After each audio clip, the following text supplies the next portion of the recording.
Good evening, gamers. Oh god, what was that? Oof. Hello, good evening, gamers. I just woke up. Kind of. Sort of. Ooh, I died. Well, surely they got this. Hopefully. Probably. Good morning. Sup, Jen and chat.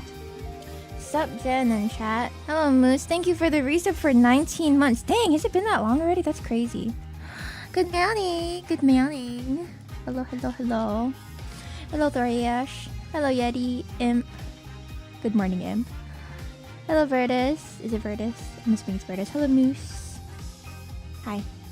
I hope you didn't sleep too long. I'm sorry. I slept for all of 4 hours, according to Pokemon Sleep. I know. Disgusting. But here we are. At least I managed to pull myself out of bed. Jen? Sorry, should I cut it back down to 2? I did my best, okay? Alright. New case today. I'm sure everything is gonna go lovely and fine. Fix your schedule or I'll hit you with a hammer. Bring out the hammer then. No, I mean, I stayed awake all day. You know, it wasn't until 7 p.m. that I took a nap. And Mr. Nephew was so energetic and he just wanted to play all day. And you want to know something disgusting? You want to know something awful? They took the Twilight series off of the streaming services, so we couldn't even finish our binge watching. I was so upset. I was really deeply sad because I wanted to see my sister's reactions to Eclipse and On, because that's where we were at. Because she has been going, she was going through it. She hasn't seen the rest of the movies, I think. So it was a time, or at least yeah, it was a time. But now we can't watch it anymore. So sad. Hello, Ichi. Yeah. So that was my day. We watched High School Musical 3 instead. And now here we are. Oh, okay. Start playing. Yeah, go for it, man. Good night, Ichi. Rest well. Episode 2, The Monstrous Turnabout. Oh god, yeah, I forgot we have animation now. That was weak. Do that again. Ah! Is this a Steel Samurai thing?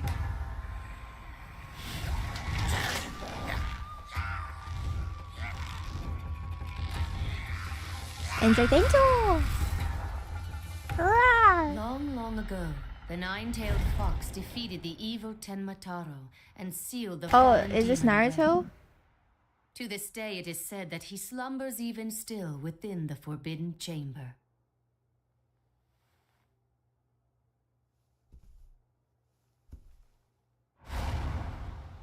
Night, night, Alderman. Sweet dreams. Oh.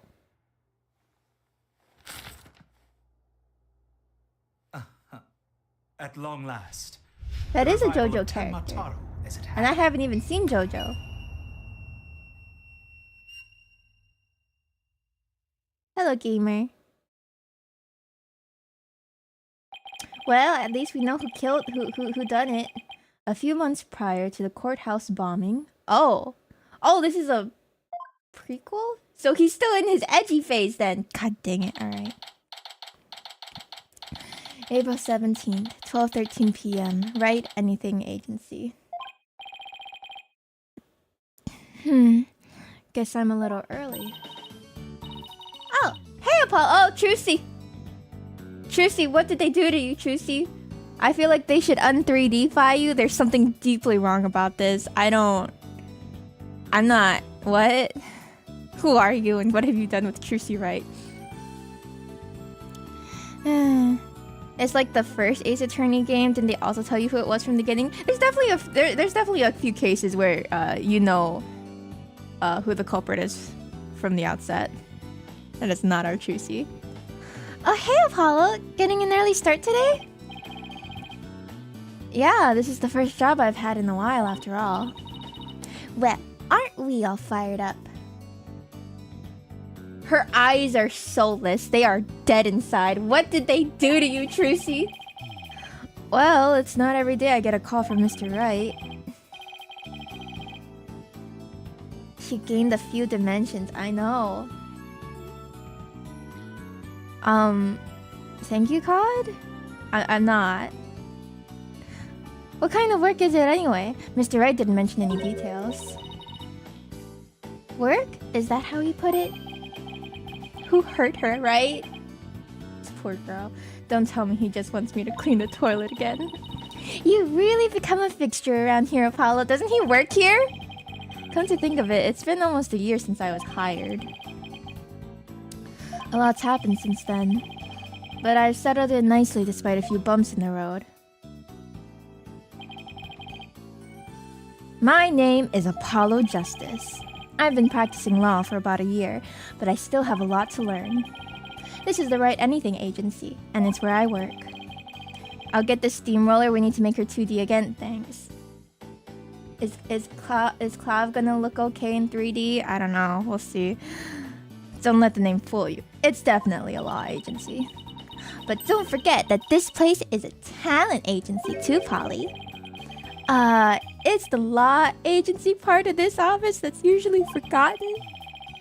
This is Trucy Wright, a budding magician, and adopted daughter of the agency's owner, Phoenix Wright, and also our half-sister, except neither of us know it. He's gonna be so orange. She sometimes makes me help her with magic tricks. And what's wrong with that? You're one of the agency's talents as well. I was under the impression that I was a lawyer? Oh, we better hurry. Doesn't look like Daddy's going to make it. So let's get going. Huh? Where are we going? What about the job he mentioned? This is the job, Polly. You're supposed to keep me company today. Now come on. Another day of not being a lawyer. Should have seen this coming.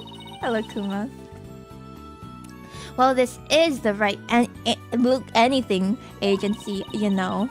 And there's no law-related work at the moment. So, tell me again why I chose to work here. I don't think you did choose. I'm pretty sure your boss was indicted for murder. So you lost your job, something like that. Where is Mr. Wright anyway?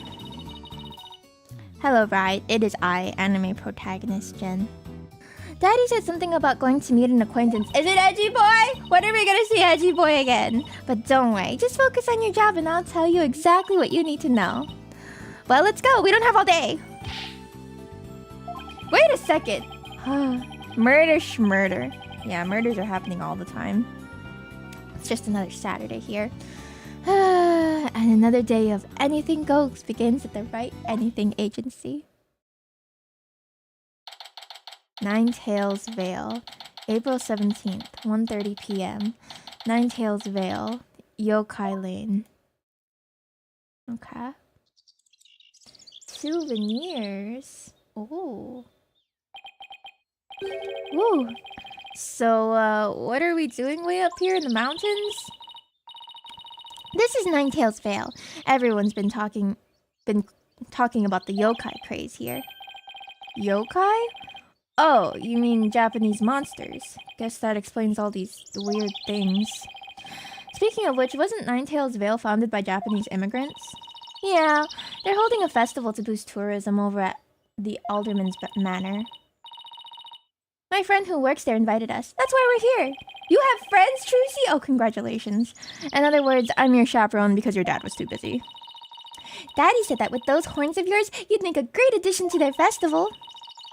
I mean, you look just like a Japanese demon. Wasn't that so thoughtful of him, Polly? What? Excuse me? I could do without thoughtfulness like that. Japanese monsters, wouldn't they just be monsters for them? But they're not in Japan. They're in America. Vague America. They're in California. This way! Alright, I guess it's time to move to QB Manor Garden. Do you remember how to move, Apollo? Alright. Do you want to talk? This monster craze, come to think of it, I think I heard about it on TV. Japanifornia. Tokyofornia. Yeah. It's supposedly how Ninetales Vale made a comeback from the brink of fiscal disaster. Our agency could sure use something positive like that. A place that was vaguely American, that had a lot of vaguely German attorneys. Yeah, but I'm pretty sure we're not. This isn't... It's not Germany either. Oh, I know. Let's jump on board the monster craze. You and Daddy would be a perfect comedy duo. You could call yourselves Agni and Rudra, demon kings of comedy. Daddy sets them up and you knock them down. Hey, I think I hit the jackpot with this idea.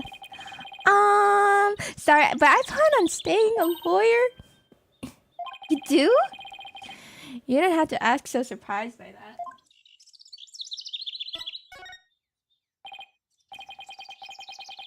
Germany is way more boring than this. I don't think America is actually this exciting. Hey, Trucy, have you seen my attorney's badge? How could you lose something so important? Sometimes I really wonder about you, Apollo. What, you lost it? This is so weird. I wonder if I dropped it somewhere. Oh, look! What are these panties doing here? What? Forget about panties. I'm looking for my badge. 3, 2, 1. Oh, ta-da! Did you forget? These are my magic panties. Why did you take my attorney's badge? Hey, that's my badge! Wow! How did you do that?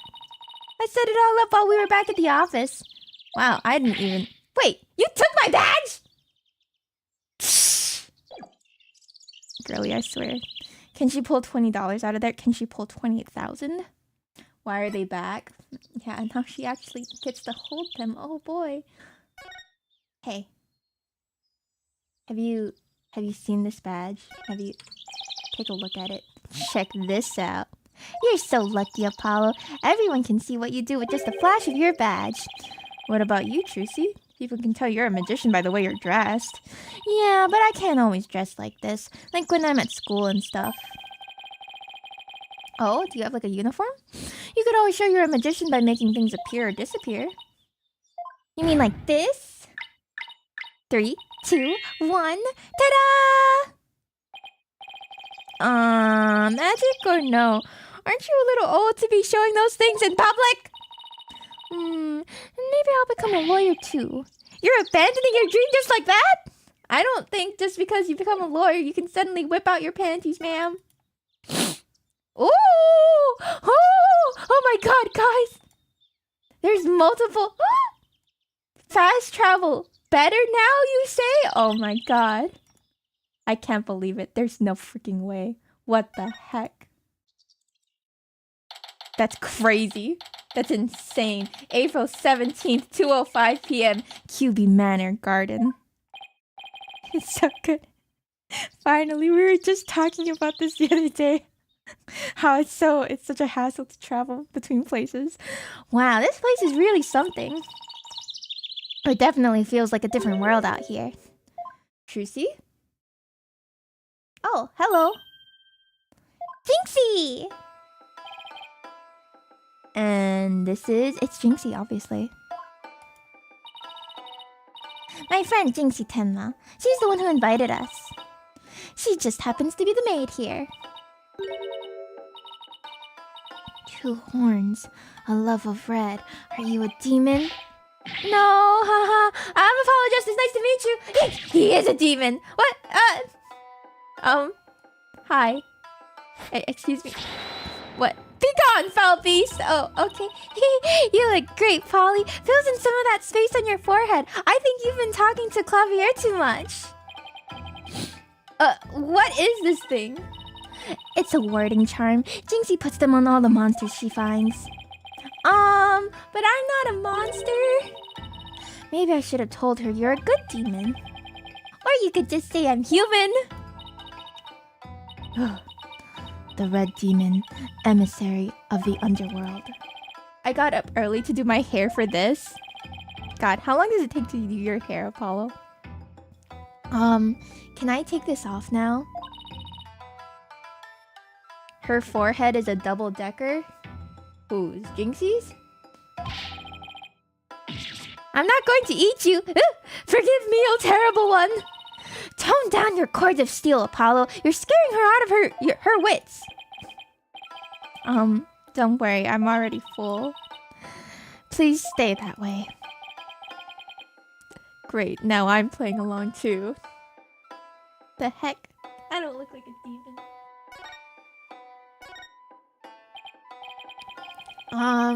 So I wanted to ask you about Ninetales Veil. Eek! Ah! Be gone, foul demon! Looks like you've been demonized, Polly. Literally. I'm starting to wonder if I really am a demon myself. Eek! Please don't eat me. I have food if you're hungry. This isn't working. We won't get anything out of her until we set the record straight. Like presenting my attorney's badge? If only we had some way to prove you're not as scary as you look. Ouch, unnecessary roughness. Looks like I have to present my attorney's badge. Prove that I'm 100% human.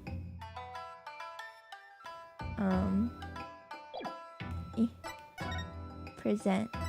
Here you go. Take that. Hey, I wanted to show you this. Take a look at it. Look real close. Eek! What is it? It's my attorney's badge, you see? I'm not a demon, I'm a lawyer. Oh, it's the same thing. Really? You're a lawyer? Oh, maybe now she'll stop calling me a demon. Does it protect you from Enmadaio's judgment? Who's Enmadaio? I read somewhere that he's the demon lord who judges the dead for their sins. With the bandages, Apollo looks like a Yakuza. But this is before he got injured. This is before that case. Did I throw something at her? Why would I do that? She's the one who keeps sticking things on me. He can be a demon lawyer. No. I read somewhere that he's the demon lawyer. Uh-oh. I think now she thinks you're a demon lawyer from hell, Polly. Can I go back to being just a normal demon? Please. Please don't boil me in a scalding cauldron. I'd prefer a Turkish bath if possible. A Turkish bath? Isn't that more sauna than bath? Don't worry, Jinxie. He's a good demon. He'll save you if you ever go astray. Eek! Please, Mr. Demon Lawyer, sir, have mercy on my soul. Wait, what? I told you I'm not a demon, and Trissy, you're just making things worse. You just leave that Enmadaio to me. Isn't that great, Jinxie? I'm no longer scared to cross into the afterlife. Will someone tell these two I'm human already? That's okay. Hello, speaketh to me. Apollo can't catch a break. He can't ever catch a break. So, Jinxie, I hear this village is the epicenter of the monster craze. Barely anyone had even heard of it before, but now it's packed with tourists. Really? So the monster craze is the reason behind today's festival? It was the alderman's idea, but I'd be careful if I were you. There are lots and lots of yokai prowling about Ninetales Vale. Prowling about? You mean like wild animals or something? And they're hungry too. Man-eating monsters? And they're all over the place? In fact, there was one at the manor yesterday. He doesn't deserve to catch a break after he got injured twice in one case? Twice in a matter of like 24 hours. I heard the doorbell ring, but when I opened the door, nobody was there. It was the Ding Dong Demon. How else could you explain it? Well, when I was a kid, my friends used to play this prank called Ding Dong Ditch. Well, that doesn't prove yokai aren't real. There's even one here at the manor. The demon Tenmataro. He's imprisoned in the Forbidden Chamber. Tenmataro? The Forbidden Chamber? About that yokai you said was imprisoned here at the manor, is that true? Uh-huh. He's a super evil demon named Tenmataro. Here, take a look at this scroll. Okay. Tenmataro is the dark demon you see here. He's super evil and super scary. So that's the yokai imprisoned in the Forbidden Chamber? Uh-huh. He was defeated by the village guardian yokai, the nine-tailed fox, and locked away forever. Ah, I see. So you're saying Tenmataro is still trapped inside the Forbidden Chamber? Mm-hmm. But he's just biding his time until he can escape. Still, we should be perfectly safe, because there's a really powerful sealing charm on the door keeping it shut tight. What a charming security system. You can keep the scroll if you want. The alderman gave me this, but just holding it gives me the chills, so... thanks, Jinxie. Maybe I'll give this to Mr. Right. Yokai Legend scroll added to the court record, thank you. So, I was wondering, are those things on your forehead also warding charms, Jinxie? He's a dumb little man baby and he deserves it? What? What brought this on? What did he do? Yes, they're to prevent evil things from getting inside me. Papa told me to wear them. Evil things? Apollo, don't you dare take those charms off her forehead. They have to stay there forever. Got it? She doesn't even wash her forehead? I wonder what would happen if I did take them off. What? It's time for me to get back to work. Thanks for inviting us, Jinxie. You're welcome. Oh, and before I forget, there's going to be a surprise event today. Even I don't know what to expect, but it's sure to be fun. Better not be a yokai parade. She'd probably drop dead from fright. Eek! Demon! Oh, wait. It's just someone in a suit, right? Tenmataro! Tenmataro, the demon from the Forbidden Chamber? Eek! Please don't hurt me! Be gone! Be gone! Be gone! Hiss! Better watch out, little girl, or I'll snatch you away! Eek! Charm! Charm! Charm! Where's that die and go to heaven charm? Oh, she put it on her own forehead this time. She sure gives up quick. Huh?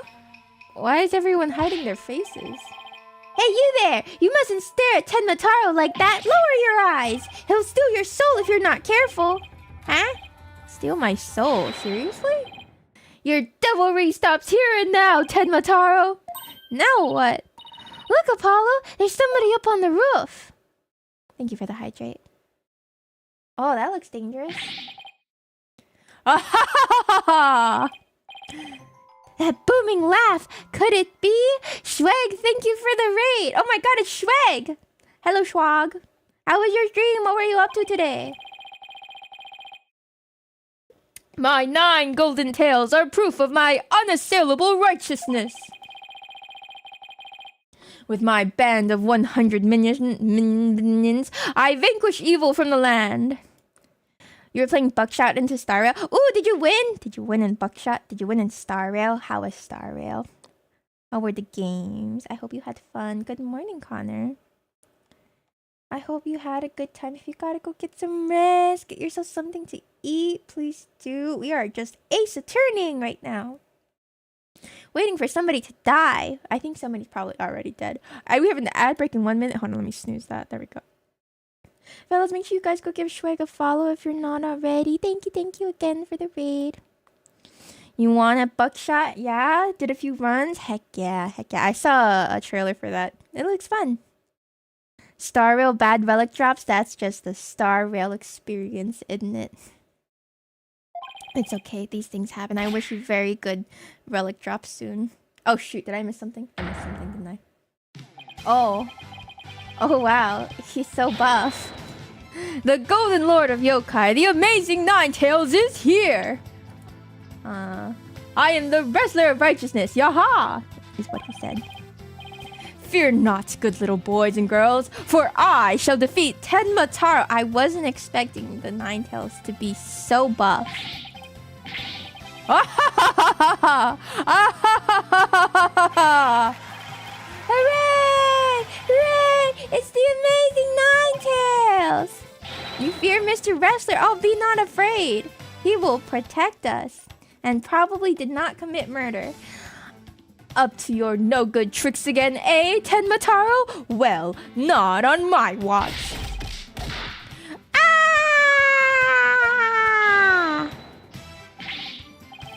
Ah ha ha ha ha ha! There's nothing to fear now, my child. I have banished Tenmataro. You and your people can now live in peace. Thank you, Mr. Amazing Ninetales, sir. Now I must be off. Another match and another foe to vanquish await.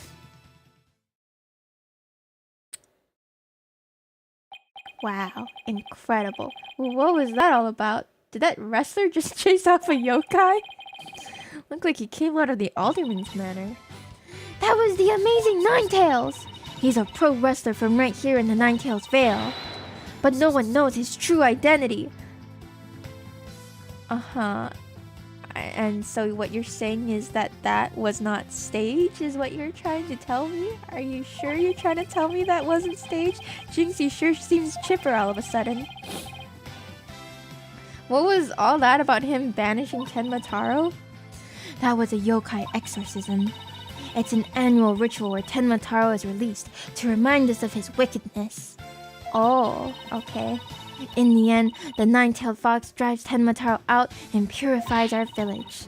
But the amazing Ninetales did the honors this year. So that was the big surprise, huh? The amazing Ninetales and Tenmataro. Well, whatever floats your boat. Oh, would you look at the time? I'd better get back to work. Please excuse me. She's a strange one, all right. Well, she's Trucy's friend. I think she's sweet in her own special way. Knowing Trucy, she probably has lots of friends who are sweet in their own way. Including you! Well, we still have some time to kill. Might as well see the rest of Ninetales Vale while we're here. The fun never stops, does it?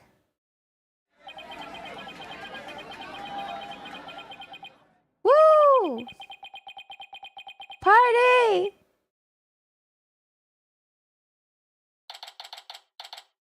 April 17th, 3:40 p.m., QB Manor, Garden. I think I bought nearly every yokai souvenir that was for sale. Wow, and it's all coming out of Beanie's paycheck, right? I know, because my wallet's running on empty. Ah. What's with all the commotion over there? Hey, isn't that your friend Jinxie? I hope everything's okay. It's terrible! Calm down, Jinxie. Tell us what happened.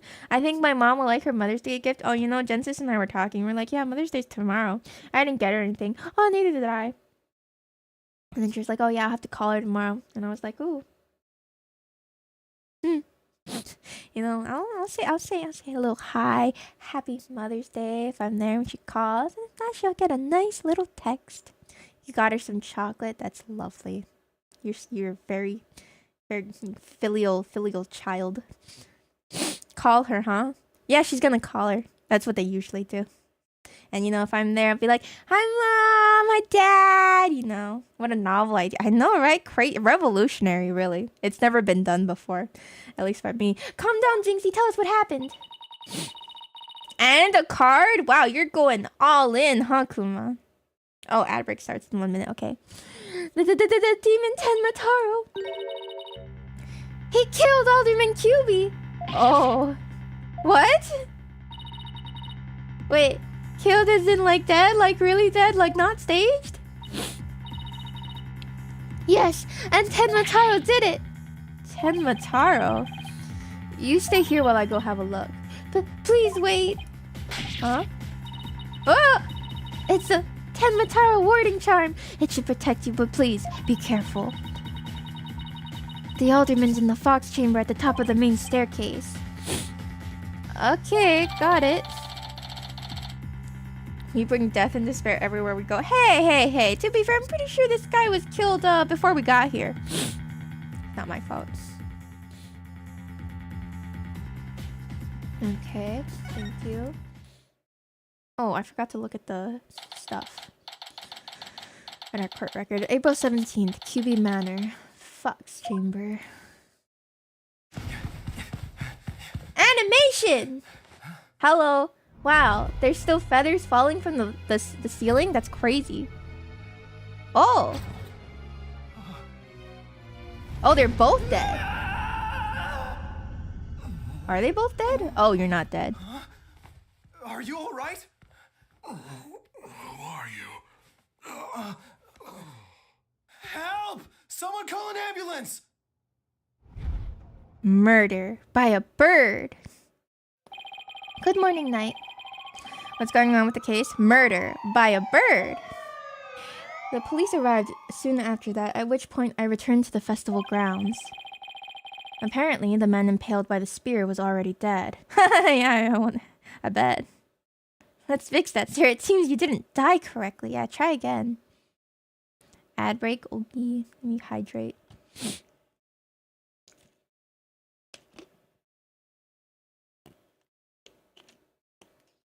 Wee. 5, 4, 3, 2, 1, and we're back. But there was one other person there, and he was immediately rushed to the hospital.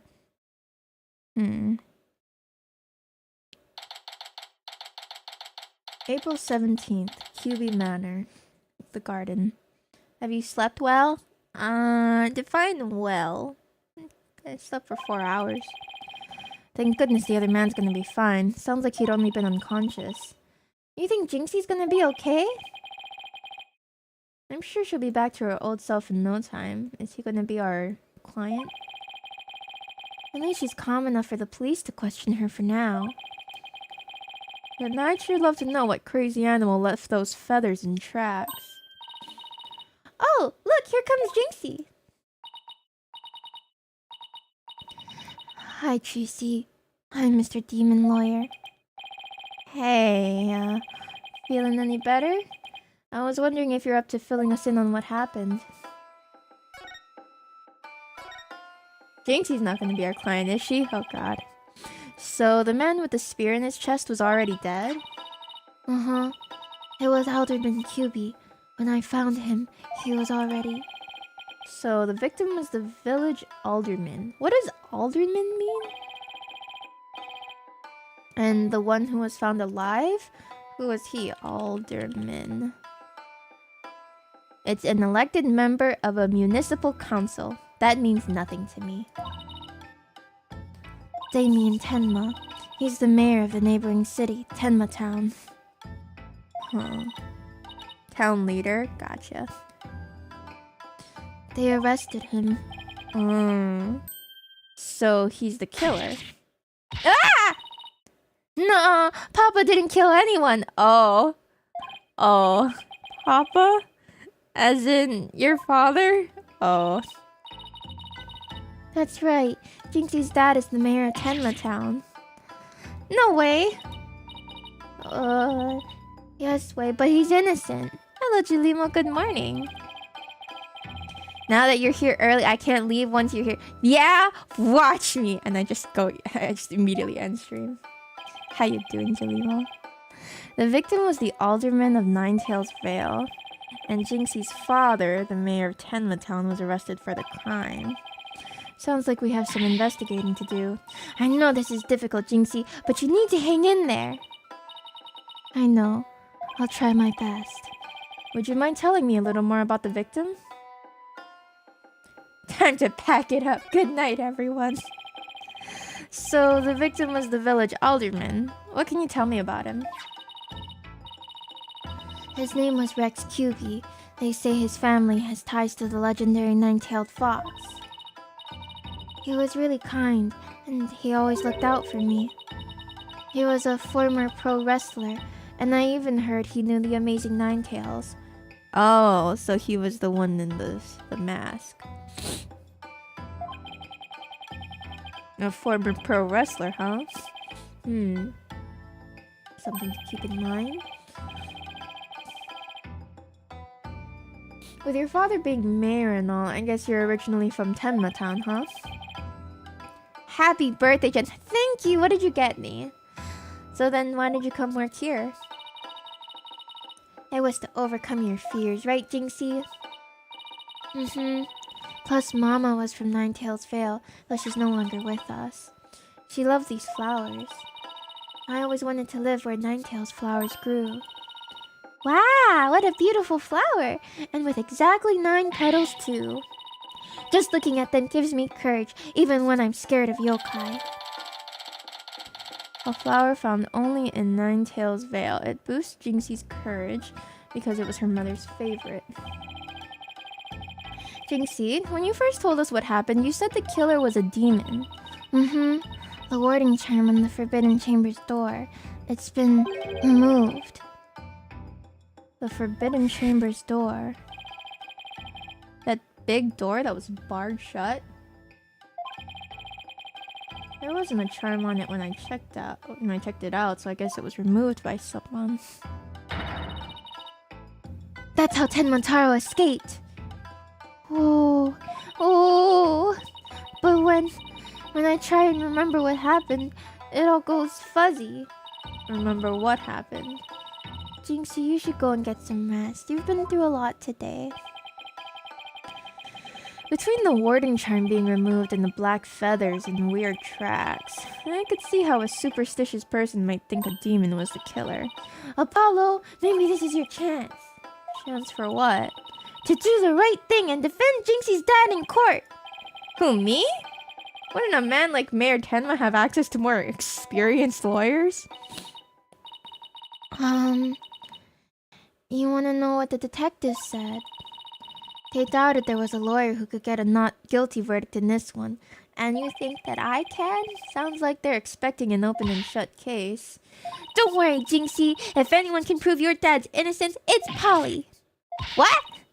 You'll accept this case, won't you, Polly? Ah!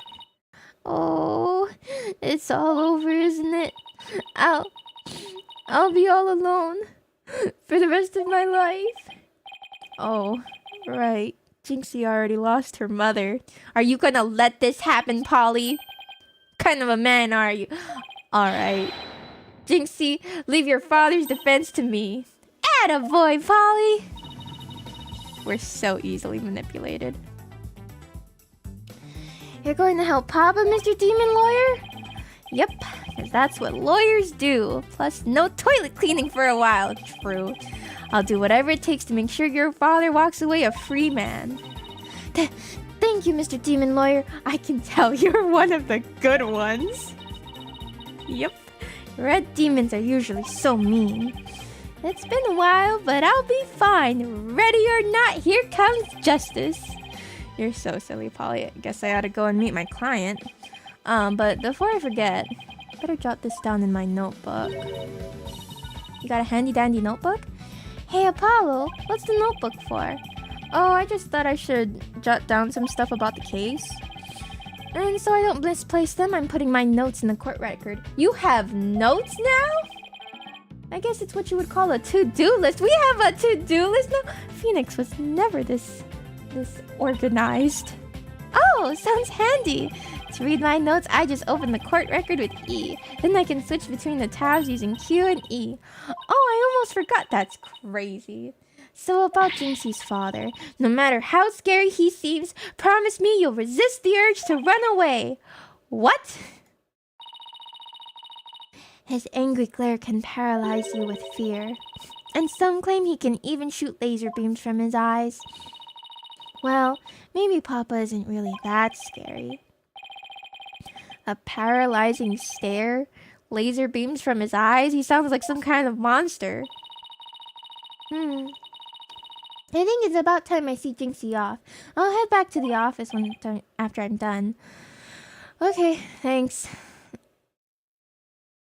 Alright, let's take a look at our court record really quick. Yep. It was her mom's favorite. Truce is 16 now? Oh, I guess no, she was 16 before, right? 15, The Amazing Ninetales. Oh. Okay. Yeah, this is gonna be fine. It's gonna go great. Everything's gonna be great. April 17th, Detention Center. Visitor's room. Ah, visiting hours. Perfect timing. Hope he's not as scary as he sounds. Hi. Hello. Who are you? So, you're Damien Tenma, right? I'm Apollo Justice, attorney at law. I'm here to help. Ah! Let me out of here. Sorry. I get a little loud sometimes. How incredibly rude. Sorry, did I do something to offend you? A visitor when all others shun me like a common criminal. And here I am with nothing to offer. I am the epitome of rudeness! Oh. Wait, so he wasn't at me? Unworthy as I am, Damien Tenma, shall breach these walls, so that I may treat my benefactor to some tea, and maybe some cookies too! Oh, okay. No, wait. We can do tea and cookies after we prove your innocence. How about you start by telling me what happened? I see. So tea and cookies can wait, can they? That was close. We don't need jailbreak added to the list of charges. Seems like a good guy, but with a face like that, I can see why he's misunderstood. Alright, sir. Tell me about yourself. Mayor Tenma, do you mind if I ask why you were arrested? Ah! Ah! Sorry! I guess some things are better left unsaid. Excuse me? To think a public paragon such as I could be treated like this! This arrest should never have happened! Go on. Butterfly Yuti? Is that how I pronounce it? Thank you for the follow. Welcome. I fear the ill effects it will have on our youth. Now I've but one choice. I must leave here at once, if only to protect the moral fiber of our youth. Oh, wait! You can protect the moral fiber of our youth after you've been declared not guilty. I suppose you're right. Huh. Our youth just came this close to quite a scare. My fingerprints were on the spear that killed Alderman Cuby. That's why I was arrested. Your prints were on the murder weapon? That's never good. Any idea how they got there? None, for I hardly remember a thing, you see. I was fast asleep at the time. Someone must have slipped me a sleeping pill or something. What's worse, somebody clobbered me on the head. Jen sounds so nice to new followers. I know, right? I know. I see. A drug-induced slumber and a blow to the head. No wonder you hardly remember a thing. Oh. Huh? Was that some kind of strange laugh?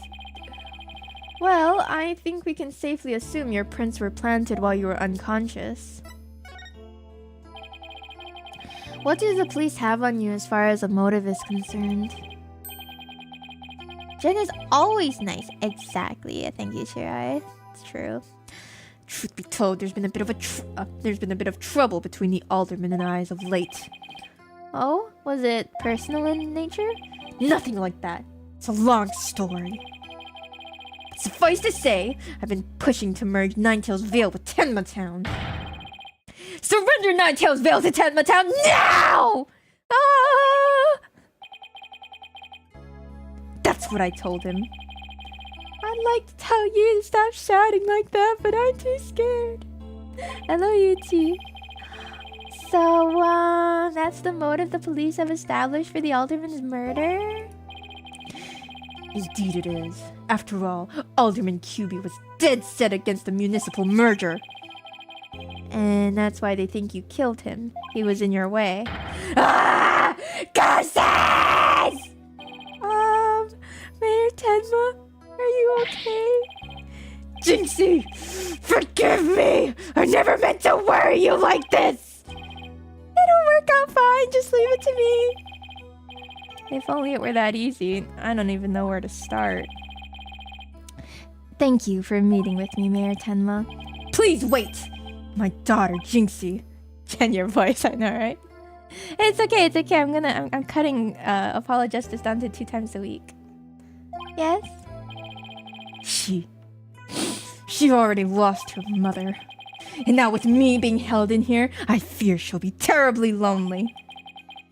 I hesitate to ask, but please take my daughter's hand in marriage. I beg you. Marry her right now. Be a friend to her in her time of need. Leave it to me. Trucy and I will look out for your daughter. I shall rest a little easier then. You know, you remind me of some of the new friends Jinxie has been talking about. New friends? Yes. It seems she's made some new friends since she started working in Ninetails Vale. They're quite the unusual bunch too. There's a lady with an exceptionally long neck, a young lad with an incredibly long tongue, and many other interesting characters. What the heck are you talking to me about right now?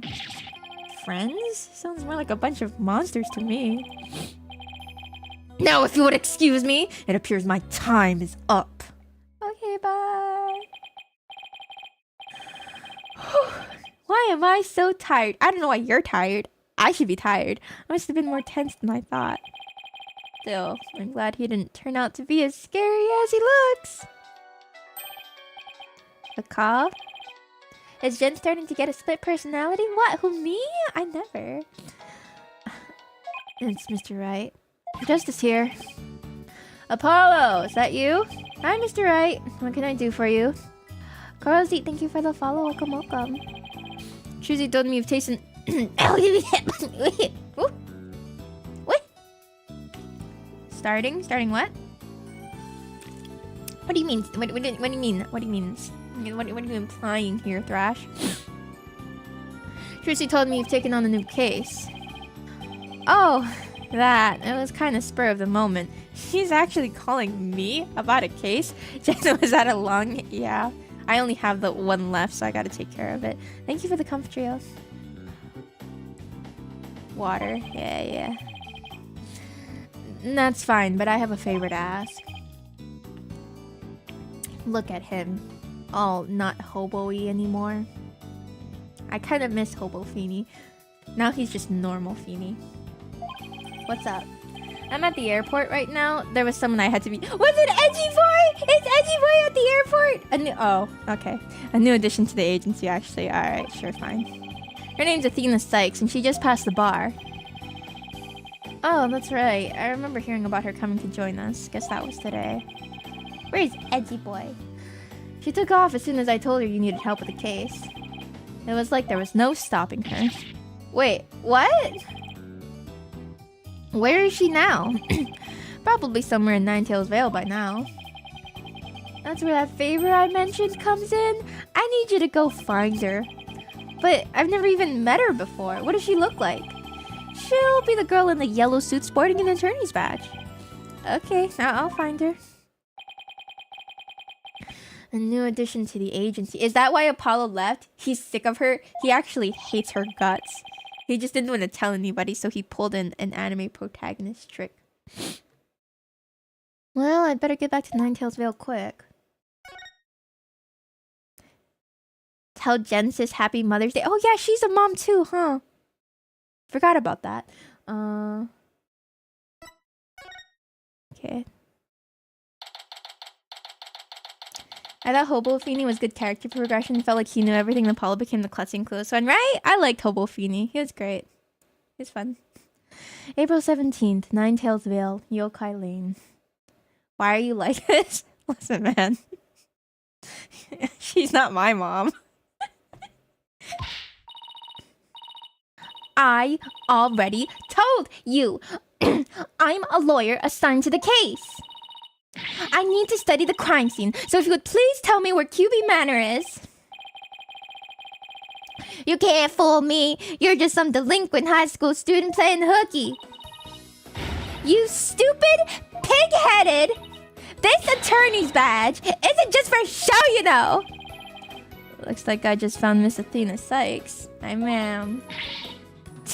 Why won't you believe me? Don't expect me to defend you in court if you ever get arrested. Well, I'm the one who usually does the arresting, so... Say, shouldn't you be getting back to school? I already told you, I'm a lawyer, not a student. That's it, enough of your lies. You're coming with me. Ah! Get your hands off me! Hey. I don't think that you should do that. You're gonna get arrested. Athena! Oh, God.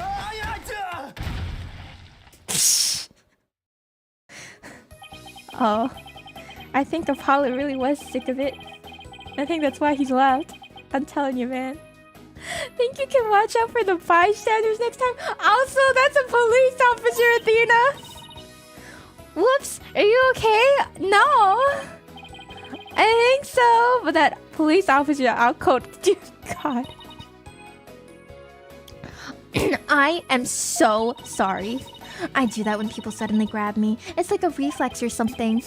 Okay, but he's a police officer, so I feel like maybe you could get in trouble for that. I can't believe Apollo murdered that cop. No. Sounds more like a felony. You're Athena. You're Athena Sykes, I take it. And that would be me. And you are? I'm Apollo Justice. I work at the Right Anything Agency. The Right Anything Agency? What a fishy sounding name. Congratulations, you work here now. It's a long story, but it is a law office, among other things. Didn't Mr. Wright explain it to you? Oh, that right. So then you must be... Where have you been? I've been looking all over for you. I could say the same thing to you. Well, here I am. Now, how about telling me a bit about yourself? Mr. Wright didn't really tell me much, as always. Ah, of course. Feel free to ask away.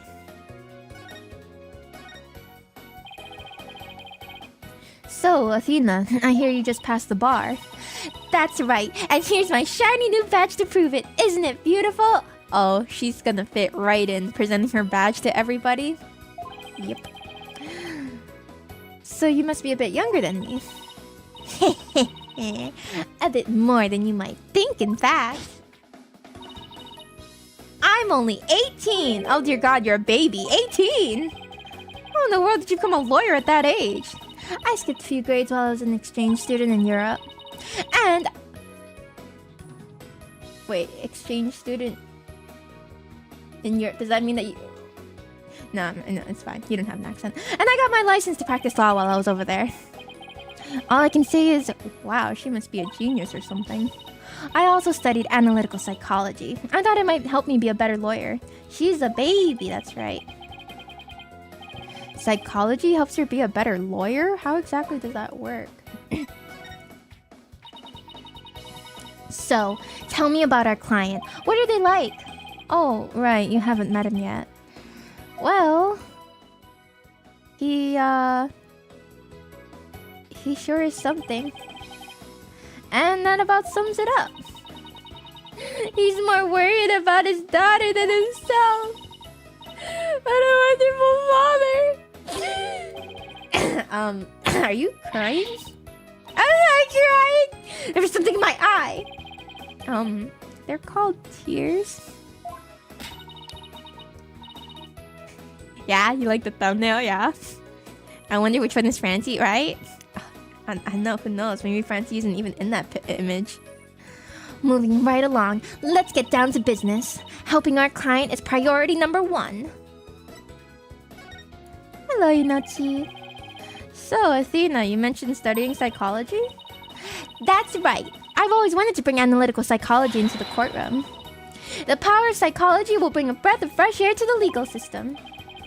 Oh, really? So, how do you plan on using it to defend our client?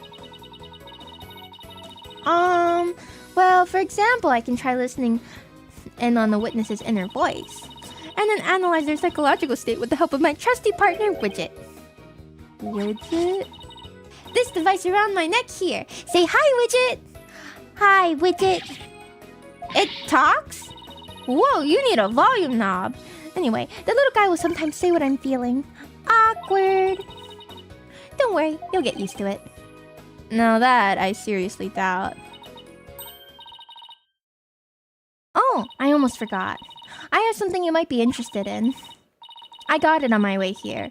Think it might have something to do with our case? A special edition covering our case? That was quick. You can try it, Inochi.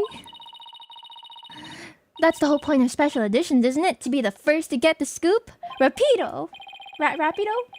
Repeat. Right! Well, let's see what it says here. What's to do with the Spanish?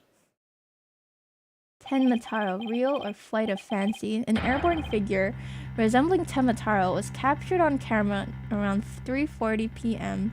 near Nine Tails Vale. Was somebody flying a kite? Tenmataro was seen...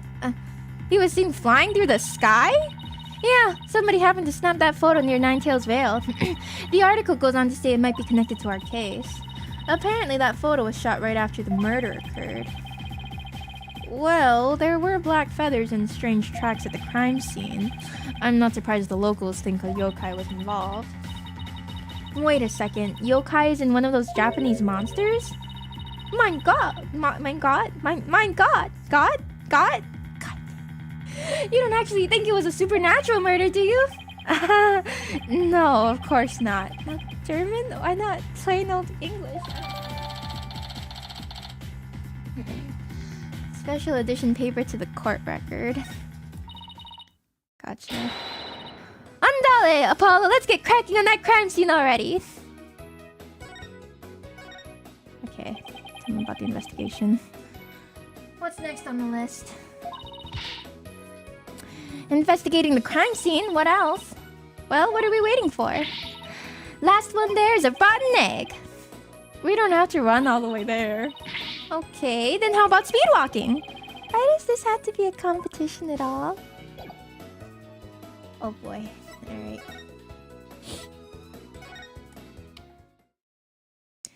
She's sure something, she's too energetic, dear god. April 17th, QB Manor, foyer. Do you hear that? It sounds like a TV or something. Oh, look!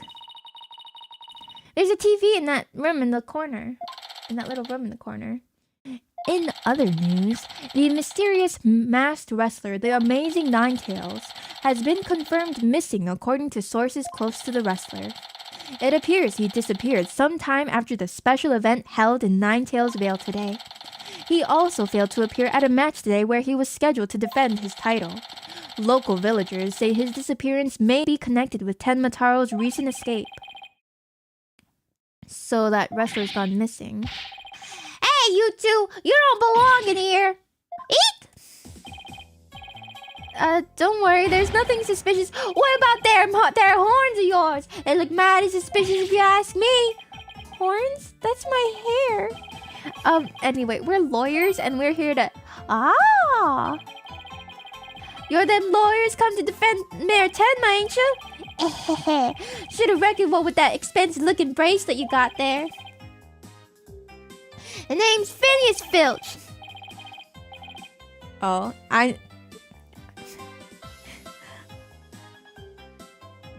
Sorry, hold on. Give me a second. Where was it? I did see it, yeah. I'm the caretaker here. Pleased to meet you. Same here. Wow, talk about a quick change of heart. So tell me, demon lawyer. Betcha use them demonic horns of yours to scare the bejeebers out of witnesses, huh? He absolutely could have hopped right out of Chronicles. These horns are... my hair isn't meant to threaten anyone. They ain't. Seems a bit my big waist to perfectly good horns, if you ask me. Then again, you none of my business, so, that was fast. Guess he's done with me. Well, I'd best get back to work. Goodbye. Halt! Stop right there! Huh? Me? Apollo, your bracelet's gone. What? Ah! Don't you worry, Mr. Lawyer, sir. I'll check the lost and found later. Excuse me? Somehow, I don't think that would be necessary. Just check your wrist right now. Oh! The cat's out of the bag! It was barely in the bag in the first place. That was a pretty pathetic attempt. My freaking bracelet, dude? So sorry. I'm so sorry. Just couldn't control myself. Please forgive me. I'm begging you. Just got them kleptomania, see, you know? What the heck? Sheesh, I almost feel sorry for him now. Yeah, except I really don't. What should we do about him, Apollo? Jail! Well, I got my bracelet back and he seems sorry enough, so... Middle-aged gamer, thank you for the follow. Welcome, welcome. There's his head, yep. I knew you'd understand, Mr. Lawyer, sir. You obviously got a big heart. As big as the wad cash in your wallet, I hope. You leave my wallet out of this. Oh! Hey! Didn't you just finish apologizing for stealing from us? Run away! Head for the hills! Get back here, you! Talk about a quick escape. Looks like he dropped a few things. Looks like a pair of diagrams. This one's of the crime scene. Here's one of the foyer. Ooh, so he's planning on robbing the place, huh? I was so confused why a zombie was apologizing to you. He does look like a zombie, doesn't he? He left his shoes behind too. The guy's the living definition of a bumbling thief. Let's hang on to his shoes. We can give them back the next time we see him. As for the diagrams, I say we keep them. They look like something the police might draw. I wonder where the caretaker got them. Okay. Thank you.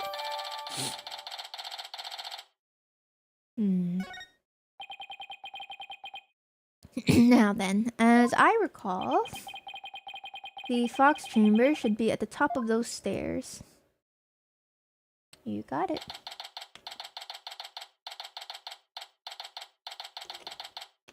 April 17th, QB Manor, Fox Chamber. Whoa! Where'd all these black feathers and weird tracks come from? I'm sure he acquired them through the proper legal way. Yes, of course, because nobody would ever break the law, ever. The popular opinion seems to be that they're from Tenmataro. You mean the great evil has returned? Even if he did, I'd be laughed out of the courthouse trying to indict him. Hey, who are you and what are you doing here? This is a crime scene! And who are you? Are you with the police?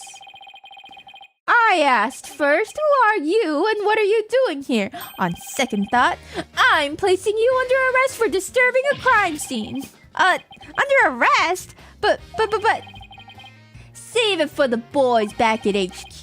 Now come quietly or else. I don't want to be late for lunch. Please wait, we're Mayor Tenma's lawyers. Well, why didn't you say so? So you're the lawyers I heard about. Ha ha ha! I almost took you two in. You sure were suspicious though. I don't know how many more times I can take being called suspicious in one day. Well, you have to get used to it. Sorry, we didn't catch your name. He's awesome, trust. Yeah? Alright, we'll see. My name? I'm Bobby Fulbright, the heroic detective who defends our good citizens from evil. The champion of justice who comes running whenever you're in need. Okay, yeah, oh dear God. Are you just gonna talk like this forever? And my catchphrase, it's in justice we trust. Oh, thank you. Oh boy. This guy's a story and a half. I miss Gummy. I miss Gummy. I think a lot of paperwork could be saved in this world if they hired detectives that actually know how to do their job. Yeah. They wouldn't need me if they actually, you know, arrested the right person. So what can I do for you? Okay. So, would it be okay if we had a look around? Certainly not! No unauthorized personnel allowed! Couldn't you make an exception?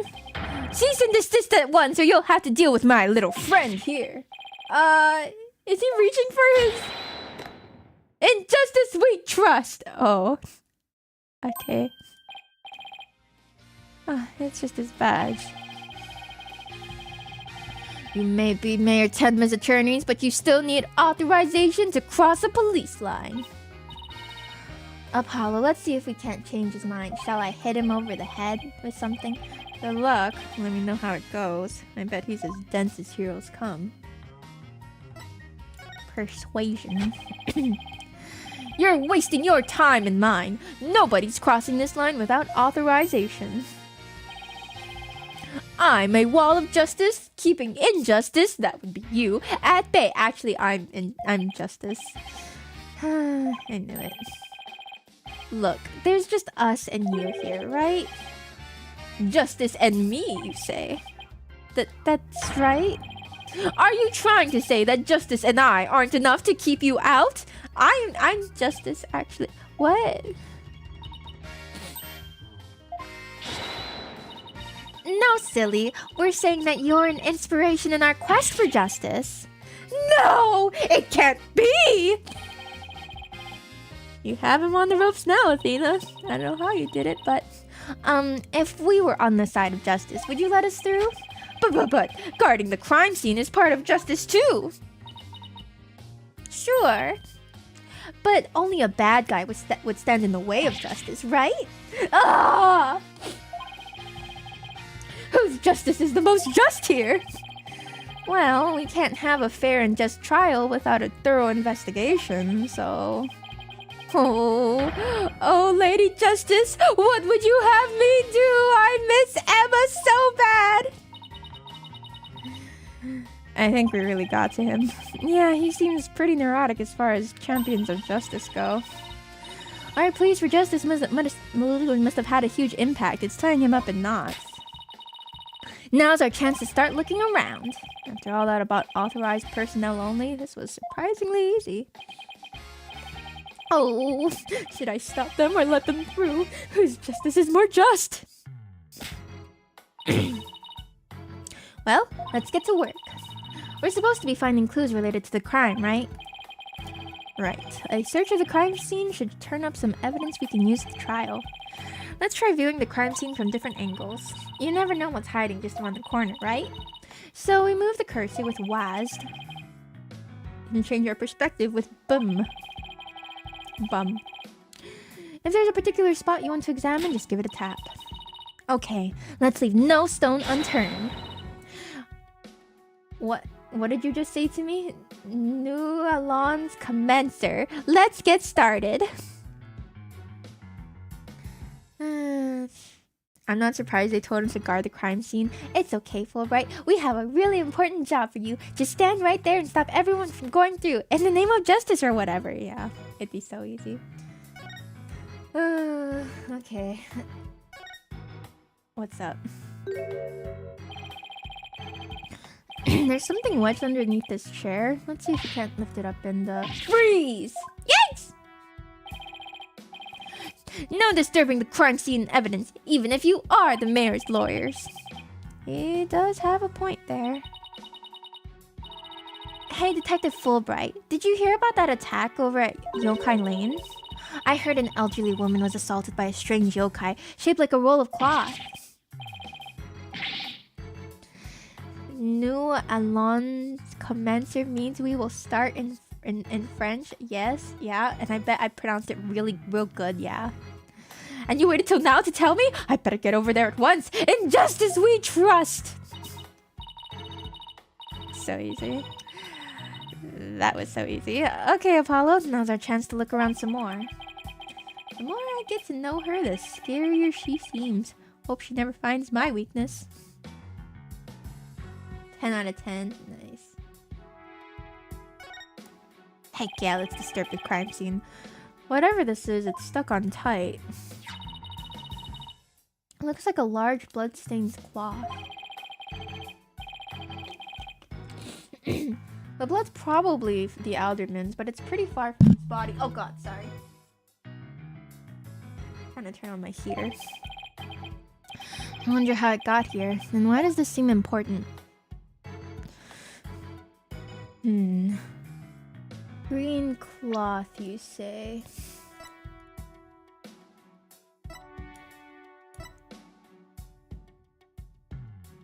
He's wearing green.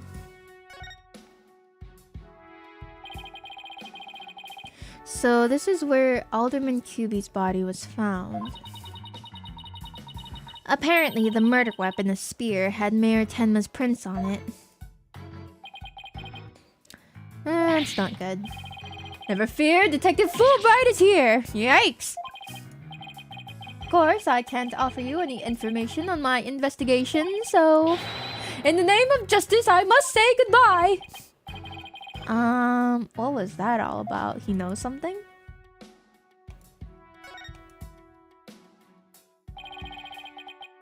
The Forbidden Chamber. They say the demon Tenmataro was imprisoned. They say the demon Tenmataro was imprisoned in there before his escape. Think we could get this? Think we could get this door open? It's worth a try. No good. It's shut tight. I don't even see a keyhole. Seems pretty hopeless. In justice we trust. Yikes! Did I just hear the voice of someone in need? Allow me to fill you in. This door simply will not open. We've tried and tried, but it won't budge. It's an essential part of the culture found in this manor, so we can't just blow it up either. So, an unopenable door. Right. According to Miss Jinxie Tenma, it was shut tight when she came across the crime scene. Thanks for the tip, Detective Fulbright. We didn't expect you to be so helpful. Ah! Forget I just said that! So the Forbidden Chamber was shut tight at the time of the murder. Sounds like something I better keep in mind.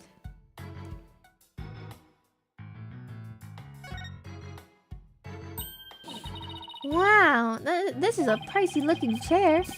Apparently the mayor was found drugged and unconscious on it. Really? Yeah, and when he came to, he was arrested for murder. Talk about your rude awakenings. So, he's the prime suspect in the crime he knows nothing about? That stinks! Oh, poor Mr. Tenma. He must be feeling so scared or confused. Apollo, it's up to us to save him. It's like she's on her own emotional roller coaster. Okay. Ooh. This one's a spear, but what about this one? It looks like a giant pair of pliers. And then looks like something a demon might use. Saw something like that in a manga once. Really? What are they used for? Things like pinching through cheeks. Ugh! Pulling out tongues. Stop! Stop! Oh, and you should see what they can do to a person's eyes. Okay, I get the idea. But I'm sure this thing is just a simple can opener or something like that. Demons eat canned food? I always wondered what they ate besides people.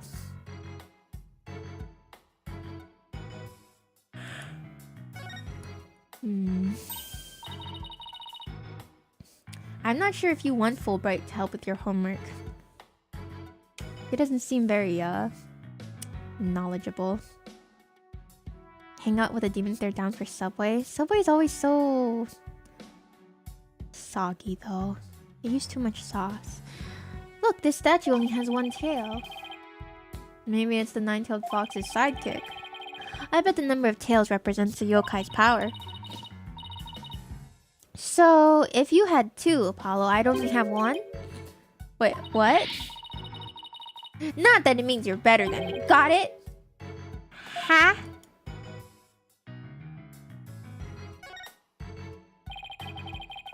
I wish they had better breads. Yeah. Like, I don't mind their Italian herbs and cheese, but I always need it toasted because it really does get soggy.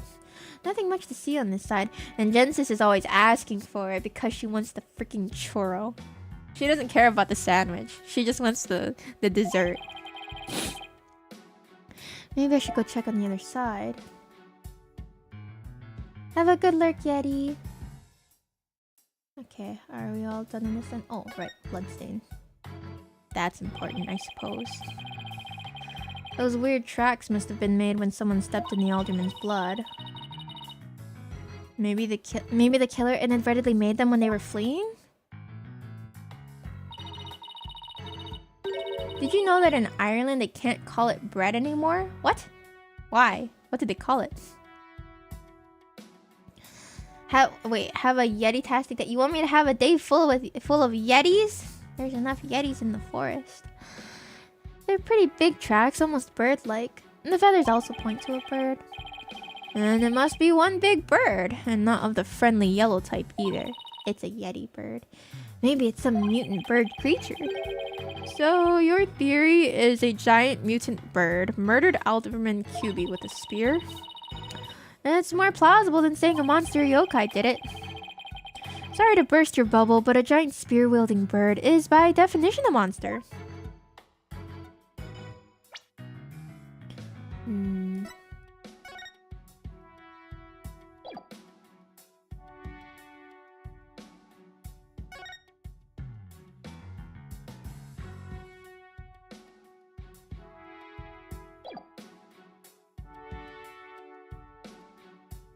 Is that really how the prince would look like?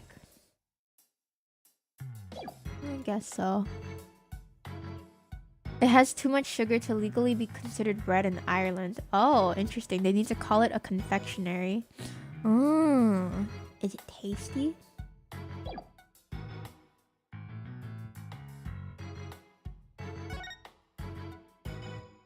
Whee! Hello. It's now cake. Look, trophies.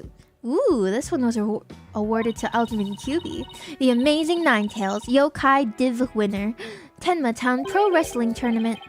Yokai division? I didn't know you could have a division of one.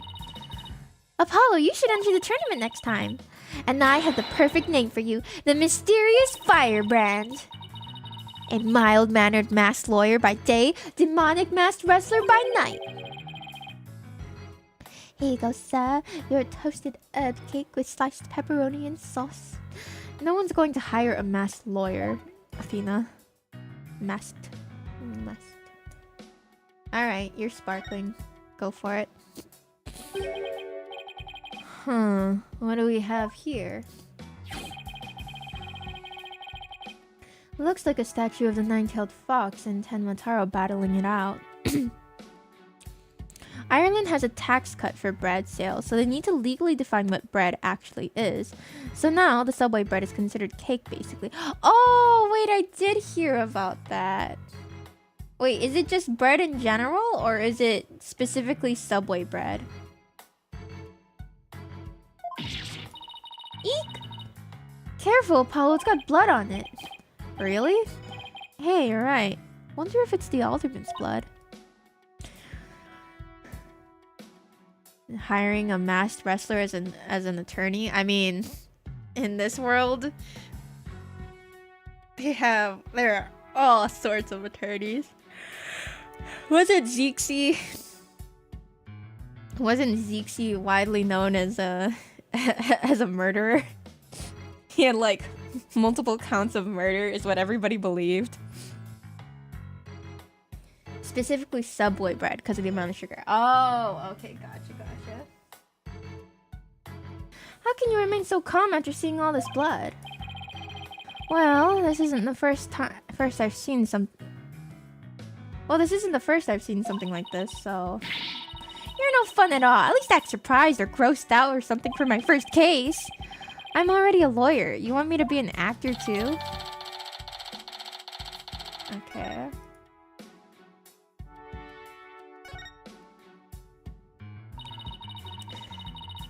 Wasn't Zixi the Phantom of the Opera or something?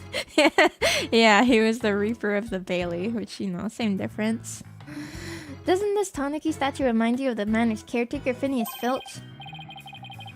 This raccoon-looking thing? Yeah, it does look like him. Ooh, I just got the best idea. We should knock it over. It might transform back into Mr. Filch.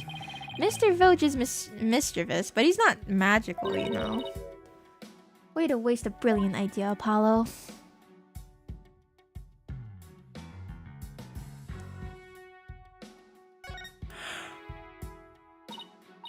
Look! A cat with two tails. No such thing.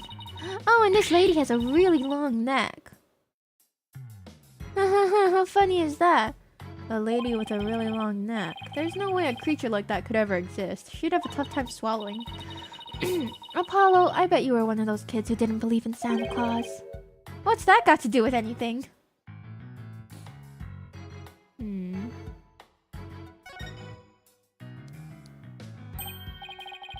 Hey, this window opens.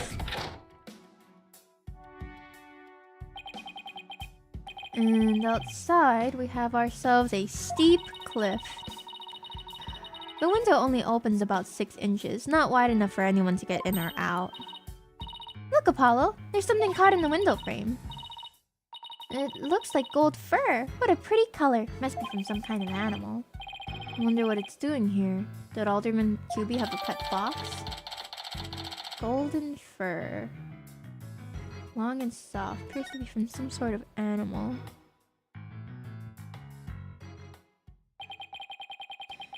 Guess that about wraps it up. Now, if only we could get that detective to tell us what he knows. Hey, Apollo. Do you hear something? I don't hear anything. Right. Your hearing must not be as sensitive as mine. What are you talking about? A whooshing sound like wind rushing through a narrow strait. And the echo of someone's voice. In justice we trust! Ah! Ha ha ha! Someone's got a sharp set of ears. That was the sound of my righteous voice reverberating through the air duct. I heard it through the air ducts? Yeah, check it out. But why would she hear you through there? Why don't we go to the diagram? As you can see, that vent is connected to an air duct that leads out into the hallway. The wind must have rushed through there and carried my monologue with it straight to your ears. And what a unique monologue it was. I was just thinking, maybe the killer made their escape through that air duct or something. Ha ha ha, a cute theory, but I don't think so. The air duct in the hallway is low enough to climb into, that much is true. But as you can see, the vent in the ceiling is very high. 9 feet high, in fact. I highly doubt that there's any way to get up there without a ladder or something. And I don't see anything of the sort in this room, do you? I guess you're right. Speaking of things in this room, yeah? Can you tell us what you guys have turned up, Detective Fulbright? Not on my watch, buddy. In the name of justice, I cannot reveal facts pertaining to the prosecution's case. What? What's a little bit of collusion between buddies, friends, pals, you know? Come on, throw us a bone here. Excuse me, Detective Fulbright, but I recall you saying earlier that you would come running whenever we were in need. Yark! I suppose I did say that. Helping those in need is what justice is all about, but keeping information out of enemy hands is also a form of justice. Arg. Which justice is the most just? Why is this always so hard? He isn't very bright now, is he? I think he was trained by Gummy. That must have been it. Well, how about this? Let's do a little give and take. I mean, serving the public is part of justice too, right? You know, like the police motto? serve and protect. I doubt leaking information to the defense team falls under that motto. What's a little bit of collusion between friends, buddies, pals? Yes, of course, I must serve as well as protect. Okay, I will share some information in the name of justice. We did it, Apollo! Yeah, we did it all right, but I'm not sure that was entirely ethical. Oh, please, this is not the first time, nor will it be the last of us sharing information with the prosecution.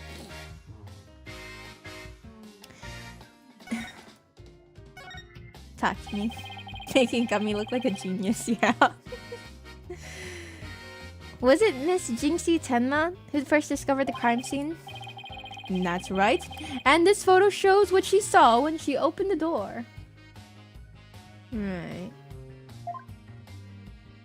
Ethical schmathical is what they say at that prosecutor's office? Yep. Miss Tenma had a key, allowing her immediate access. A key? So then the Fox chamber was locked? Yes, and Miss Tenma had the only key to its door. Really? So Alderman QB didn't have a key to the Fox chamber? Actually, he had a master key for most of the doors in the manor, but it disappeared after his murder. Disappeared? You think the killer took it? It could very well be connected to the murder. We're looking into the possibility now. But it's the timing of Miss Tenma's discovery that I think is the most important. Of course, I'm not going to share that information with you. You think you're some kind of champion of justice, but you're just plain old mean. I won't fall for that, you shameless rascal. I only help good little boys and girls. Shameless rascal? Who even says that? Well, I wouldn't exactly call you a good little girl either. I should hope not. Okay.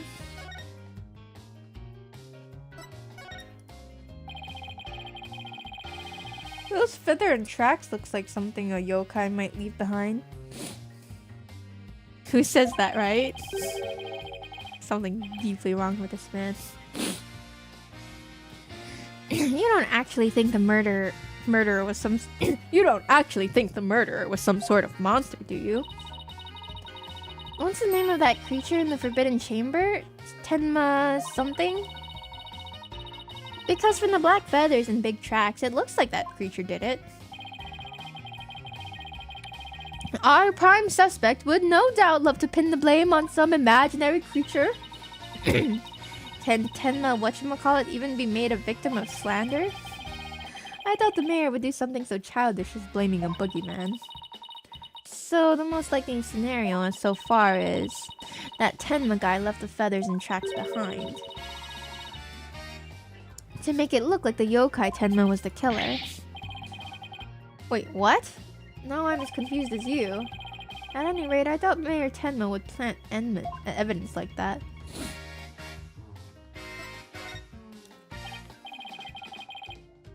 So Mayor Tenma is your only suspect? That's right. Even his name, Damien Tenma, makes him sound like a villain. And he's really scary looking too. Please don't tell me that you arrested him based on his appearance. Wait, are you telling me that's why he was arrested? Ha ha ha! Don't be ridiculous. He was the only one without an alibi. Oh, is that so? Yep. Other than the victim, the suspect, and Miss Tenma, the only others around were Mr. Filch and Mayor Tenma's aide, and the two of them were together at the time. Where are they now? Who is his aide? Filch, the guy who tried to steal my bracelet. Just living up to his name, I guess. We should go talk to him again when we have the chance. What about Jinxie? She's not being suspected at all. She may have no alibi whatsoever, but she also has no motive. It's unfathomable that she would murder the alderman and pin the crime on her father. Besides, do you really think a little girl could lift up this huge spear? Sure enough, that spear looks even bigger than her. That's about all I can reveal at this time. Well, you must admit Damien Tenma appears to be the most likely suspect. I admit it looks bad, but I'm still not buying it. Oh, and one more thing. I must warn you about the prosecutor. It's not Clav, the prosecutor assigned to Mayor Tenma's trial. It'd be so much easier if it was Clavier. That's the one. He's, how should I put it? Not what you'd expect. That is, unless you faced a convicted killer serving hard time as a prosecutor before. Excuse me? The what? Is this some kind of a joke? The prosecution is what? What the hell is going on in that office? Can I ask why a man imprisoned for murder is serving as prosecutor? Because he's mastered the use of psychology in courtroom battles. That is not a reason! Everyone's talking about how this murder was the work of some strange creature. That's not. But yokai are nothing more than a figment of the imagination. They're baloney. Listen, it's one thing for rumors to go about, you know, like Zixi being like a killer with multiple counts of bodies on his hand, but an actual convicted murderer. I honestly thought Jen knew already. Oh no, I've heard of it. It's just funny. Who better to prove than this man to prove of this than the master of psychology? He's the best man for the job. Ad break for 25 seconds. I'm going to rest my voice for a little bit. Why do all these people have voices like this? Who did this? Who decided this? What the heck? Whew. Don't forget it's Mother's Day tomorrow. Why does everybody keep reminding me? It's almost like you guys think that I'm gonna forget or something. Kind of messed up, don't you think?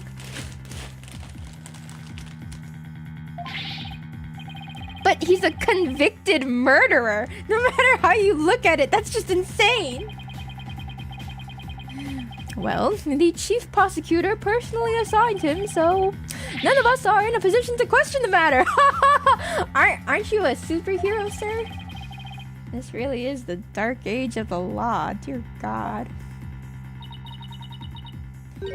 This prosecutor, he wouldn't happen to go by the name Blackquill, would he? Bingo! Simon Blackquill. So you have heard of him. Okay. The prosecutor's office is clearly really hurting for people if they're hiring a convicted murderer. Whew. You could say that. What's that supposed to mean? They got real sick of losing all the time, so they hired a murderer just to make sure they'd win. Well, I bet you don't know his unofficial title.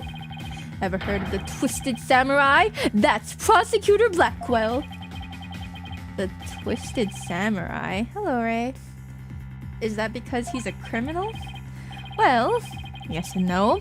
You could also say it has to do with the effect his crime had on things. How so? His conviction is what twisted and warped the legal world into this dark age of the law. What? And he, of all people, is going to stand in court tomorrow? Ha ha ha! Never fear.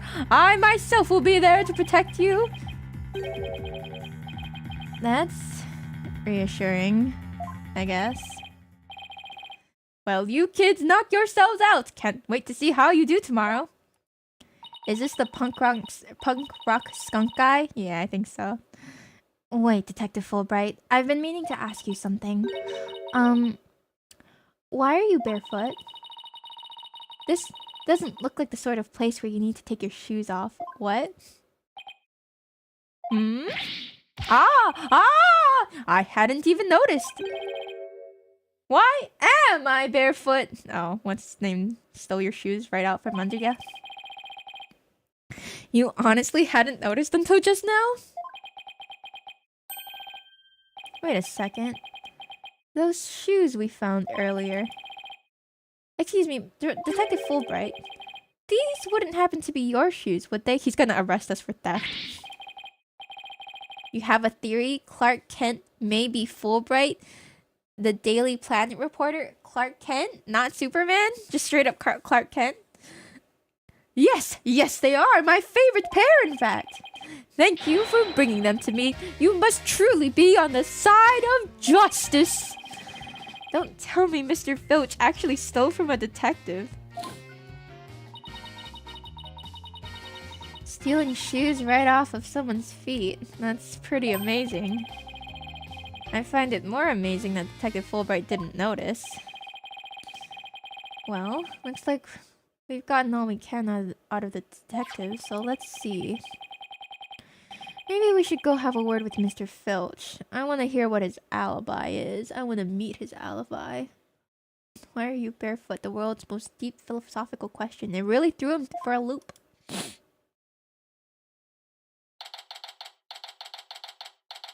April 17th. QB Manor. Foyer. This is just awful to terrible, I say. Somebody help! Oh, look, it's Mr. What was it again? Finch? Oh, Dullark, he got you too. No, the name's Filch! Phineas Filch! Keep on pilfering and you may wind up a jailbird instead. So, what seems to be the problem, Mr. Filch? Oh, it's just terrible, I tell you, come quick! Okay. What's the deal with him all of a sudden?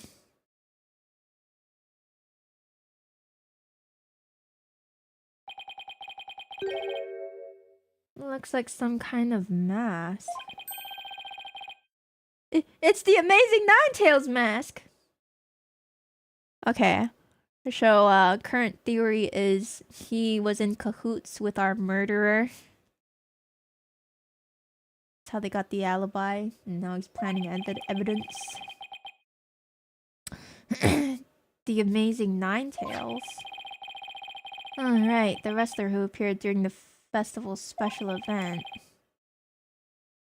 What's his mask doing here? He'd never take his mask off like this. Someone must have killed him! What? Who would do such a thing? Let's go talk over there in private. Yes, Jen, the mathematician lawyer, as I am so very widely known. Look, there's some white hair caught up inside this mask. A mask that washed up by the riverside. There's white hair inside. So, what makes you believe that the Amazing Ninetales has been murdered? You really want to know, eh? You're a studious one, ain't ya? Yes, I mean, no. I mean, please, just tell me, please. Jen, the math magician. That's me. Well, it's like this. I dreamed to become the wrestler myself. Hey, how about you join me in my quest for the champion belt? What a team! Me and my bandit's mask and you and that demon mask of yours. I wonder who else has white hair. I know, right? Who could the true identity of the masked man be? Certainly not the man right behind him in that picture. Harrison Ford as the masked man, yeah? Demon mask? Wonder if I could make it big. Apollo, let's save your pro wrestling debut until after the trial. Clavier! Oh god! Oh, no, I wasn't actually. Ugh. Why did I let him pull me off topic like that? Come on, Apollo, ask him about the Amazing Ninetales murder already! Yeah, alright. I don't really want to talk to him, but okay, if I must. The Amazing Ninetales is our village's savior, and don't you forget it! The Amazing Ninetales! Why is he doing that? Because he's sus. His trademark's gold cape made to look like nine fox tails. He whirls through the ring, smacking down Tenma wrestlers left and right. He sparked the monster craze, revitalizing Ninetales Vale in the blink of an eye. Yep, saved our village from becoming a ghost town. Now it's a yokai town.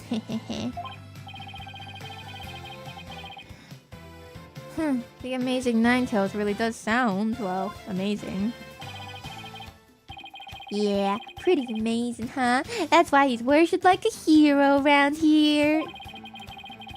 God, he really does seem like he's straight out of Ace Attorney. I mean, sorry, not, Chronicles. I'm proud to be from the same village as him. Come to think of it, you look kind of monster like yourself, Mr. Filch. Guess it makes sense you're from the same village as the amazing Ninetails. I know, a lot of people told me I look like a yokai. Since when was that a compliment? Ouch! That's a big idea. Check your pocket. Hey, how'd you do that? Keep it, I got lots more.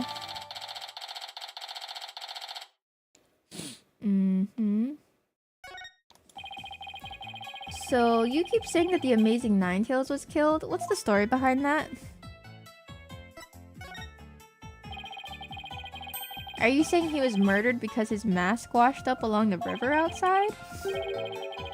That's only part of it. The main reason is no one's seen him since the special event. The word around Ninetails Vale is he was killed by Tenmataro. You villagers really are superstitious, aren't you? That we are. We love conspiracy theories too, like the mayor's diabolical plot. The mayor of Tenmatown? What is he plotting? Rumor has it he's planning on releasing Tenmataro. That's why he wants the merger.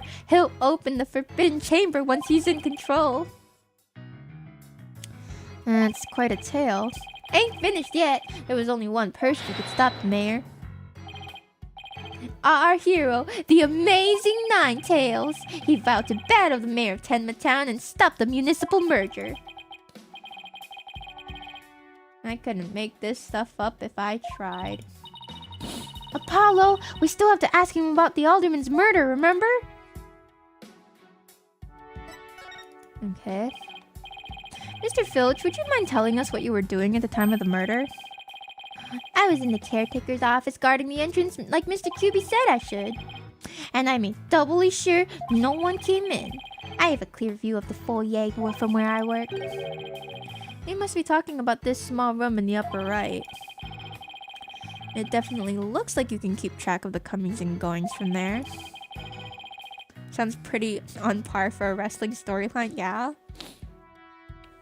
And you have an alibi to back your statement up, Mr. Filch.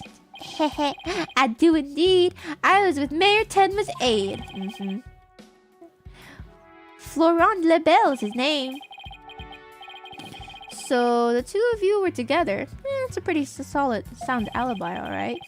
And nobody came in or out of the manor at the time of the murder? Kept watch here the whole time. Didn't see a soul pass by. And if anyone did, that their security camera would have spotted them. So no one came in or out at the time of the murder. That means we're dealing with someone who was already inside when it happened. So do you think this mask is the real deal? Without a doubt, this here's the mask worn by the amazing Ninetails.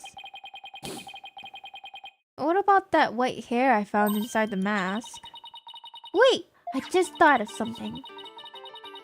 Remember the golden animal fur we found at the crime scene? Could it have come from this mask? They tossed it out the window maybe? Look, there's even a spot where some fur is missing. And then this places this mask at the scene of the crime at some point. Which means... What does this mean? Someone with white hair who is linked with the murder and is against the merge? No way! Could the amazing Ninetails and the alderman actually be... Oh, Apollo, sweetie. Something wrong, Apollo? You should see the look on your face. No, it's nothing. Maybe Jinxie could tell us something since she works there. Golden fur attached to the amazing Ninetails mask. Gotcha.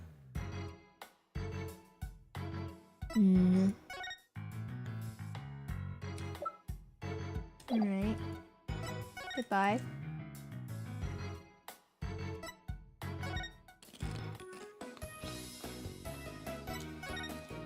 Where's she at?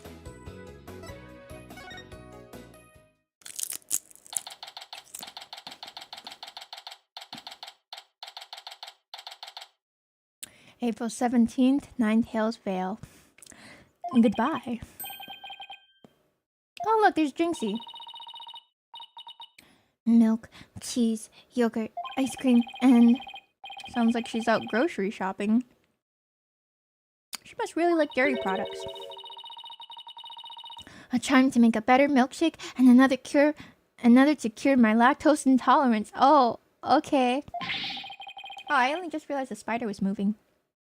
Maybe she should just stick to soy milk. Jinxie, hey, it's me. It's the demon lawyer. Not another warding charm. This case is already exhausting me. Or exhausting my voice. I don't know what it is. Apollo. Who is she? Oh, right. This is your first time meeting each other. Don't invite her over. She will destroy your toilet. I wasn't planning to.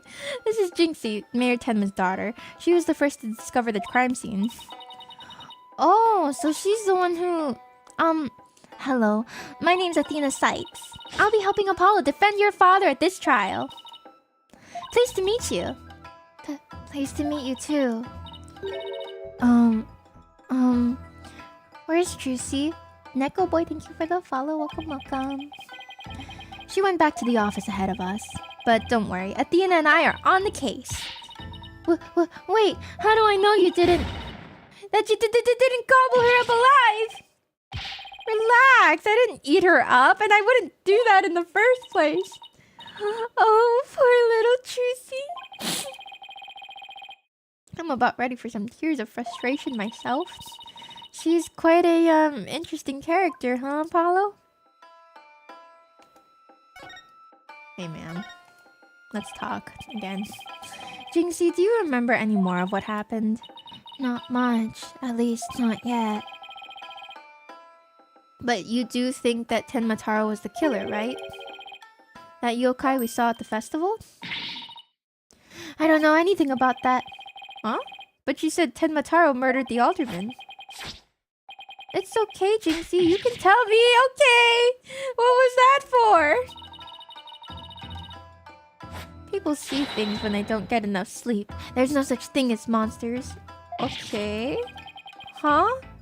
What's gotten into her? So, if there are no monsters, you admit I'm human. No, you're still a demon. I give up.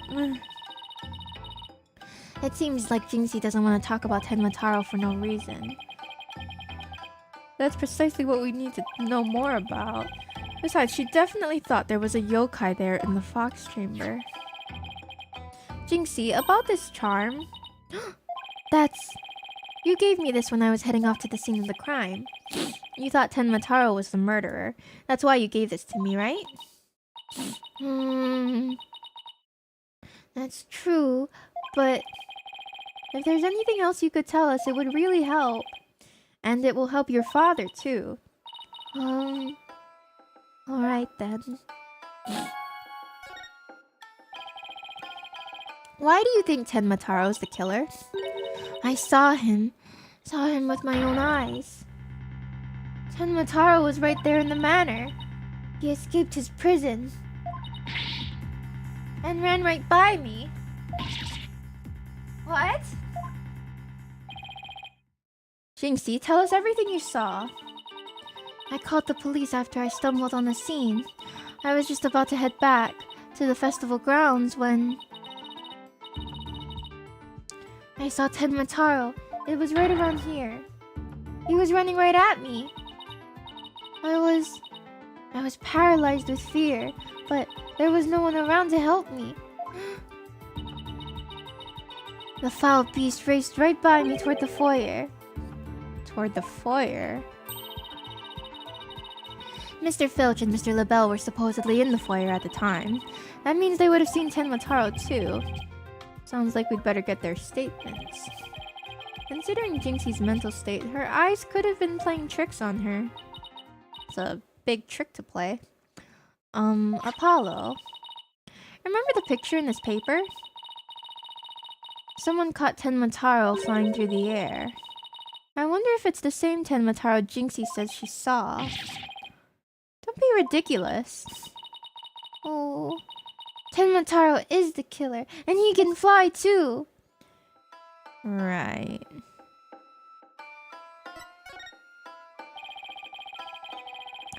Jinxie works at the Alderman's Manor, so maybe she can shed some light on this. So, no one knows the amazing Ninetales' true identity? Mm-hmm. They say no one's ever seen him without his mask. Doesn't that make you want to know even more? Uh-huh. That's why matches where wrestlers try to expose their opponent are so popular. Wait, you mean expose as in strip them naked? What? You even think like a demon. The only thing the winner removes is the loser's mask. To have your mask torn off is the worst humiliation a wrestler could suffer. So that's why their masks are more important to them than life itself. You see, these unmasking matches are life and death battles for the wrestlers. Different wrestling promotion, yeah.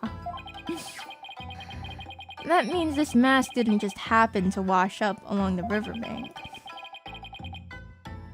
There's gotta be a story behind it. No one can stop the amazing Ninetales. I bet she'd be shocked to find out he's really the Alderman. I bet she would. About the yokai you saw at the scene of the crime, anything stand out? Actually, I heard this strange jangly sound. A jangly sound? Can you be a little more specific? This is true, the mask thing. In lucha wrestling, losing your mask is a great shame. Huh.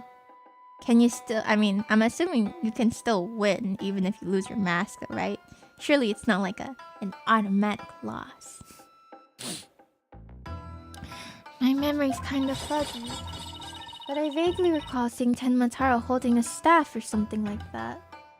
Oh, the spear? No, it wouldn't have been the spear. Maybe that's what was making the strange sounds. Does Tenmataro usually carry a staff? Good question. I've never heard of anything like that, and it's not shown on the scroll. How about in other documents? Any of them show Tenmataro with a staff? This is the only known document depicting Tenmataro. After all, those who needlessly depict the demon are forever cursed. Then what's the deal with the Tenmataro you saw, Jinxie?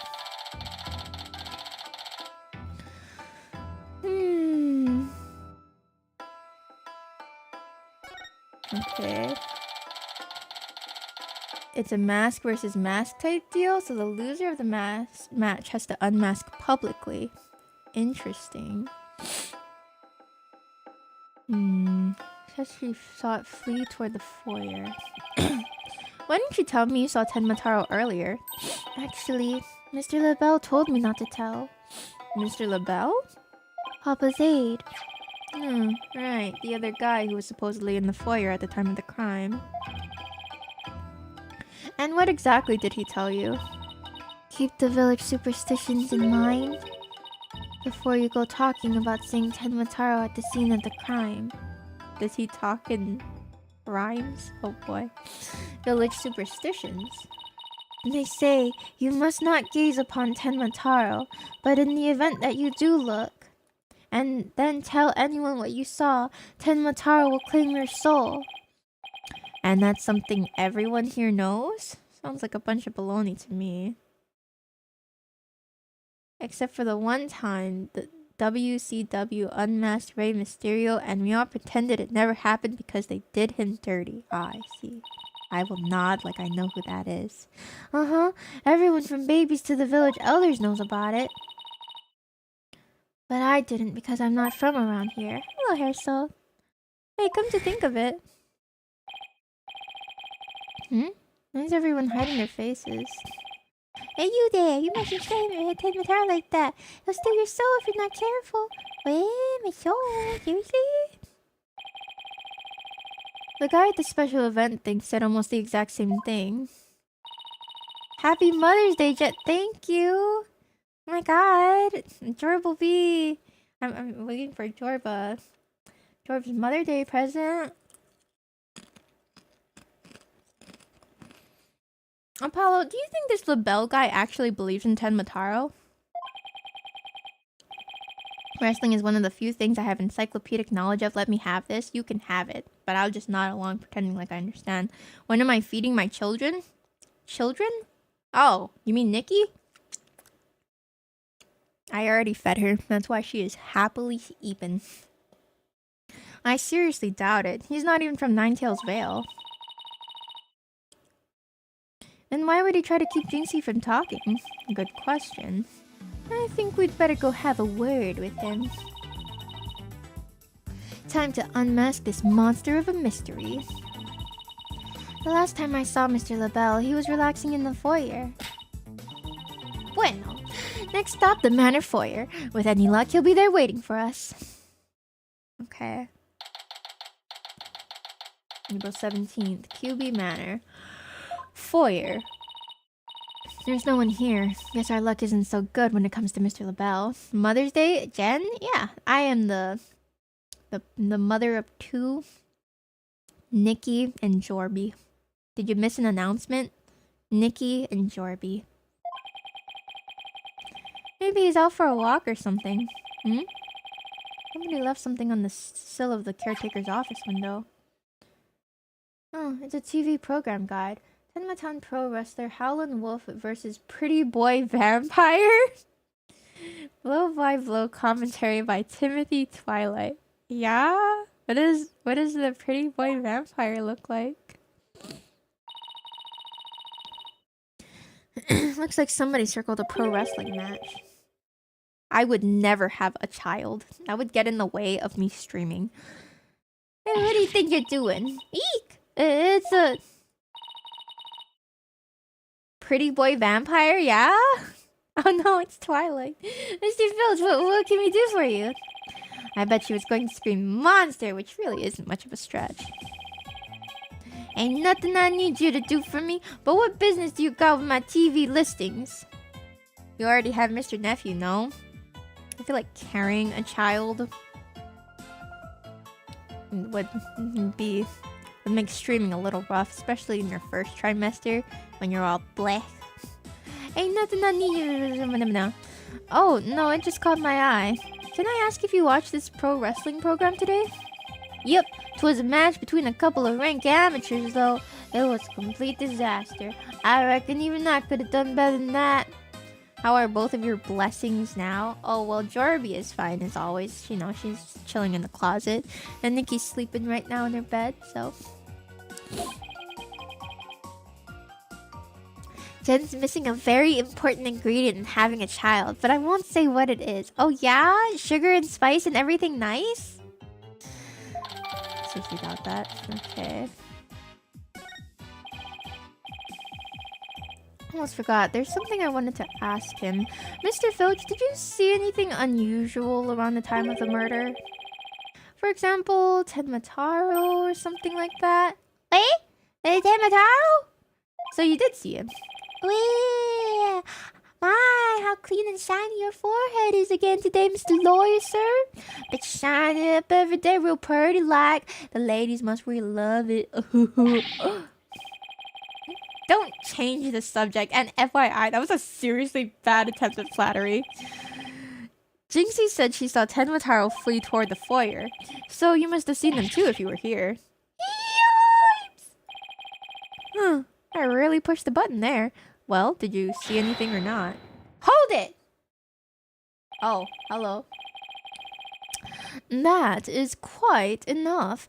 I must ask that you do not pester my friends anymore. Yipes! Forgive me for being pestered, sir. And you are? I am Florence LaBelle. Beau Divine and personal aide to Mayor Damien Tenma. Beau Divine, more like yokai grotesque. This place is crawling with monsters. Is he the Joker? He looks like the Joker. Oh, excuse you! Ah! What the heck was that for? Oh, it was just a little cologne. You had a look of stinky sweat about you. It's from my own original brand of cosmetic called Je suis la Belle. Oh, what a heavenly scent. Ugh, I think you just paralyzed my olfactory receptors. Oh! I suppose such a scent would be difficult for a peasant to appreciate. I'll have you know that is brand number 5, Bonjour. That was wet? No, it wasn't. My nose is dry. Here, I'll show you. It's my way of introducing myself. Enjoy. Where's my bottle of adieu so I can return the favor? Enough about the cologne. Please tell us what you saw around the time of the murder. Hello. I could clearly hear there's something in there. There's nothing in there. Stop talking about my nose.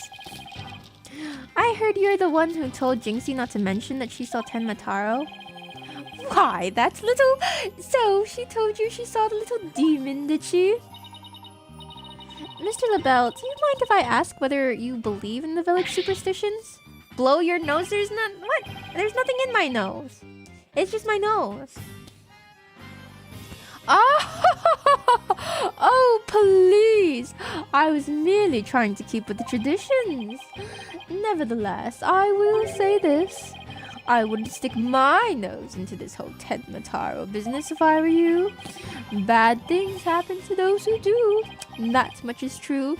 He is one scary monster. It's crazy. You really expect me to believe that monsters are real? Oh! Well, you're real, and you sure look like a monster. Look who's talking. So, Mr. LaBelle, you didn't see Ah! That is one crazy coat, right? Little Jinxie has an active imagination. Isn't that right, Phineas? That's right, I didn't see nothing, especially not Tenmataro. As for me, I only see things of beauty. That's why I can barely see you. I've got 2 words for this guy. Total freak.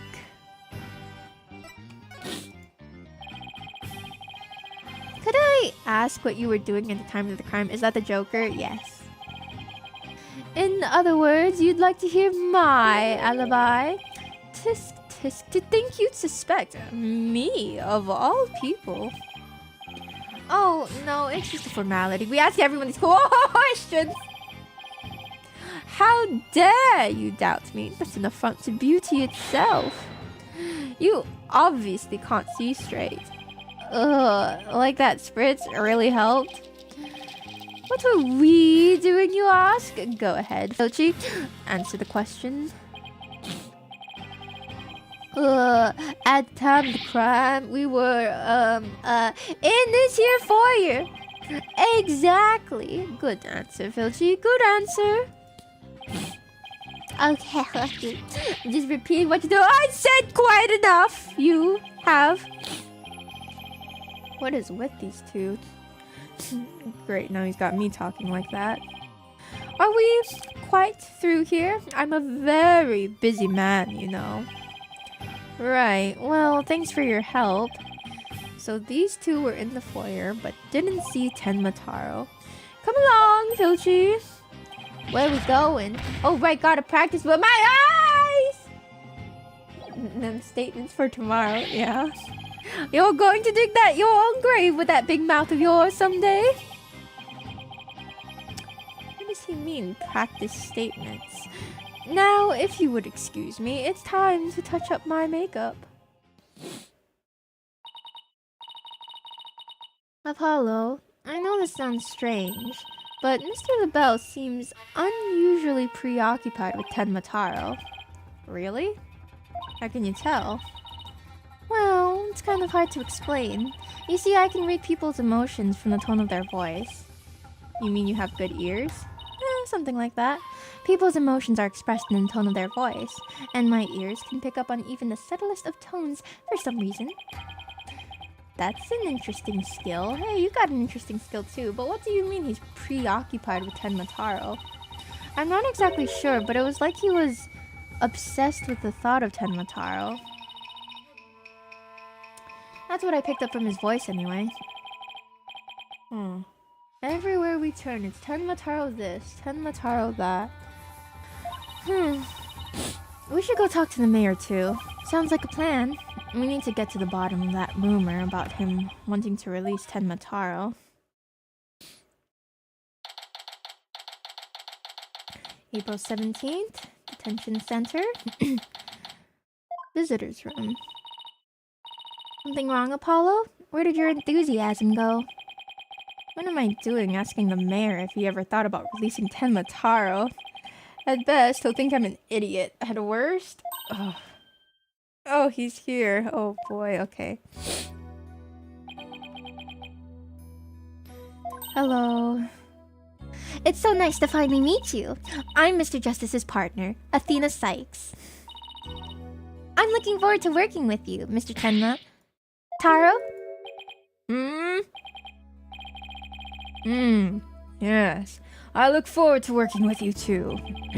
Eek. Glad he didn't mind Athena calling him by a completely wrong name. Apollo, he's just as kind and gentle looking as I'd imagined. Oh yeah? Okay, luckily for you, after that blunder you just made. There was something I wanted to talk to you about. There are rumors going around about how you want to or did set Tenmataro free. What utter nonsense! Yikes. They always assume the worst of me because of the way I look.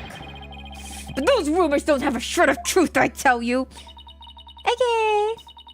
A little touchy about his appearance, isn't he? What he really needs to work on are his people skills. Alrighty. Talk to me. So, rumor has it that you want to push the merger through? In order to release Tenmataro. Of course, that's just a bunch of baloney, isn't it?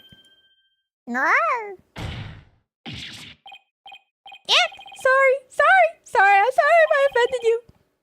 So that's the talk around the town, is it?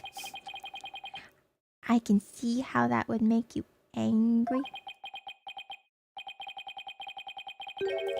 What if Jinxie's schoolmates start teasing her about this? Huh? I must break out of here at once. Her tormentors must be taught a lesson. No, wait. First, we have to get you a non-guilty verdict. Don't try to stop me. This is about a father's duty to his darling daughter. Hold tight, sweet Jinxie. Daddy's coming to save you. Relax. We'll look out for your daughter until we can get you free. Is that so? You don't need me to go straighten things out myself? Oh boy, they'd probably call in the SWAT team if he showed up at her school. Oh, right. I ought to ask about the reason behind the merger. It seems like you were rather forceful in pushing for the municipal merger. Did you really want Ninetales Vale that badly? Yes, well, it's quite an attractive prize in terms of tourism. Oh boy. Wait. Am I feeling what I think I'm feeling? Sure, I played a bit of hardball, but only when I deemed it necessary. I knew it. My bracelet's reacting. What is it, Apollo? Mayor Tenma may not be telling the whole truth. Really? How can you tell? You have your little quirks and I have mine. People invariably tense up when they lie. That's where my bracelet here comes in. You could just say that, you know, I'm just really good at telling when people lie. Just naturally good at it. I can sense when the person I'm talking to is feeling tense. Because it begins to feel tight on my arm. No way! I can do that? Wait, so you believe me? Just like that? Sure. Each of us has our own special gifts. That's why Wright hired us. Oh yeah, Athena has a gift too. Her special sense of hearing. Still, what do you think the mayor is lying about? I don't know, but it's our job to find out. It's been a while since my bracelet has reacted like this. Let's see if I still remember how to do this. First, I touch my bracelet. Right, now let's give it a whirl. Poke it, bop it, twist it, lock it. I remember this feeling of intense concentration. The ability to see the smallest twitch, the slightest frown that no one else can see. Now Mayor Tenma was lying somewhere in that statement he just made. And when he lied, a certain habit made itself clear just under his right eye. I just have to shift my viewpoint up and focus on that area. Alright, I've got him now. His nervous tell should appear when he's trying to pull the wool over my eyes. I've got to pore over every word he says and wait for it to appear. And when it does, I'll perceive it. Yes, well, it's quite an attractive prize in terms. Gotcha! In? It's the in that got it. You should play card games like Beanie, yeah? Mr. Mayor, please, you can trust us with the truth. The truth? I don't understand. When you mentioned tourism, the bottom of your right eye started twitching. What nonsense is this? So what if it did? Please tell us more about your merger bid. What more is there to tell? Why were you really seeking to merge with Ninetails Vale? I already told you. Tourism! The monster craze really revitalized the village, making it quite the prize. You really don't trust us, do you? What are you talking about? The village has been hot property ever since the monster craze started, has it not? I think you've yet to realize that what you're saying contradicts the facts. You say that the monster craze really revitalized Ninetails Vale, so you felt it would be an attractive prize for tourism. But that would contradict this. Monster craze revitalized Ninetails Vale.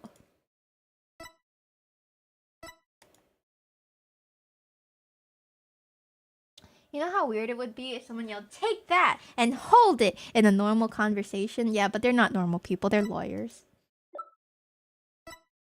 About as freaky as you can get.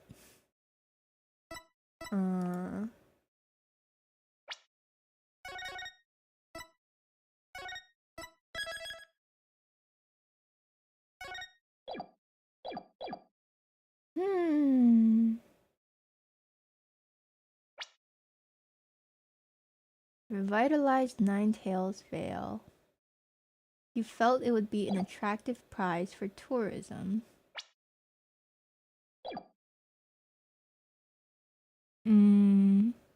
Those who foolishly choose to depict the demon are cursed. So the scroll, the legend scroll? Take that! Take that? This evidence proves you're not being— Ah! I'm sorry, take it all back. Forgive me, there was a fly that was driving me crazy. If that's how he deals with flies, I'd hate to see him when he's really angry. So, you think I'm not being entirely truthful? Yes, sir. I think you've yet to realize that what you're saying contradicts the facts. You say Ninetails Vale is booming thanks to the monster craze, so you felt it would be an attractive prize to tourism.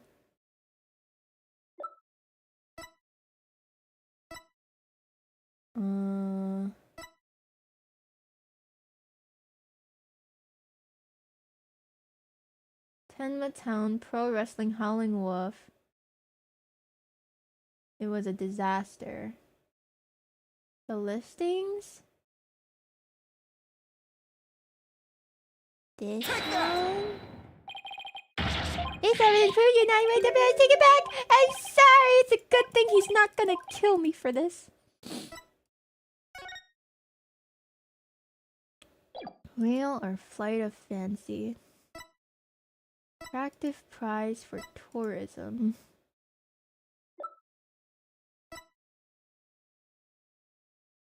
Sparked the monster craze and saved Ninetales Vale from becoming a ghost town.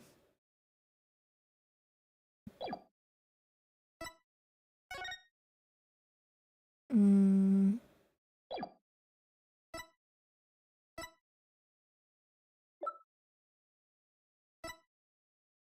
you want my attorney's badge? Only found in Ninetales Vale. Scene of the crime. What do you mean it wasn't an attractive prize for tourism?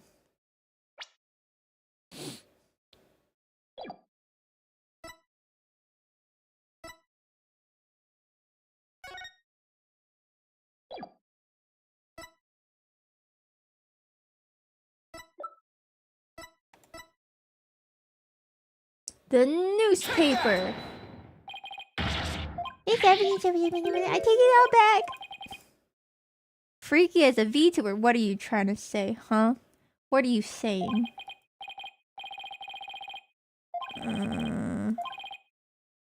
You say the Ninetales Vale is booming thanks to the monster craze. So you felt it would be an attractive prize for tourism.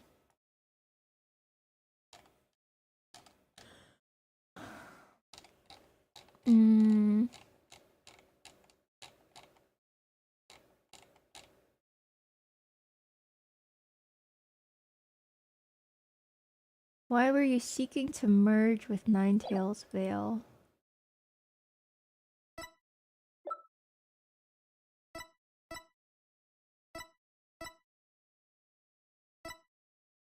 The mask? Take it? You're not being true. I don't understand. Contradict the facts. The statue. Take it. This evidence proves that... Am I stupid or am I an idiot? Which is it? Take that! Take it! The monster craze in Ninetales Vale is a very recent phenomenon. It was sparked when Amazing Ninetales rose up against the municipal merger. Oh.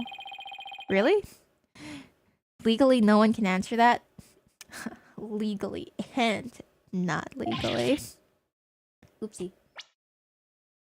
The village was practically a ghost town before then. Ah! So you see, you couldn't have possibly seen it as an attractive prize for its tourism. What's the real reason behind your push to merge Tenma Town with Ninetales Vale, huh? Well,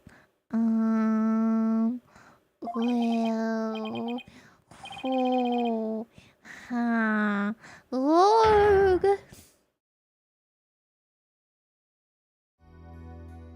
Tell me. Talk to me. Speaketh. Are you ready to tell me the truth now? Honestly, I never wanted to pursue the merger in the first place. But I had no choice if I wanted to protect my darling little Jinxie. Protect her from what? I received a threat. It said either I go through with the merger, or my Jinxie dies. What? What? How awful! Who would do such a thing? I don't know. But whoever blackmailed me must be connected to the murder. Wait, so you think the blackmailer and the killer could be one and the same? Alderman QB was immensely popular, so you have to ask, who would want him dead? The blackmailer who wanted the merger at all costs had all the motive in the world. But why go from blackmail to murder? The merger protests won't disappear just because Alderman was killed. Could it be? What if there was another reason for the murder? Like what? Maybe the blackmailer discovered Alderman QB's secret identity. And his secret identity was a threat to the blackmailer's murder scheme. What does secret identities have to do with anything, Apollo? I have evidence revealing the Alderman's secret identity. Maybe it's time to use it.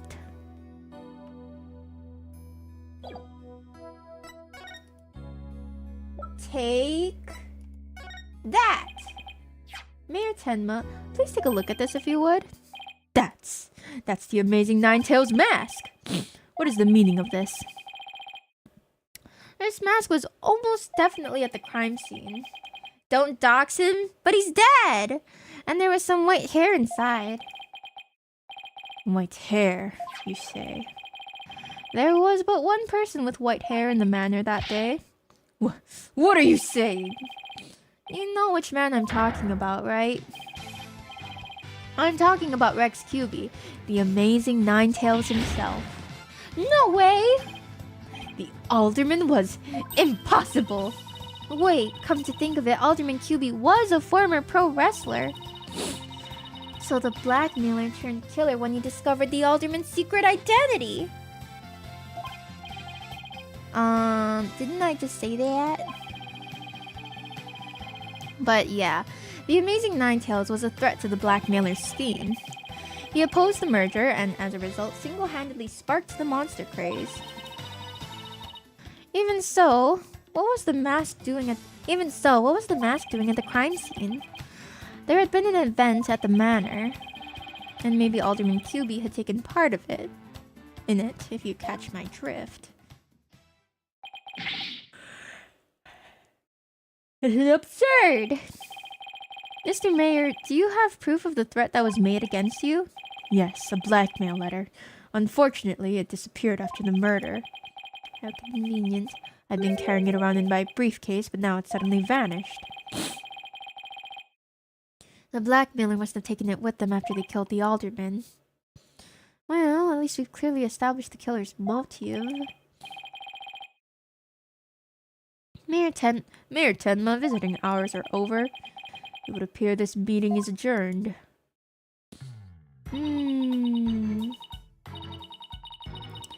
Apollo, do you really think the Tenma Taro that Jinxie saw is the killer? Comfortable? Okay, cool. I don't know. All I know is there's no such thing as monsters.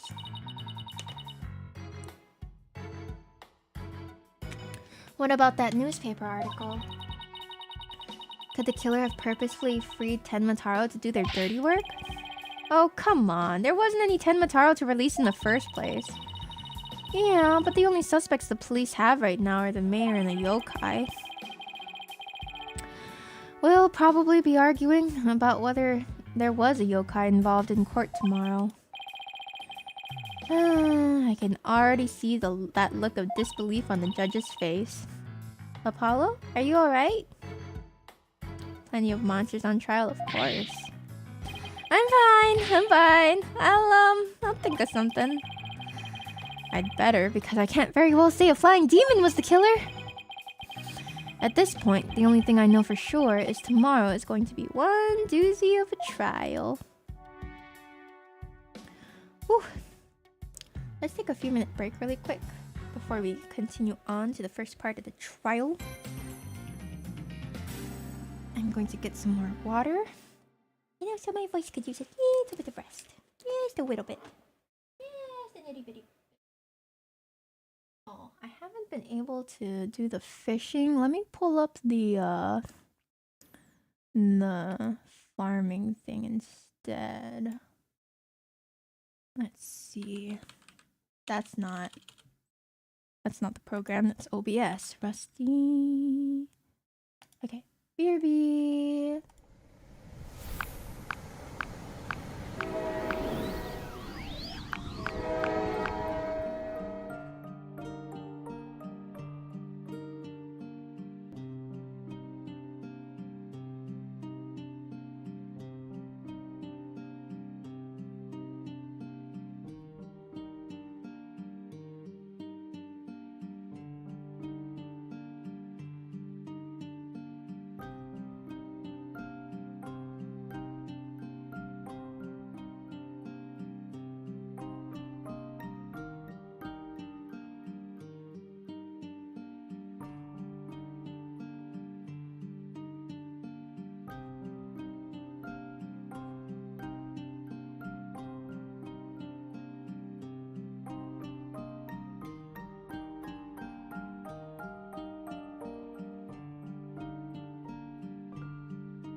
back.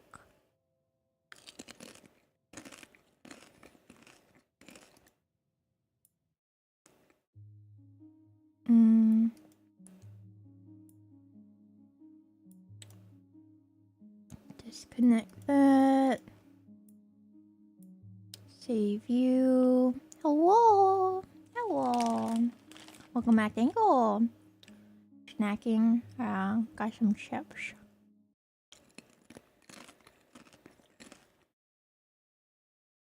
Alright. Let's go. So a convicted murderer, huh? Voice okay? Yeah, it's okay. I think I'm just feeling a little bit eepy, which is good. Because it means that hopefully after stream, I can sleep. April 18th, 9:15 a.m. District Court, Defendant Lobby number 3. Hello, Yuri.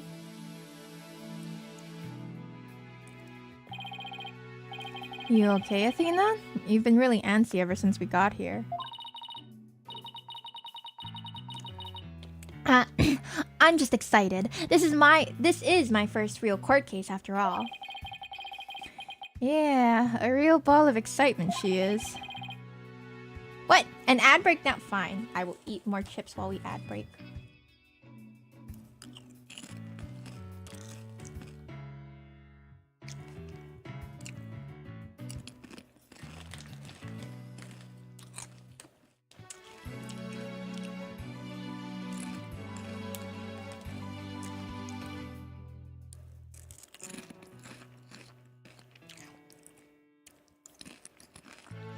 Okay, ad break over. Welcome back. I know just what she needs. Athena! Eek! What kind of chips? Salt and vinegar? Didn't you ever learn about indoor and outdoor voices? I'm just trying to show you the best way to relieve your pre-trial jitters. Non-subs miss the crunch ASMR. I know. Those poor souls. By scaring the daylights out of me? No, I find that shouting, "I'm fine!" in a loud voice really relieves stress. It's part of my Chords of Steel voice workout and a must before every trial. You want me to shout? Here? That's right. Here. I'll go first, then you try. I'm Apollo Justice and I'm fine! Alright. I'm Athena Sykes. And I'm fine! Huh. I think that actually worked. I thought it might help. Always works for me. An old friend of mine from junior high and I say it all the time. I see. I'm Apollo Justice and I'm Knopf. I see. A proven remedy to calm the soul. I like it. Hey, how about we finish off with a race around the courthouse? The point is to relieve stress, not get totally exhausted. What's with all the racket, you two? Hey, Feeny. Ah, Mr. Wright. Just a little voice workout. Hey, what's with the suit? Oh, this? Hi, Rotary. Good morning. I was thinking about getting my attorney's badge back, that's all. So you decided to stop dressing like a hobo, huh? I almost miss it. I kinda do. That's all? That's huge news, but why now? I have a feeling I'll be needed in the courtroom again sometime soon.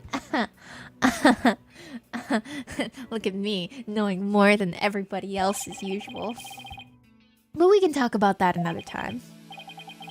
No fair. Inquiring minds want to know.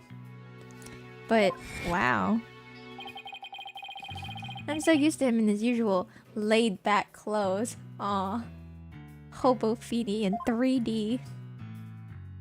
Who the heck is that man?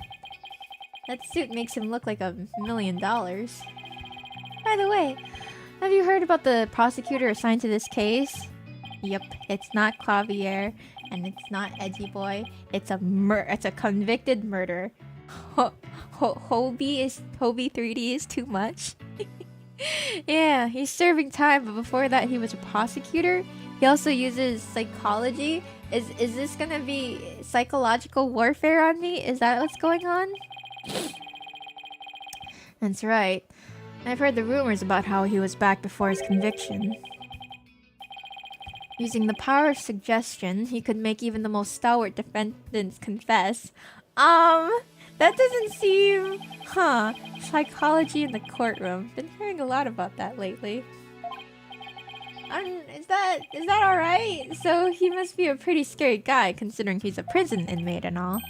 So they say. They also say he'll cut you down if you talk too much. I knew he was gonna be bad news. That's probably just hyperbole. At least I hope so for your sake. Athena has a bow? Does she? Wait, so is it true or not? Or as Mr. Nephew would like to say, is it true or not true? Let's just say you should be concise and choose your words carefully. If you'd like to keep that head of yours attached to the rest of your body, that is. Why would they do this to me? Yikes, better tone down my cords of steel too. So are you all ready? It might be a good idea to check the court record again before stepping into the ring. Right, Mr. Right, but I'm fine! I'll be watching from the gallery. Good luck. Thanks. Okay, let's do this. The odds of pulling this off are ridiculously low, but that's nothing new. Believe in our client. Seek the truth. That's all we can do. Hang in there, Mayor Tenma. Here comes justice! Oh boy.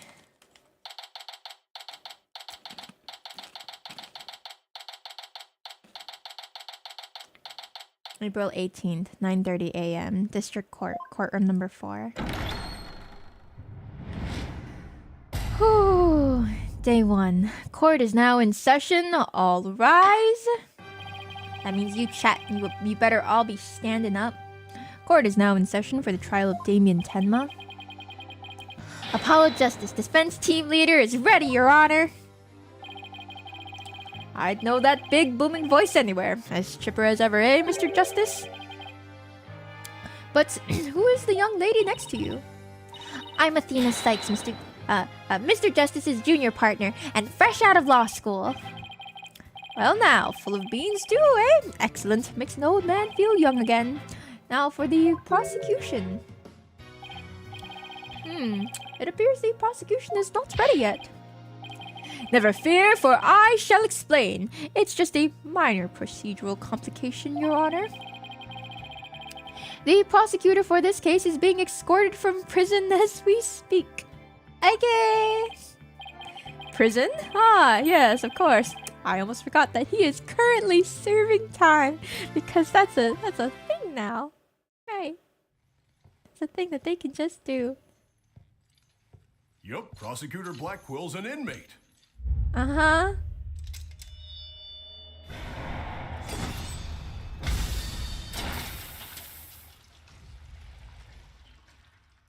Why would they let this happen?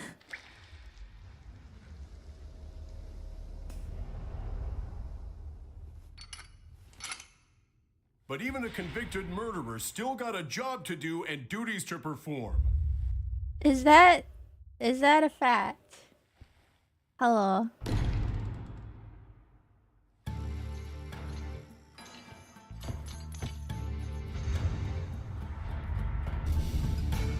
Sup? You look tired. What's that on your face? Are you gonna stand like that? Oh, okay. He looks like a Persona character. This doesn't seem ethical. Yeah, somehow, something about this doesn't seem legal.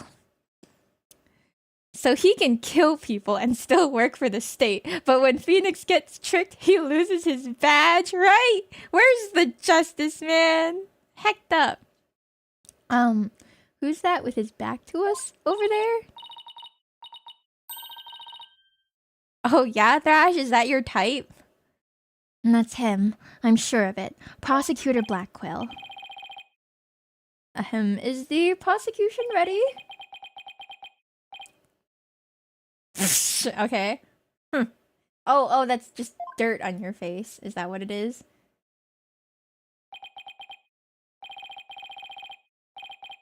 Enough jabbering. Get on with it already. Why are you eating a feather? Ah! Of course, forgive me. Why are all the people related to this case so scary? Very well, Prosecutor Blackquill, your opening statement if you please. Ah! What's the matter? Must we continue to frit away time like this? It is all right there in the indictment. An opening statement would be pointless. Pointless? Oh. Well. Looks like the cat, or in this case the prosecutor, has the judge's tongue. Well, he did kill somebody. With the cuffs still on? What? Of course the cuffs have to stay on. He's a murderer. How do you become his cellmate? Well, I guess you have to become a murderer too. But we need an opening statement as an interview of the case overview of the case at hand. Well then, your baldness. If it's so very important, why don't you do the honors? They let this guy out of prison? Who? Me? There's a term for people who whine and fuss about how they need silly, useless things. Oh god. And then decide they no longer want them once it's theirs. A selfish old fool. Wait, what the heck is going on in the trial? The cuffs are what? What? Huh? Wait, was that the prosecution's opening statement? Oh, daughters such as you are a plague upon the young. I pity your poor grandchildren, or is it great-grandchildren? Eh?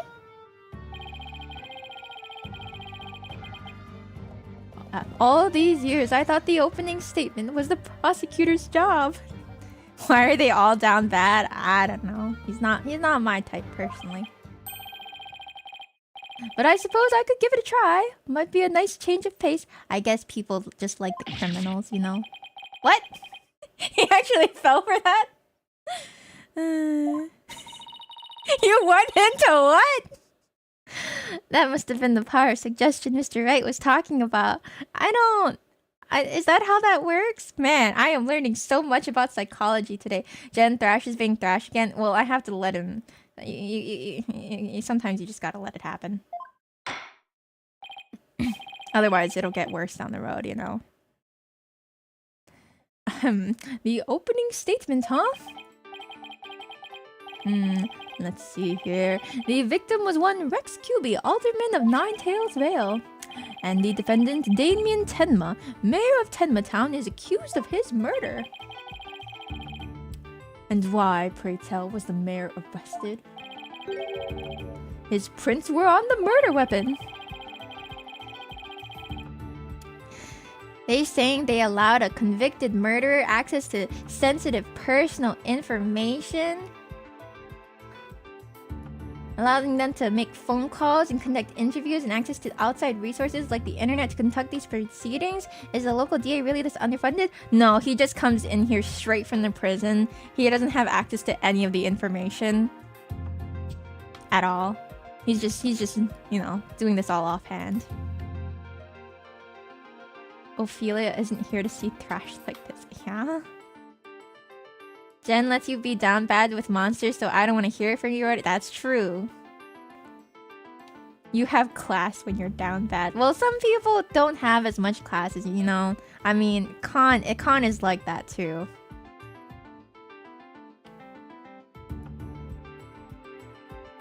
Alright. He can play mind tricks? Is that... okay, well, I guess we'll see.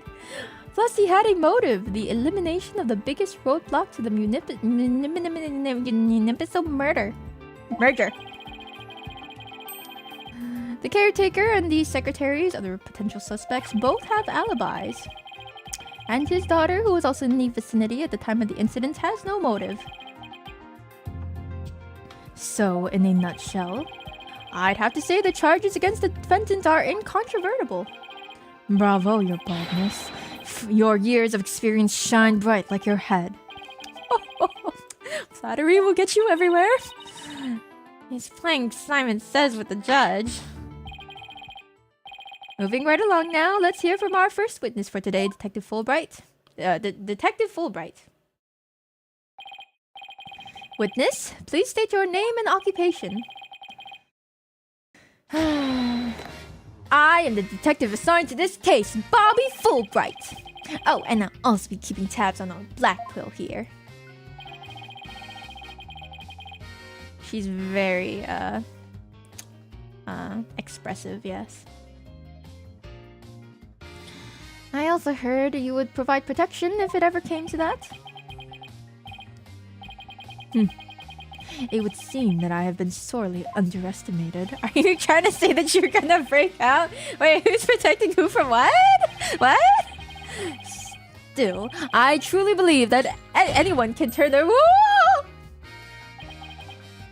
Fulbright. Save your platitudes for funerals. Get on with your statement. Anyone can turn their life around, even old Blackwell here. Ha ha ha! That's the spirit. Justice must be swift and true. I see it in your eyes. There is hope for your rehabilitation and return to society.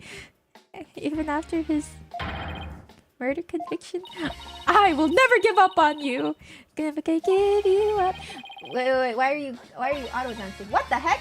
Wait, whoa, stop that. Hey, turn that off. What the heck? Prosecutor Blackwell doesn't seem to intimidate Detective Fulbright. Well, you know what they say. Ignorance is bliss. Oh, so that's why Detective Fulbright was assigned to Blackwell. He's so oblivious. Now, let's have your first statement, Detective Fulbright. You got it. But first, I'd like to say to the defense that justice will ultimately prevail. Alright. You want to say something as long as it is rated PG-13, please, about the murder. Alderman QB was murdered with a spear that had been on the wall. The fingerprints of the defendant, Damien Tenma, were found on the murder weapon. At the time, Alderman QB was asleep from a drug he unwittingly ingested. Mayor Tenma attacked his helpless victim, impaling him like a human shield, but the sudden pain jolted the victim awake, and he grabbed his statue and struck back. Oh, is that how they're taking it, huh? Interesting. Alderman QB had then slipped some kind of sleep-inducing drug? That's right, the accused was scared because the alderman was a former pro wrestler. So he slipped him a drug to make sure he'd be out cold and defenseless. Uh-huh. There's the autopsy report to prove it. Thanks. Stabbed with a spear around 3:20 p.m. The victim had been in a drug-induced slumber. Drug-induced. And the victim managed to attack his attacker despite being impaled by a spear. That sounds almost superhuman. Is it even possible? Well, he was a former pro wrestler after all. That spear was probably nothing more than a mosquito bite to him. Not so fast. Don't try to brush it all off by saying the alderman had been a pro wrestler. Do you really expect us to believe he could fight back after being skewered by a spear? Never heard of the incredible feats of which a man is capable of in a pinch, have you? Are you just gonna keep referencing your little murder, sir? Is that what this is? Okay. Like the samurai of yore, wrestlers can battle through intense pain. It sharpens their senses. I used to talk about it with a former wrestler I met in the clink. Okay. I don't know. It still sounds a little far-fetched. Does it now? Then perhaps we should test the theory on you with the edge of my blade. The edge of your what? The what? I didn't sign up for this.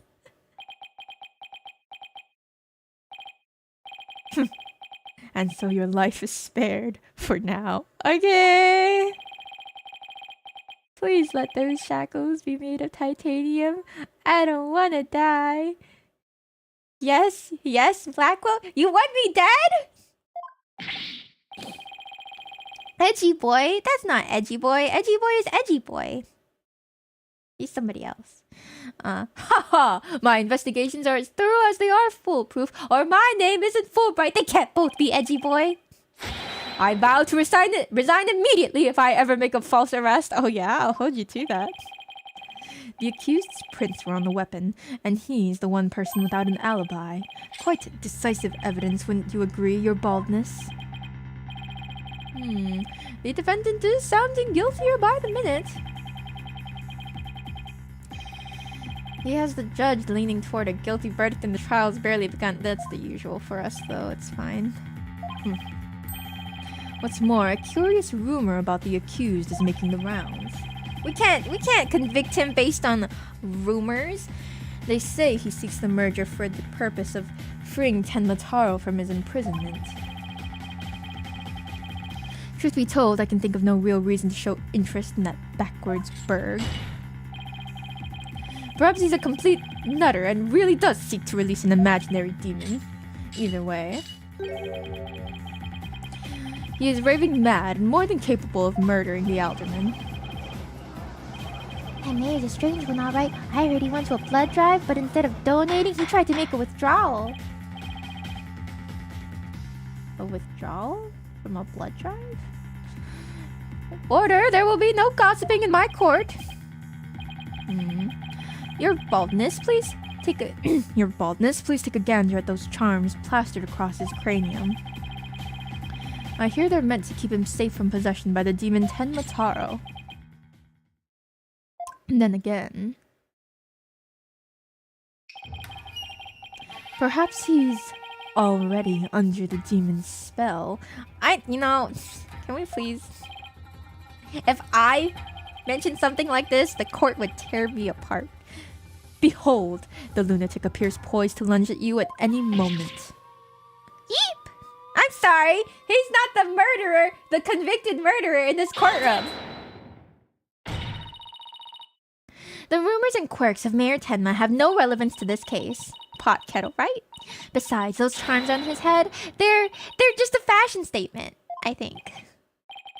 Come to think of it, such things don't seem relevant to the case, do they? The prosecution will refrain from dragging our client's reputation through the mud. Oh, what a dreadfully fearsome lass we have here.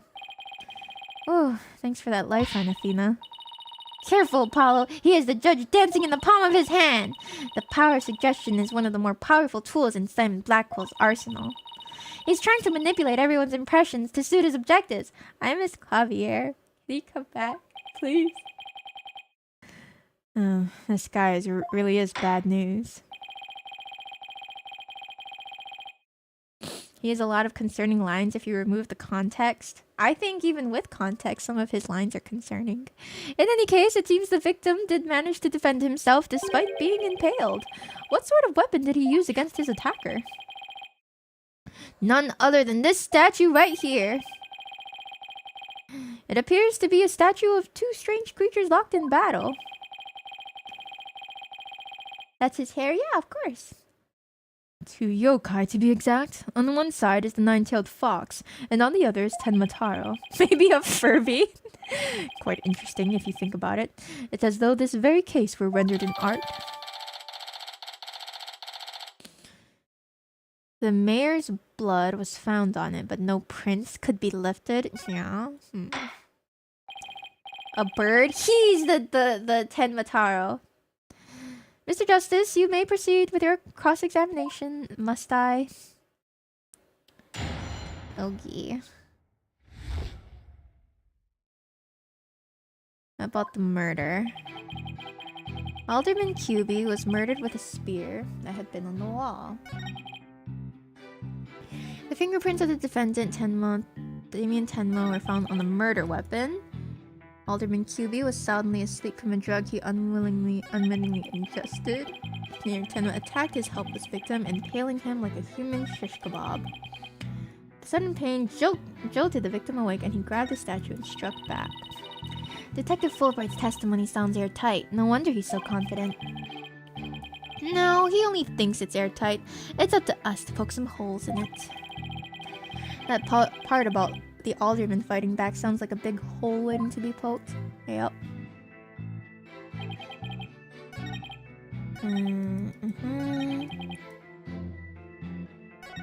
Practice. Hold it! Could he really have attacked his attacker after being impaled with that huge spear? Absolutely! After all, he was once a pro wrestler. The injustice of being drugged and speared was answered with a righteous counterattack. But does being a former pro wrestler make him superhuman? Absolutely!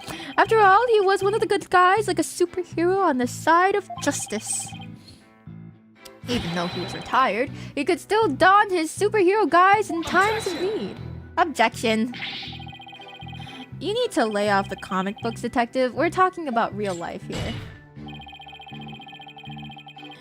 Setting aside the half-wit flights of fancy, the fact is this. The court ordered post-mortem concluded the victim moved after his skewering. Huh. So he found the strength to somehow attack his attacker, huh? Kayfabe? Huh?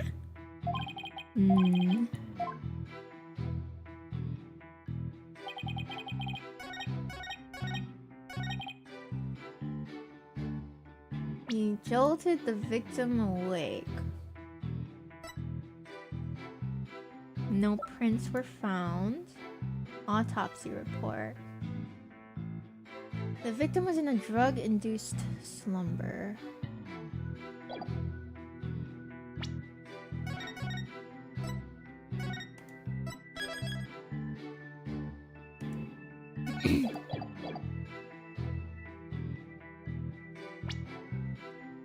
He grabbed the statue and struck back. Wording charm. Can I look at this?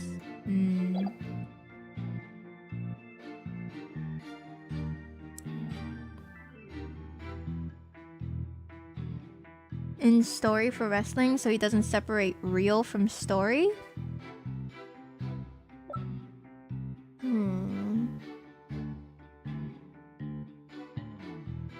Around 3:20 p.m., stabbed with a spear.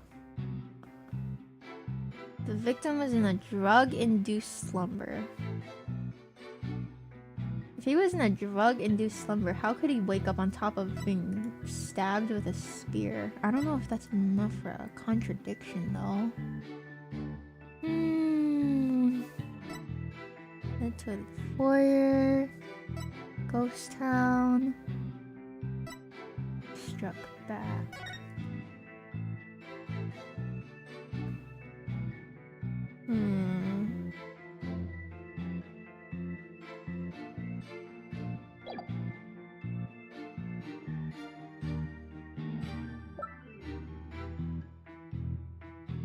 TLDR, it's still real to him?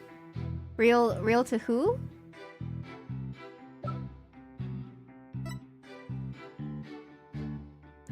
Ninetales?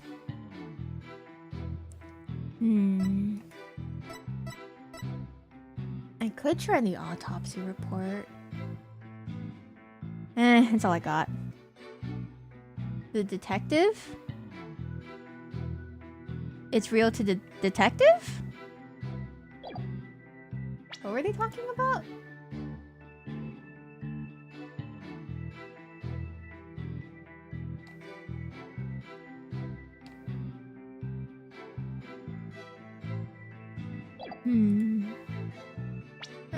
I'll try it.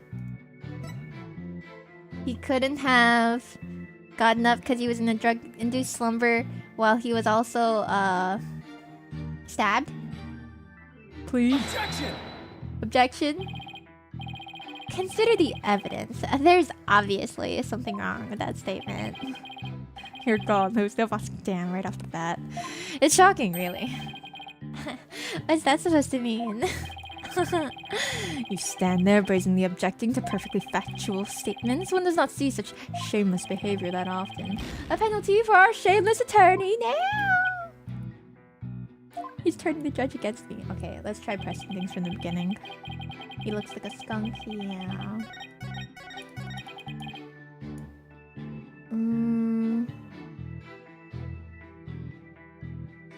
I'm saying the detective is buying into pro wrestling tropes. He believes it is all real. Ah, okay, gotcha. I mean, he does think himself a superhero, so... Alright, 1 second. I hear you, Nikki. So, those weapons on the wall of the Fox Chamber, I presume those are real? Don't you think keeping real weapons around like that is rather dangerous? No matter what he collected, the alderman insisted it be the real deal.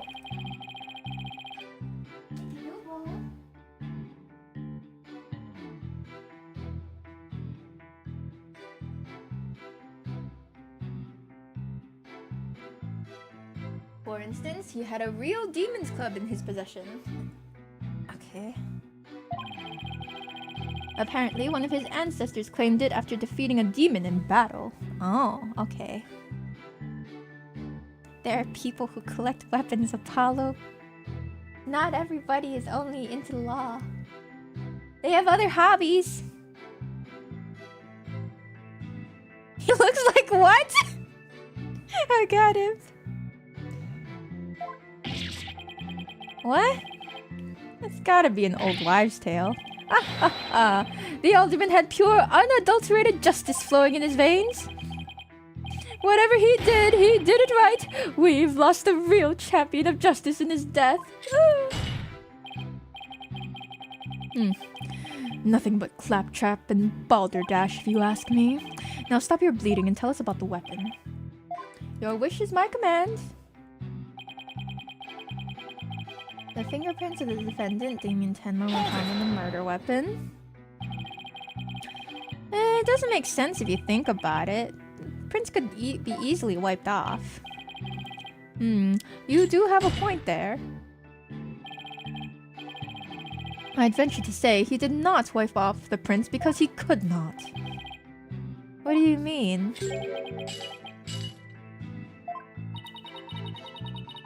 Looks like he wants you to figure it out because he got knocked out. Well, don't just stand there. Show him who's boss.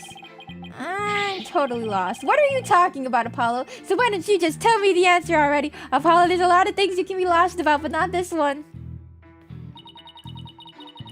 I don't think he saw that plea for help. You feeling alright, kid? Running a fever, perhaps? I wish trials came with a reset button. Me too. Well, the specifics may yet come to light. Please proceed, Detective Fulbright. He was knocked out. He was asleep from a drug he unwittingly ingested. Come to think of it, a coffee cup was found on the floor. Was the sedative in his coffee? Bingo! We found traces of a sleeping agent all over the inside of the cup. And that is why he was out cold. That is, until he leapt to his feet upon being impaled by the mayor. What an awful way to wake up. A rather stimulating eye-opener, if you ask me. I too would have risen to the attack, for to die in battle is the samurai way. Yeah. Paradise awaits fallen heroes, but that hole in his stomach would make eating a challenge. Prosecutor Blackquill, please. Those morbid jokes of yours have no place in this court. It's gonna be a long case. Well, it is day one. Says the jester in detective's guise. Moving right along. Attacked his helpless victim, impaling him like a human shish kebab. So the alderman was drugged because he was really strong? Did you see those rock-hard muscles of his? I'm surprised the spear even managed to pierce that armor-like musculature. I admit, I'm completely jealous of that righteous body of his. Well, he did look pretty buff, even in that suit he had on. Quite a difference when compared with a yellow belly like you. Yellow belly? Who even says that anymore? He's been in jail. He can't keep up with the times. Yeah, and the color's all wrong too. Oh, I know. How about a squishy red tomato? I move to strike both of your comments from the record. These witnesses, this prosecutor. Yeah, it's gonna be a time. I miss Clavier. Mr. Justice's character is not the issue here. Now let's get back to what happened after the far more muscular alderman was impaled. Yes, well, your average person would likely have died on the spot.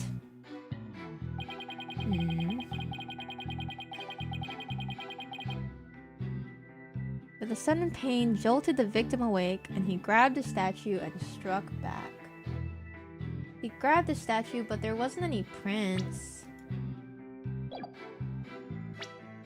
Was he wearing like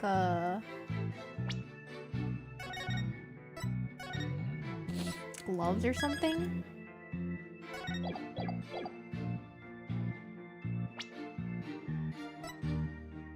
No prints could be lifted. Oh, I can't see my court record. I can only see the statue. I want to see if he was wearing gloves or not, and I don't think it would show, but you know, just in case. Try it. Objection! Objection!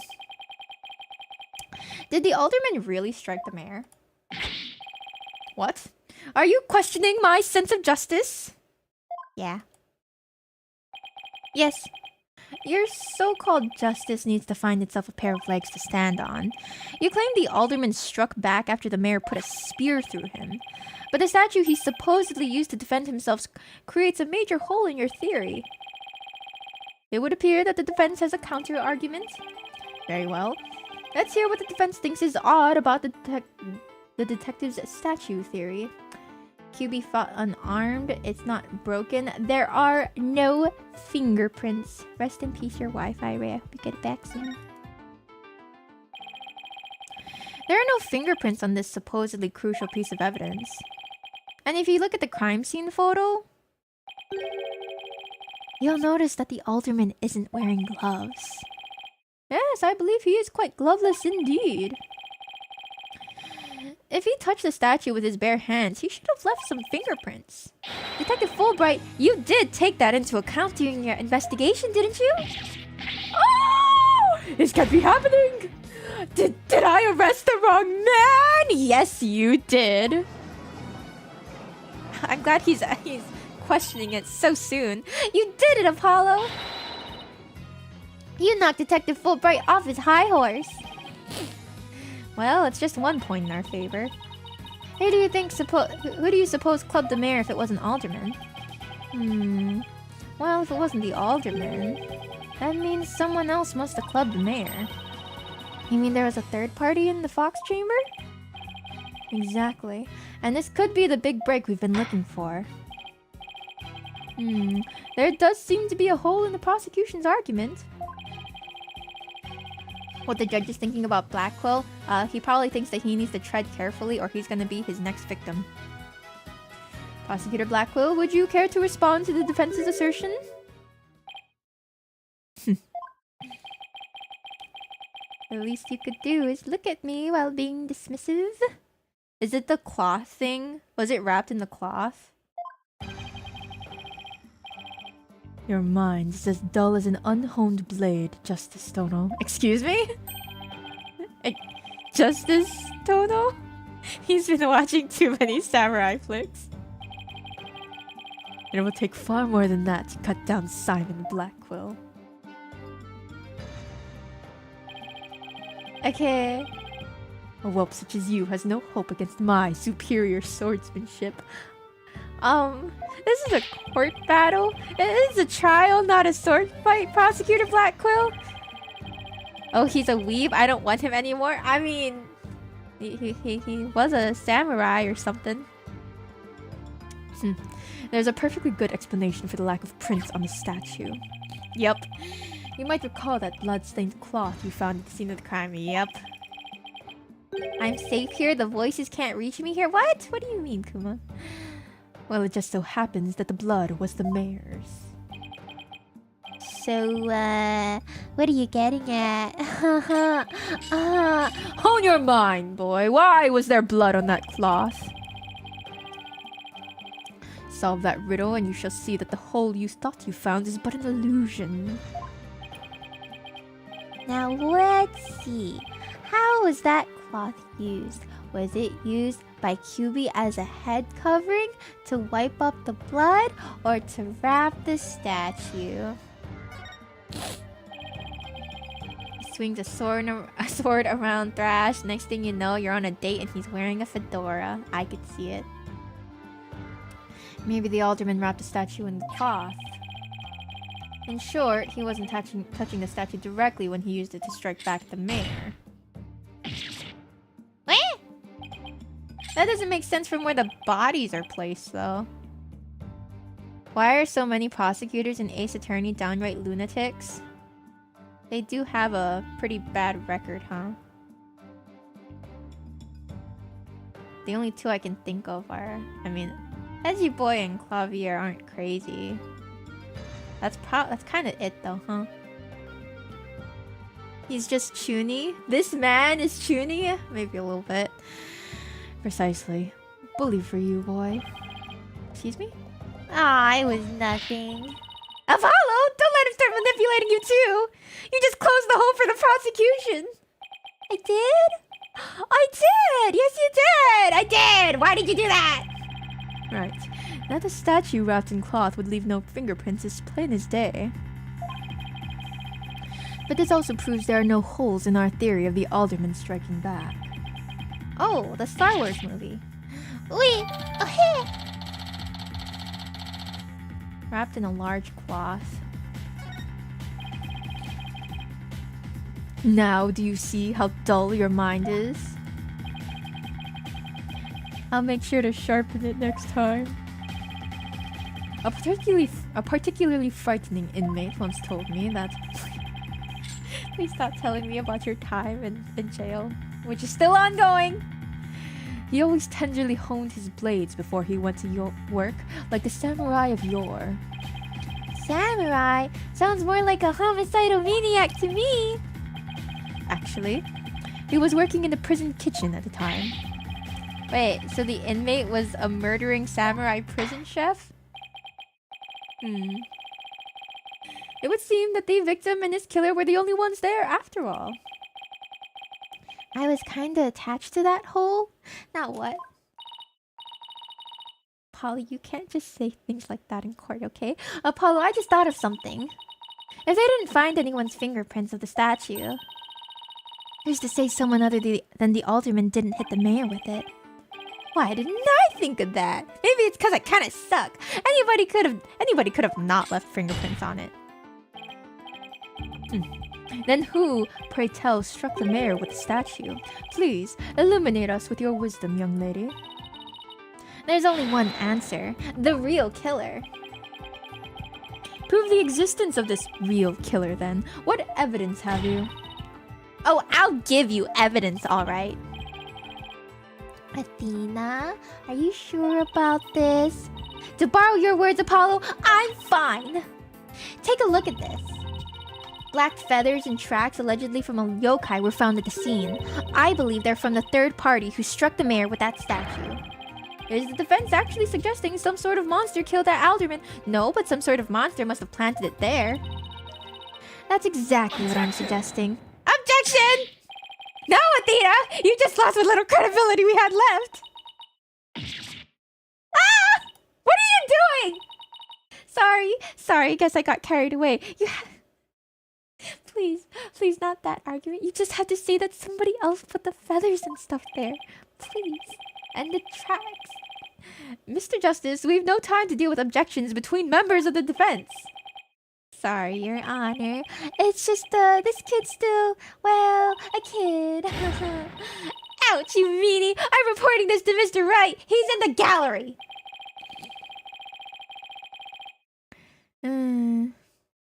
I'm surprised the judge, like, Black Quill stopped speaking like a moron or something polite like that. Well, I mean, he still has to take control of the court. He's a very competent judge, as we all know. So is this court to believe the feathers and tracks are from a yokai, as you put it? No, Your Honor. I believe they're a fabrication. The real killer wants us to believe that some sort of monster murdered the alderman. Maybe I should get my hair styled like Athena. Maybe you guys should get your hair styled like Apollo. Like Polly. Interesting. And why do you suppose the killer would do that? Why indeed? That's a good question. Mr. Justice, you seem as new to this as your partner is. This I'm not reporting to Mr. Wright. Well, you don't have to because he's watching from the gallery. Boy, Fulbright. Explain to his baldness what these brats are missing. You know, the who and the why behind those feathers and tracks. What? You mean you can explain all that? You want your hair styled like the judge, yeah? Ahaha! Our investigative prowess is without equal. I'm starting to think I chose the wrong profession. Very well, let's hear about these so-called yokai feathers and tracks. You got it. This entire case centers on one man's attempt to crush opposition to the municipal merger. Mayor Tenma panicked when the amazing Ninetales helped embolden the protesters, so he stoked the villagers' fears by fabricating a monster. The strange feathers and tracks he planted made it look like a yokai was the killer.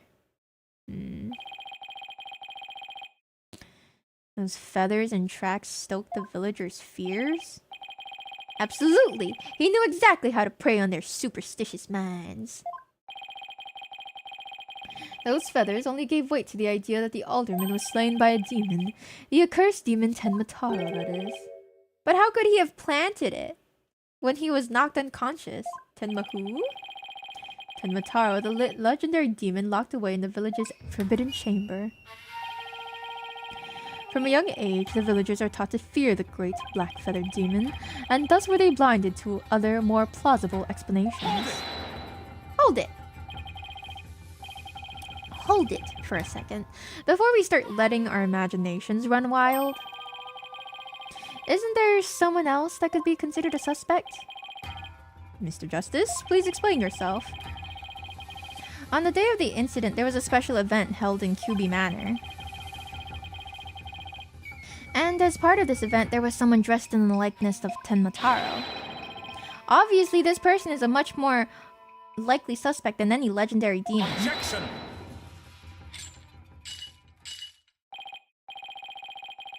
Dullard, you are playing right into the killer's mind games. What? Listen here, the feathers and tracks were merely red herrings. The villagers believe the murder to be the work of the real Tenmataro. However, the police believe that the person in the Tenmataro suit is the killer. Ah. The defendant sought to sow this confusion in order to deflect blame away from himself. However, he was knocked unconscious by the alderman. And thus our mentally deficient mayor was caught red-handed at the scene of crime. Objection! Do you honestly believe Mayor Tenma would do something so stupid? The evidence speaks for itself, Fulbright. Right, it was the mayor's last-ditch attempt to stop the opposition before things got crazy. I think a murder's pretty crazy. The amazing Ninetales was fueling both the yokai craze and the anti-merger movement. Plus, he's one of the better-known masked wrestlers and the hometown favorite. That's why the mayor panicked and set out on the path of injustice. But do the people of Ninetales Vale really believe a yokai is behind the crime? Yokai sightings are an everyday event there, so I wouldn't be surprised if they did. I must say, a crime that preys upon innocent, impressionable minds. Just so, a particularly silver-tongued inmate once had the following words for me. The innocent of heart are the easiest prey. You don't say. Was this inmate a con artist? No. He was framed for the murder of his beloved. I actually felt sorry for the poor chap. Wait, so he wasn't the predator, but rather the prey? Yes, well, now then, the defense may proceed with their cross-examination. Alright. Feathers and tracks. The entire case centers on one man's attempt to crush opposition to the municipal murder. Mayor Tenma panicked when the amazing Ninetails helped embolden the protesters, so he stoked the villagers' fears by fabricating a monster. The strange feathers and tracks he planted made it look like a yokai was the killer. How could he plant it when he was knocked unconscious? Hard to believe that a stiff, humorless man like the mayor could be behind such a stunt. We have to do something, Apollo, before they pin it all on the mayor. Then we're going to need to prove that Mayor Tenma didn't plant that yokai stuff. How are we supposed to do that? By proving that he couldn't, because he was unconscious. Okay. Mayor Tenma panicked when he saw the plan. He started fabricating a monster. Proves he was the killer.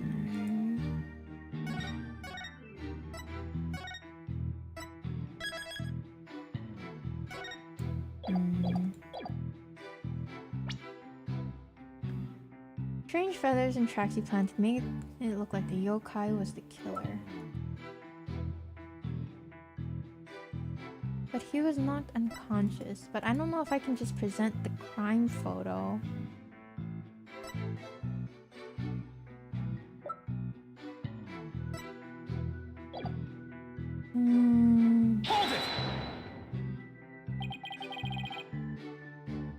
But it doesn't add up. If what you say is true, why top it off with murder? What do you mean? You claim that our client planted the yokai evidence to stoke the villagers' fears. If so, then why stop there? Why not stop there? Why murder Alderman QB? Excellent point.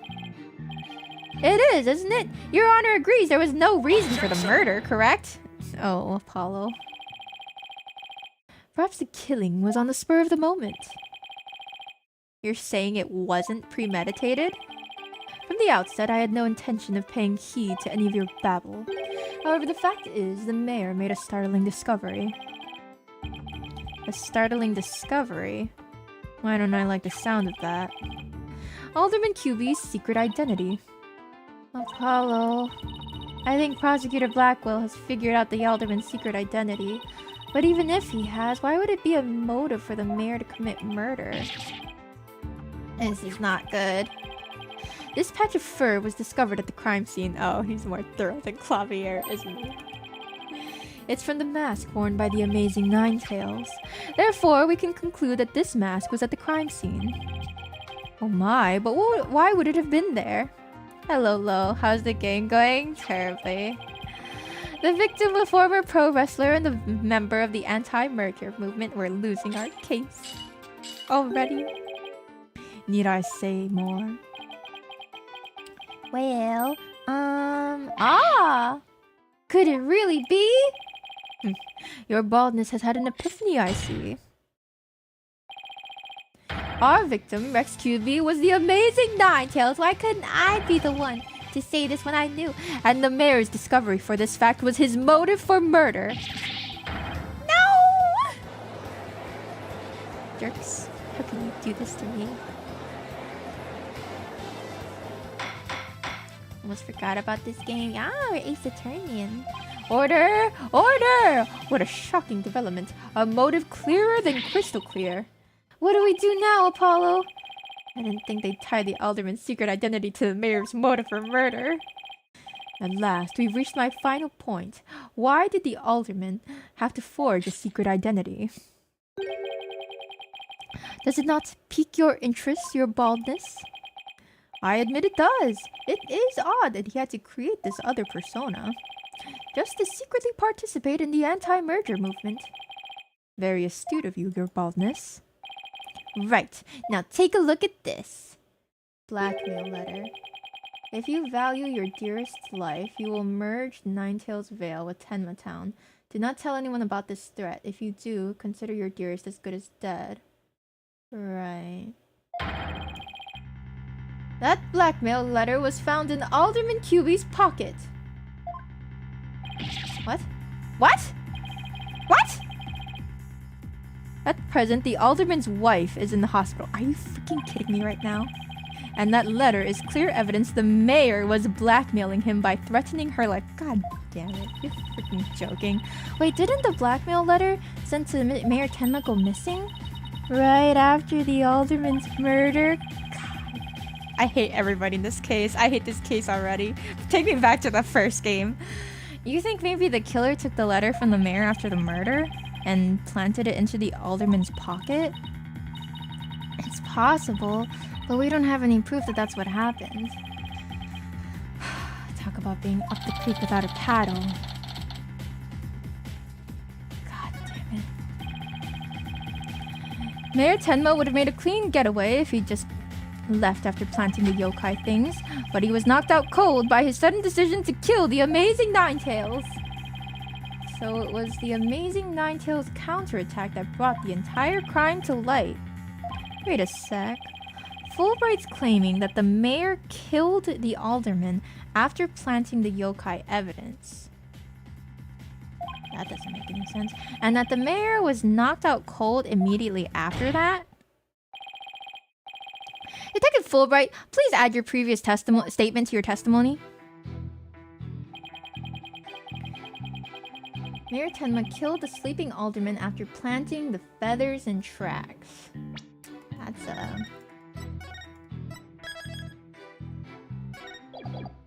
That's interesting. So, let me get this straight. You believe the mayor planted the yokai evidence before the murder, not after? Absolutely. And then he was knocked out by out cold by the alderman's last punch. What about all the blood? He wouldn't have had a chance to plant the evidence after that. Yeah, exactly. Yeah, something's not right here. Hard to believe that a stiff, humorless man like the mayor could be behind such a stunt. Ugh, we have to do something, Apollo, before they pin it all on the mayor.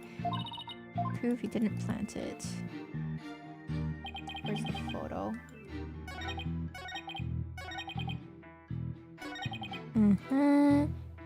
After planting the feathers and tracks. There we go. Objection! Present objection. Detective Fulbright, your sense of justice is anything but fair. Thank you for the comfort trio. What's this? You dare question my justice again? Yes, and I'm going to prove it to you. Take a look at this photo. This is the crime scene photo, and just what does this prove? Everything. It proves when the feathers and tracks were planted. But I already told you, they were planted before the murder. The defendant planted the yokai evidence and then was knocked out while killing his victim. But that would be impossible. If you look right here, it's clear when the feathers and tracks were left at the scene.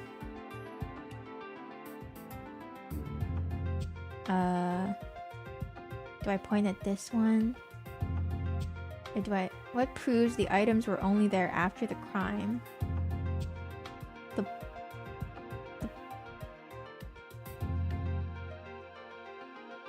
After the crime. The blood, surely, right?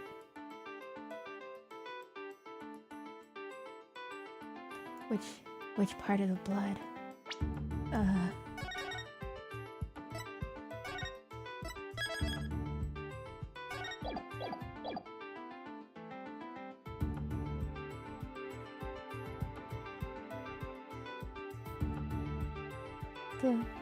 The blood. Please, take it.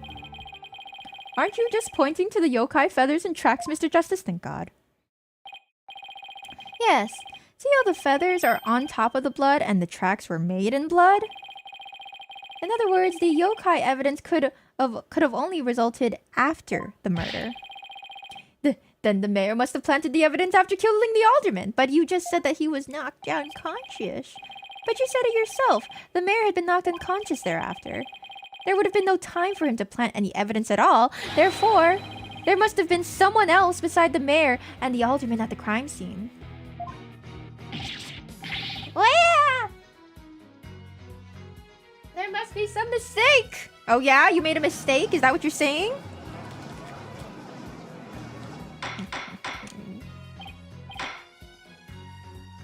Order! Order!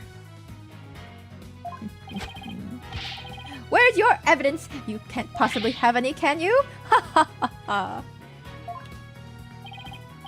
Evidence? Oh, I have evidence. In fact, I have an eyewitness's testimony for you. You do? But how?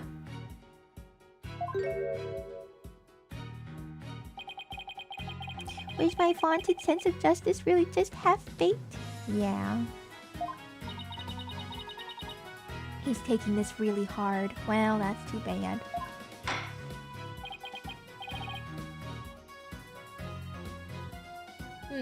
Mr. Justice? Yeah? Okay. Oh, hi, Nikki.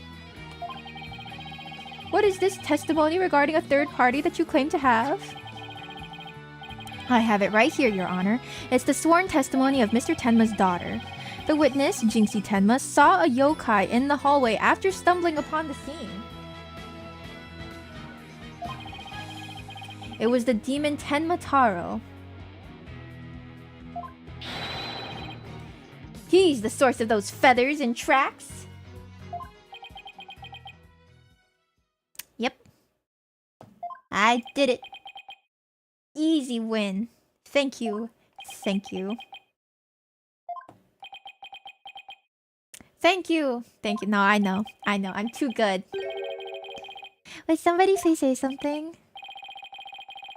Ad break? Okay. What? The defense will explain to the court exactly what he means. Okay. In 18 seconds. While I munch on my chips. For 10 seconds. During this ad break.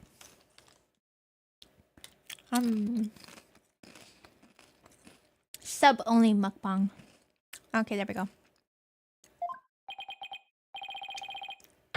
You dare to mock this court and justice itself? You're unfit to bear your name, boy.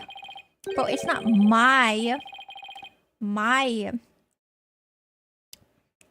statement. It's hers, okay? The non-subs are gonna be so pissed they missed it. I know, right? Your baldness. It appears our defense attorney here is delirious from exhaustion. Apollo, think of something quick before you're held in contempt of court. You only sub for the mukbang? I know. What do you think I'm trying to do, man? Before you decide whether I should step down, please hear me out, okay? Please? Very well, Mr. Justice, I'm all ears, but you had better explain yourself well. What was this yokai you were talking about? It's all in this statement here. Jinxie Tenma asserts that she saw Tenma Taro. After she discovered the crime scene and called the police, she came around the corner in the hall. It was around here. Is this part of that Chronicles game you played forever ago? Same overall series, but Chronicles is a different, like a spin-off game. This is Ace Attorney Apollo Justice. That was Ace Attorney Chronicles. That she saw Tenma Taro fleeing toward the foyer. The defense asserts that whoever was impersonating this monster is the one who left those feathers and tracks behind, intentionally or otherwise. What? How incredibly unjust! Why haven't I heard about this before? We're attorney now. With it all set up, the prosecutor is a convicted felon after all. Apollo, the momentum is shifted in our favor. Good. Now let's keep it that way. Hey. Hi, what's up?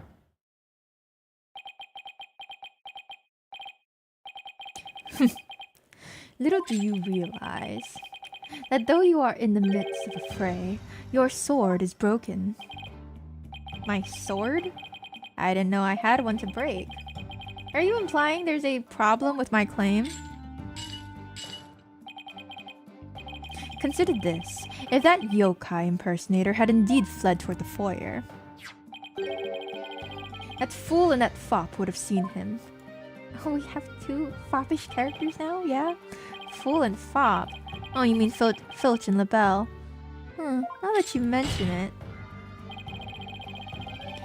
Both Phineas Filch and Florent LaBelle were in the foyer at the time, but they haven't stated that they saw a yokai, have they? Did you ever consider that yokai was but a figment of a scared little girl's imagination? Yes, actually. Why didn't those two see the Tenma Taro impersonator pass by? Why don't we ask them ourselves? Why don't we ask them ourselves? I was just about to say that myself. No, really, I was! The defense would like to call Mr. Phineas Filch, caretaker of QB Manor, to the stand. I just know he must have seen something. I suppose we can't ignore the fact that the little girl believes she saw a monster. I trust you have no objections to Mr. Justice's request, Prosecutor Blackquill. I understand that Mr. Filch is enjoying a nap out in the lobby. I knew that Tanuki was a rare find, but when we captured him, I didn't think he'd end up a witness. Do with him as you will. You really? You didn't think? Really? Did he just say captured? I don't want to know. Very well then, bailiff, please go awake Mr. Filch and escort him to the witness stand. Hey. Will the witness state his name and occupation, please? The name is Filch. Phineas Filch, caretaker of QB Manor. Oh, Wenda. This is for you, your lordship. Just a little something I thought you might like. Oh my! What a fabulous pair of shoes. And your honor will do just fine, Mr. Filch. Ah, it's those shoes again. Don't they belong to Detective Fulbright? Don't tell me Filch stole them again. They're all yours, your honorship, sir. What? They seem awfully expensive. Yep, too expensive for me, but I reckon they'd be perfect for someone like your honorship. It's a kind gesture, but legal ethics dictate I can't accept such gifts. Aw, ethics, smack dicks. Just take them if you want them. Polish them up real nice for you, too. I'm sorry about the shoes, Mr. Filch, but I will accept your testimony. The court would like to hear whether you saw Tenma Taro in the foyer after the murder. Alright. I got this easy. At the time of the murder, I was on guard duty in the foyer, just like Mr. QB asked. I was making sure no one, fair, foul, fishy, or otherwise, could get to our guest. I was still in my office keeping a good watch when the murder happened after 3 p.m., but I didn't see nothing out of the ordinary, no siree! You gotta have a tell. There's no way. That yokai you keep jabbering on about was but a phantom of a little girl's dreams. So, you're telling this court you never saw anyone dressed up like Tenma Taro? Yep. Was guarding the whole time. That's the truth, the holy truth, and nutter butter the truth. And Tenma Taro, bah, you don't really believe in all that yokai mumbo jumbo, do you? I certainly don't. My bracelet. It's... Something the matter, Apollo? My bracelet keeps squeezing my arm. Really? So you think Mr. Tanuki, Filch has been lying to us? I wouldn't rule it out. Now, if I could just zero in on a tell, some sort of nervous habit. Ah! What's a hawk doing in here? What? You get to have pets? Allow me to introduce my trusty cohort, Taka. He seems to have taken quite a liking to the courthouse, made it his new home, in fact. He doesn't live with you, in jail? Hello, Ottermoon. It's been a minute. Who's ever heard of a courthouse bird? Well, there've been courthouse parrots. Taka simply loathes trickery and fraud. And that queer power of yours seems to have offended my dear bosom buzzard. What? And your little psychological manipulation does it? I won't be able to spot squat like this. Are you kidding me? There's no freaking way. What the heck's going on around here? Run for the hills. I can't use my bracelet? I hate this guy more and more. Where's Clavier? No pets or other animals allowed in the courtroom. Get it out of here. Somebody help! Oh, he's merely having a bit of sport. He won't harm you, save when truly famished. In that case, Prosecutor Blackwell, you will ensure your feathered friend is properly fed. Looks like we have to do this the old-fashioned way. We'll be fine, I think. If there was someone dressed as Tenmataro there, Filch would have seen him. We'll just have to put our faith in Jinxie's statement for now. Mr. Justice, please proceed with your cross-examination. Yeah. Does that make him a jailbird? But he's not with him in jail. At the time of the murder, I was on guard duty in the foyer, just like Mr. QB asked. I was making sure no one, fair, foul, fishy, or otherwise, could get to our guest. I was still in my office, keeping a good watch when the murder happened after 3 p.m. 3 p.m., you say? 3 p.m., which was when the show was happening, huh? Yeah? How dare the legal system separate a man from his trusty hunting falcon? What is the falcon hunting for? More bodies for him? Because he's a murderer? Okay. 3 p.m. Objection! Take that! Objection! Alright, out the bat. You love to see it. Don't lie to the court like that, Mr. Filch. Hey, it ain't right to bushwhack a fella like that. Unfortunately for you, I have evidence that proves you're lying. If you look at this TV listing here, you'll see that at the time of the crime, there was a pro wrestling match scheduled, something you'd never miss. How many cases you're in? This is the second case for this game, but we're in the second game of this series. The Apollo Justice series. I didn't watch that one, no siree. I was doing my job just like I was supposed to. This guy doesn't know when to give up. Mr. Filch, someone even circled the match. It was you, right? I missed a bunch then? Yeah, if you want to go back and watch the VODs or anyone else, they're all up on YouTube. Yipes! Not only that, you even told me you watched it. You said, and I quote, "It was a complete disaster." Let me get down.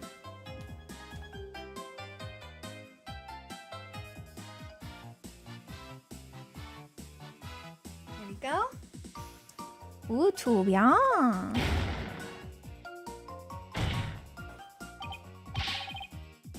So, do you admit to slacking off? You can't trick me with your Rudy Poo lawyer talk. I'm one of them professional types too. I can do double time, watching TV and the foyer at the same time.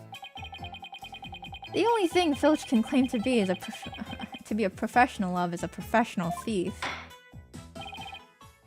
Mr. Justice, you would have this court believe the witness was slacking off? That's correct. He claims to have been watching TV and the foyer at the same time, but that's nothing but a bald-faced lie. Bald, you say? But I'm not the one who's lying. Perhaps you meant the witness, Mr. Justice? And in that case, let's see what evidence you can offer. Yes. Evidence. Of course. I know evidence. I eat evidence for breakfast. He was lying about watching TV and the foyer simultaneously. The TV. There we go. Take that! Easy. Please take a look at the direction the TV is facing in this diagram. Now, unless Mr. Filch has eyes where his right ear should be, I think it would be impossible to watch the foyer entrance and the TV at the same time. Why, yes, someone watching TV there couldn't possibly see the entrance. Exactly, and that means Mr. Filch, you were slacking off and were not watching the foyer as you claim. Ah! It bags out of the cat! I mean the other way around. Slacking off. Order! Order! Order! But Mr. Filch's less than stellar work ethic relevant to the case? It's very relevant, because while he was slacking off watching TV, there really could have been a Tenmataro impersonator in the foyer. But the cameras would have caught it. Granted, this Tanuki was lax in his duties, but he still had the foyer entrance covered. Burning hatred toward the judge? The judge isn't actively trying to undermine me, so no. Hello, Dry Eyes.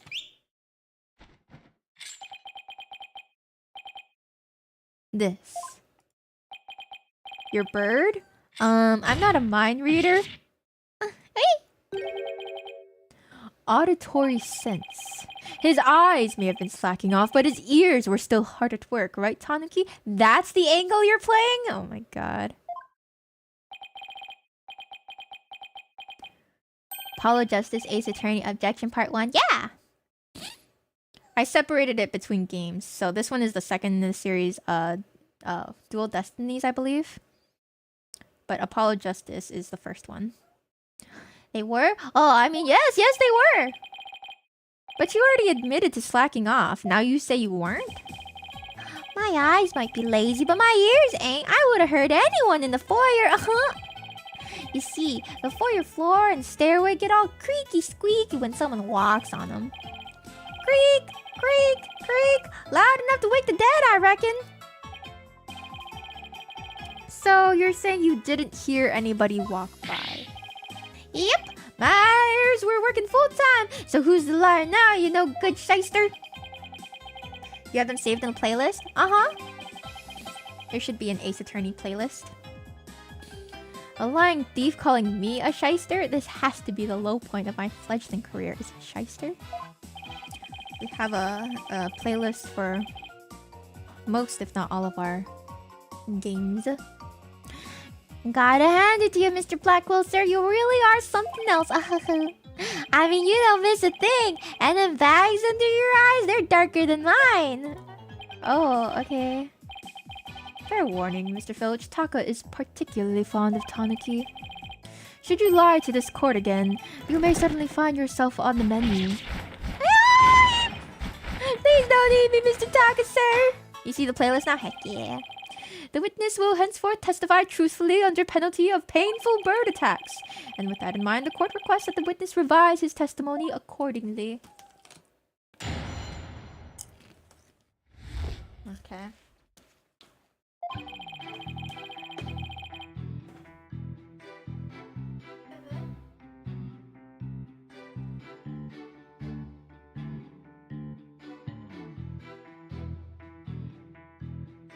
It's true, I was watching a pro wrestling match on the office TV.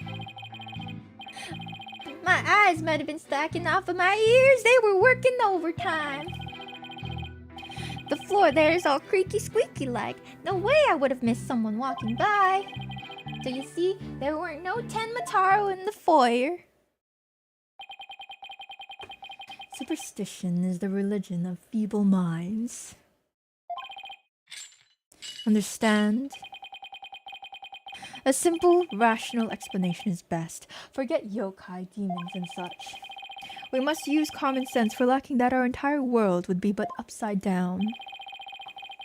Says the convict prosecutor, who's totally a sign of the end times for the legal world. The prosecution is attacking the witness, right? Why can't I attack the witness? And besides, if there were any yokai roaming about, I'd nab them and sell them to the zoo. That's what I tell my boss too when I fall asleep at work. No worries, boss. My eyes were closed because I was napping, but my ears were hearing Gen string just fine. I know, right? I should use that line more often too. Okay, good night, Nikki. Rest well. I wonder whether Jinxie was just seeing things. That seems to be the general consensus, but I'm sticking to my guns. But if we can't prove she saw Tenmataro, the mayor's sure to be convicted. And we better hope my guns fire bullets, not BBs. The defense may cross-examine the witness. Must I?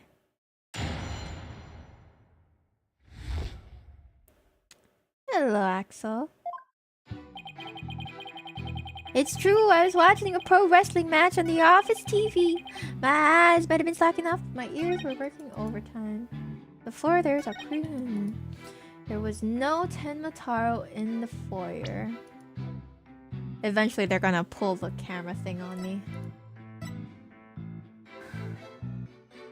There is no other way to go.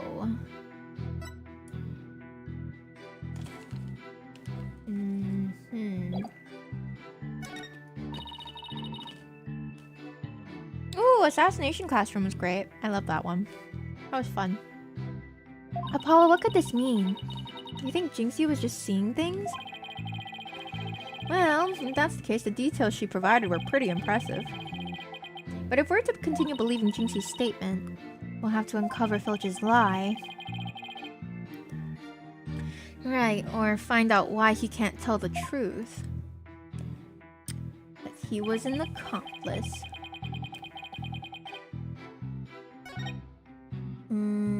Hold it! You lied earlier about taking your guard duty seriously, didn't you? Oh, what that? Ain't no harm in bending the truth a little, right? Oh. Listen to me, little Tanuki. Lie again, and Taka shall feast upon that pork ton of yours. Sorry, just let me keep my tongue. At least leave it until we get to the truth. Until we get the truth out of him in any case. You were negligent in your duties, were you not? Yes, sir, I was, sir, but it ain't like that. Boy, there's all creaky squeaky like no way I would have missed someone walking by. So, you have pretty good ears, Mr. Filch? As good as they come, I'd say.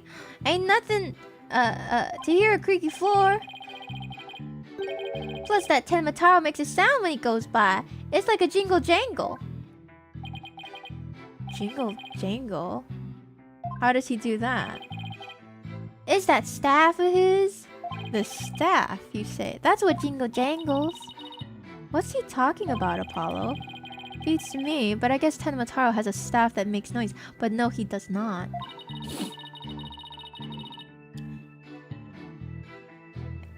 He will be impeached. His testimony will be inadmissible, and I will prove it. Come to think of it, didn't Jinxie mention something like that too? She said she saw Tenmataro holding a staff-like object that made a jangly sound.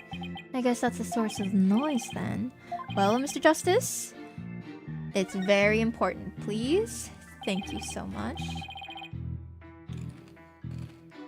I request to be added to his testimony.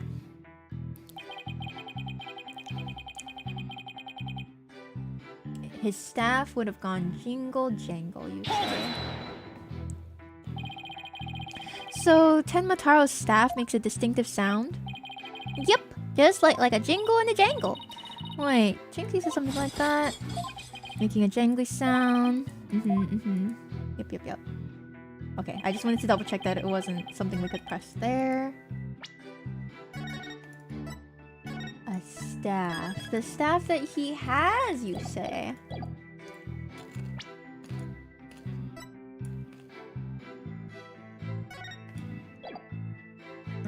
Probably this one, huh?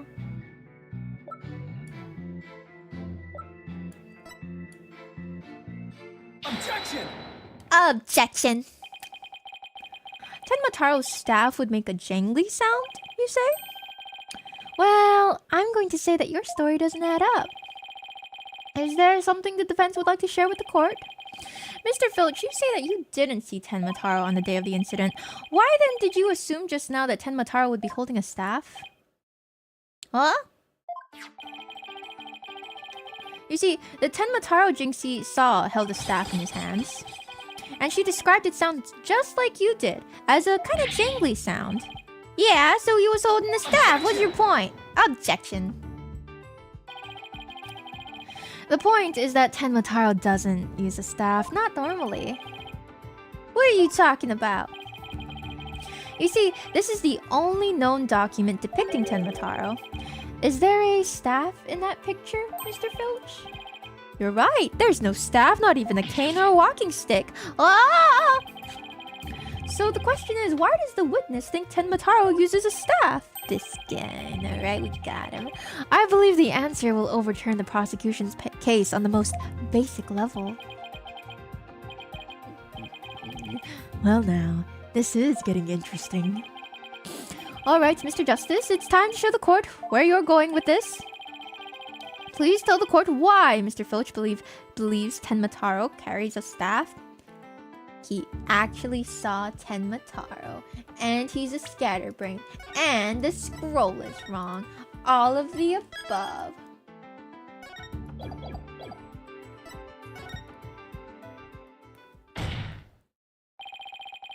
Mr. Filch actually saw Tenmataro right after the crime occurred. That's the only way he could possibly know about the staff. Busted again! Bloody hell, you duplicitous little... Yes, how'd that feel, Black Quill? Not so fun when you're on the receiving end of the blade, is it? Admit it, Mr. Filch. You did see Tenmataro that day, didn't you? Well? Didn't you? I'm begging you, please don't make me say it! But clearly you did see Tenmataro. Stop stalling and testify to that fact. No can do! No way, no how! You ain't got no idea how terrifying he can be! He? Mr. Filch still won't admit to seeing Tenmataro even though everyone knows he did. The question now is, why? Mr. Filch is scared to death. Is that why he can't admit the truth? Come to think of it, what is Tenmataro, the little crow bird yokai? Say you mustn't gaze upon Tenmataro, but in the event that you do look and tell anyone what you saw, he'll claim your soul. Jinxie wouldn't admit to seeing Tenmataro after hearing about the village superstitions. Yeah, but this isn't a superstition thing. She said that if anyone had told her she'd seen Tenmataro, he'd claim her soul. Wait, you think Filch believes that too? Oh, so Mr. Big Time City Slicker Lawyer's heard about him? Them old village superstitions? Will the defense please explain what the witness is talking about? The people of Ninetails Vale believe some pretty strange things, and their superstitions may be the reason our witness here can't admit the truth. The truth that he really did see Tenmataro. Darn straight, that's why. It's all right here. Do not gaze upon Tenmataro. Do not tell others if you see him. Ignoring the superstitions will cost you your soul. There is, however, one way to save it. Your immediate departure from the village. Freeing him will bring ruin upon the village.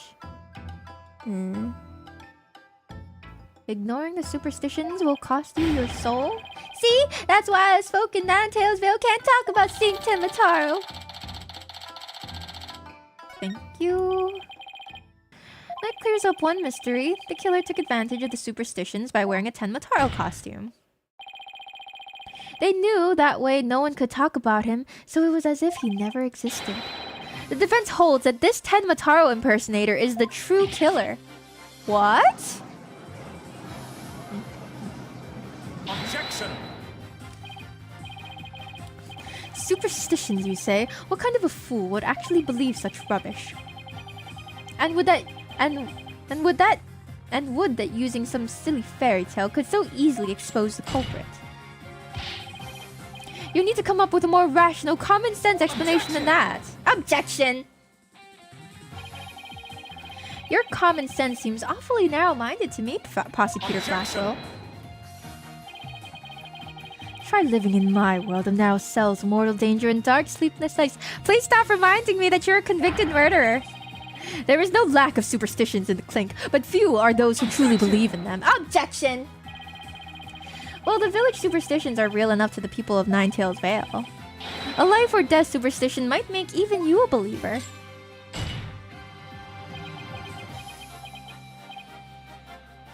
Rawr! Rawr! Get him. Order, order, I say! You fool of a Tanuki! 2 times now your lies have cost me. Sorry, I promise not to do it again! Is this a court or a rap battle? Yeah! Why is he so goth? Because he's a convicted murderer. Talk of my fine feathered friend, have at him! Oh, okay. Yikes! He's gonna eat me alive! Head for the hills! Ah, he took off. But bailiff, what are you waiting for? After him, and with your fastest men!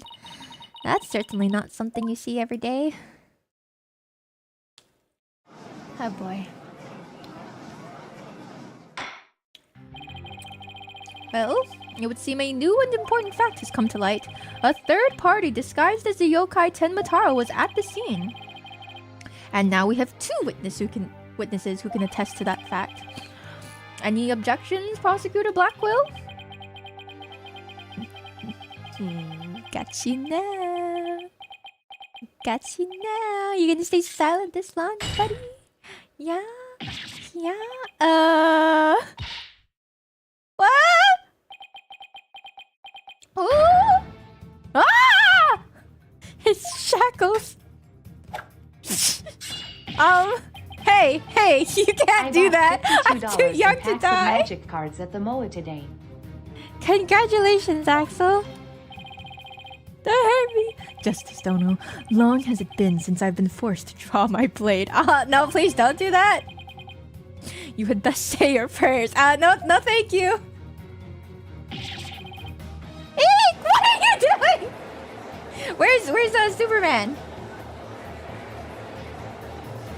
Buddy? Pal? Bro? You are threatening the defense right now, sir. The detective, do something! Ha ha ha! Have no fear, Fulbright is here! When the going gets tough, the champion of justice gets going! Then get going already before he kills us! Oh, but I stand in awe of Simon Blackwell. I'm gonna kill you myself, I swear to God. For it is his sense of justice that set him free! Objection! Objection! I object to Detective Fulbright's definition of justice! Silence. Help.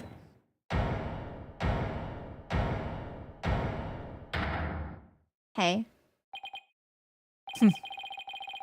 I'm not in the habit of cutting down unarmed cowards. Excuse me?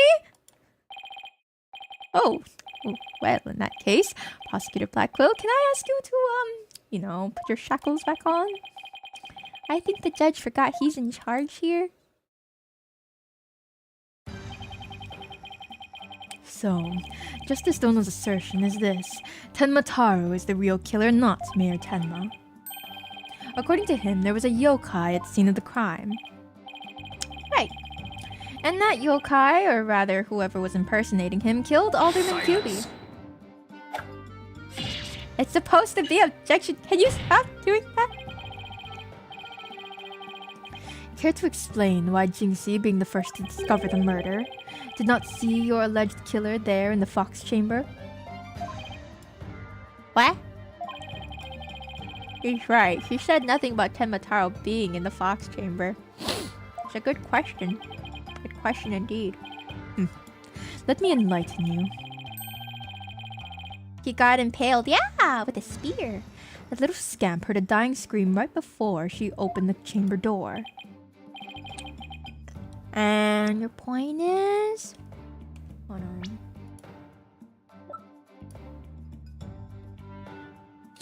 Where is the layout?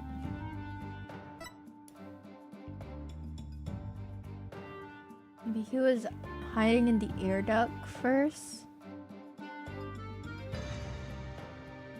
Or in the forbidden chamber? Upon opening the door, she found a freshly skewered murder victim, the alderman. and the homicidal maniac who had killed him, the mayor. No, there must have been someone dressed up like him. Ah! Then, why does that little scamp claim to have not seen a yokai in the fox chamber? Oh, considering her father is accused of murder. Surely she would have mentioned any third party that might have been in the room. I don't understand. Why didn't she see Tenmataro inside the fox chamber? There is but one way to find out. Ask Jinxie Tenma whether she saw your killer yokai at the scene of the crime. Uh-oh. The final battle draws nigh. Only one of us will leave here alive. Please don't say that. Long has my blade thirsted for blood. At long last it shall be sated. Please don't say that. Wait, this is still a trial, right? Like a court of law, right? Show me what you're truly capable of, Justice Dono. Keep your hurt away from me, please. Very well then, both parties do no doubt need some time to regroup. So the court will take a 10-minute recess in order to, No! Now! He says, 3 minutes. What? I'm sorry, but a 3-minute recess? Just so. Plenty of time if your destination of intent is the loo. The loo? You mean the bathroom? Sheesh. At least include enough time to wash your hands. See that you take no more than 3 minutes. All latecomers will be punished. Give me a break. Yes, sir. I hereby declare a 3-minute recess before the battle begins. God, just... I hate this already. Where's Clavier? Please bring him back. I declare Prosecutor Blackwell the winner of this round of Simon Says. Doesn't bode well for us if the prosecutor is running the show, does it? Did he just kidnap the courtroom? Well, convicted murderer.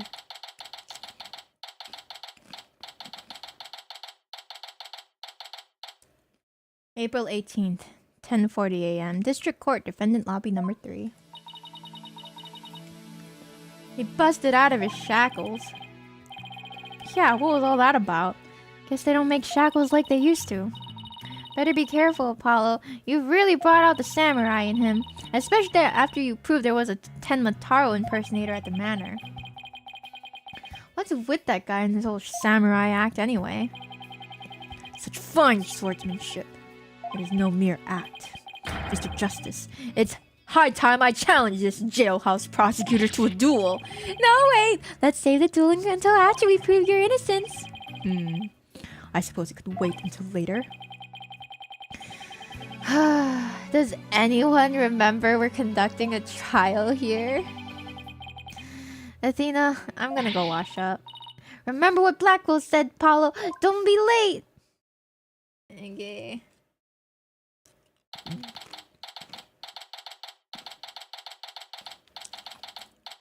April 18th, 10:43 a.m. District Court, courtroom number 4.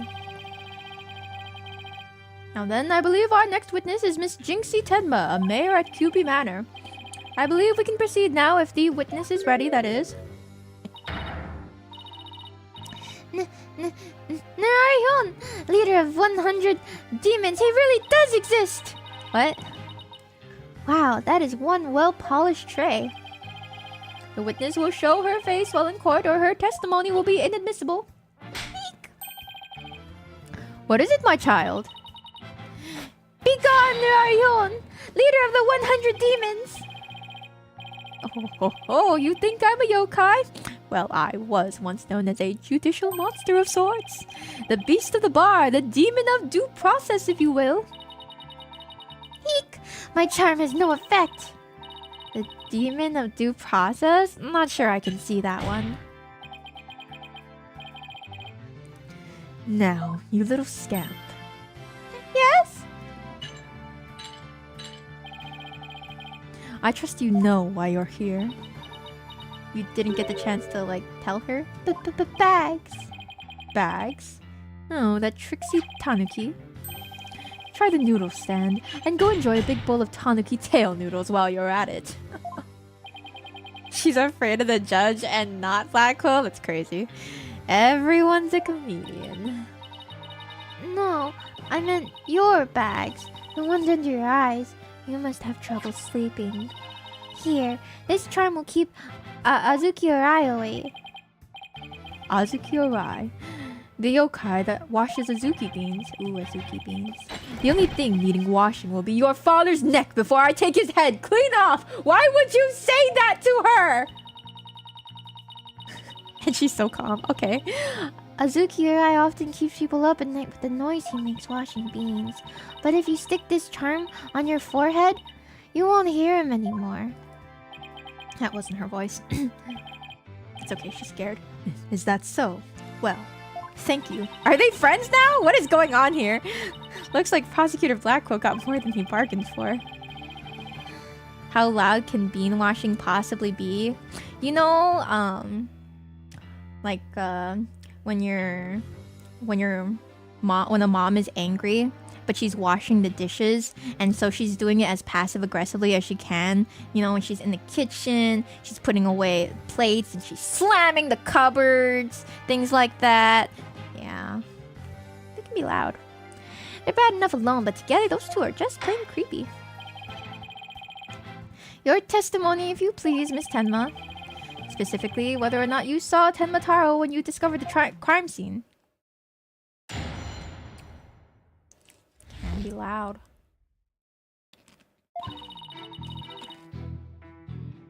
Did I see Tenma Taro at the Fox Chamber? Oddly specific, but relatable. Yeah. One of my coworkers would tell me about. She was a very tired mom, I guess. So when she gets frustrated because she's the only one who cooks, she'd talk about how she would slam the doors and things like that while she was putting things away and whatnot. Well, when I opened the door, shivered. I saw. Yes, now I remember.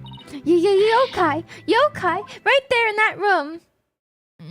Girl, you can't lie about whether it was in the room just because you want to protect your dad. So there was a yokai at the scene of the crime. Lots of them. Wait, more than one yokai? Did Tenma Taro happen to be among them? I don't know. I just don't know. All I know is the room was swimming in yokai. Kasha, Narikabe, Seto Taisho, eek! They were all there! Well, this is an unexpected turn of events. We've gone from no yokai to a flood of them. Oh, does she mean the little statues that were in the room? Accidentally shocked yourself? Oh, hate when that happens. This is ludicrous. You would have this court listen to this delusional little scamp's testimony?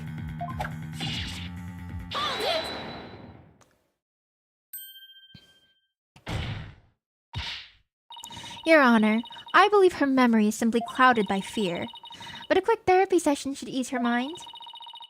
With the court's permission, of course. What a fabulous idea! Please proceed, Miss Sykes. You're a professional therapist as well. You sure you know what you're doing, Athena? She's obviously not herself. The trauma of discovering that crime scene and fear of testifying have her dazed and confused. A regular ball of confusion. But my analytical psychology-based approach should be able to help. Okay. Any objections, Prosecutor Blackquill? Maybe shadows were made by the statues? Maybe. Shall we let Miss Sykes proceed? It makes no difference to me. Do as you will, but I doubt we shall get any viable testimony. Should be better served bearing witness to the sword skills I have forged in a distant land. Huh, I'll show you.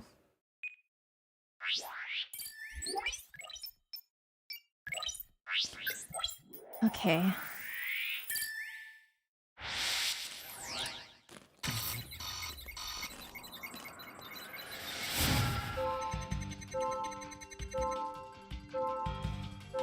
Did I see Tenma Taro in the Fox Chamber? When I opened the door, I saw... Yokai right there in that room. Found something. Looks like an out-of-control emotion. Mind powers, she can basically read their emotions, yeah. Good night, Kuma. Rest well. Athena? What exactly are we looking at here? Oh, this? It's one of Bridget's functions. Right here, you can see images and emotions extracted from the witness's voice. Whoa, you mean that little thing can do all this? Pretty cool, huh? And here I thought it was just some kid's toy. Unfortunately, all I'm getting is an overflow error right now. Because she's just that terrified. See how sad is brightly lit there at the bottom left? She's under an uncontrollable amount of distress, which is masking her other emotions. What came first, Ace Attorney or Danganronpa? I'm not sure. If I had to guess, I would say Ace Attorney just because even the oldest sequel game was like 2007, right? That's the sequel trilogy. I don't know how old the first game was when it came out. Ace Attorney, yeah. It seems the sheer terror she experienced has made her a confused mess.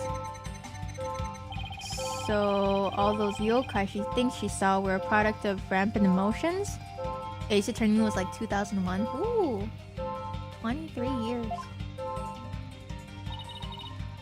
Yes, that's right. Her fear has instilled in her hallucinations and false memories. She's seeing normal everyday objects as monsters in her mind.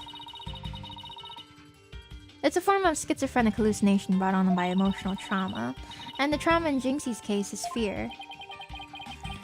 So she was, and still is, seeing ordinary objects as yokai. That's not really good for us, because then they can just explain away the thing that she saw, but that doesn't make sense because he saw it too.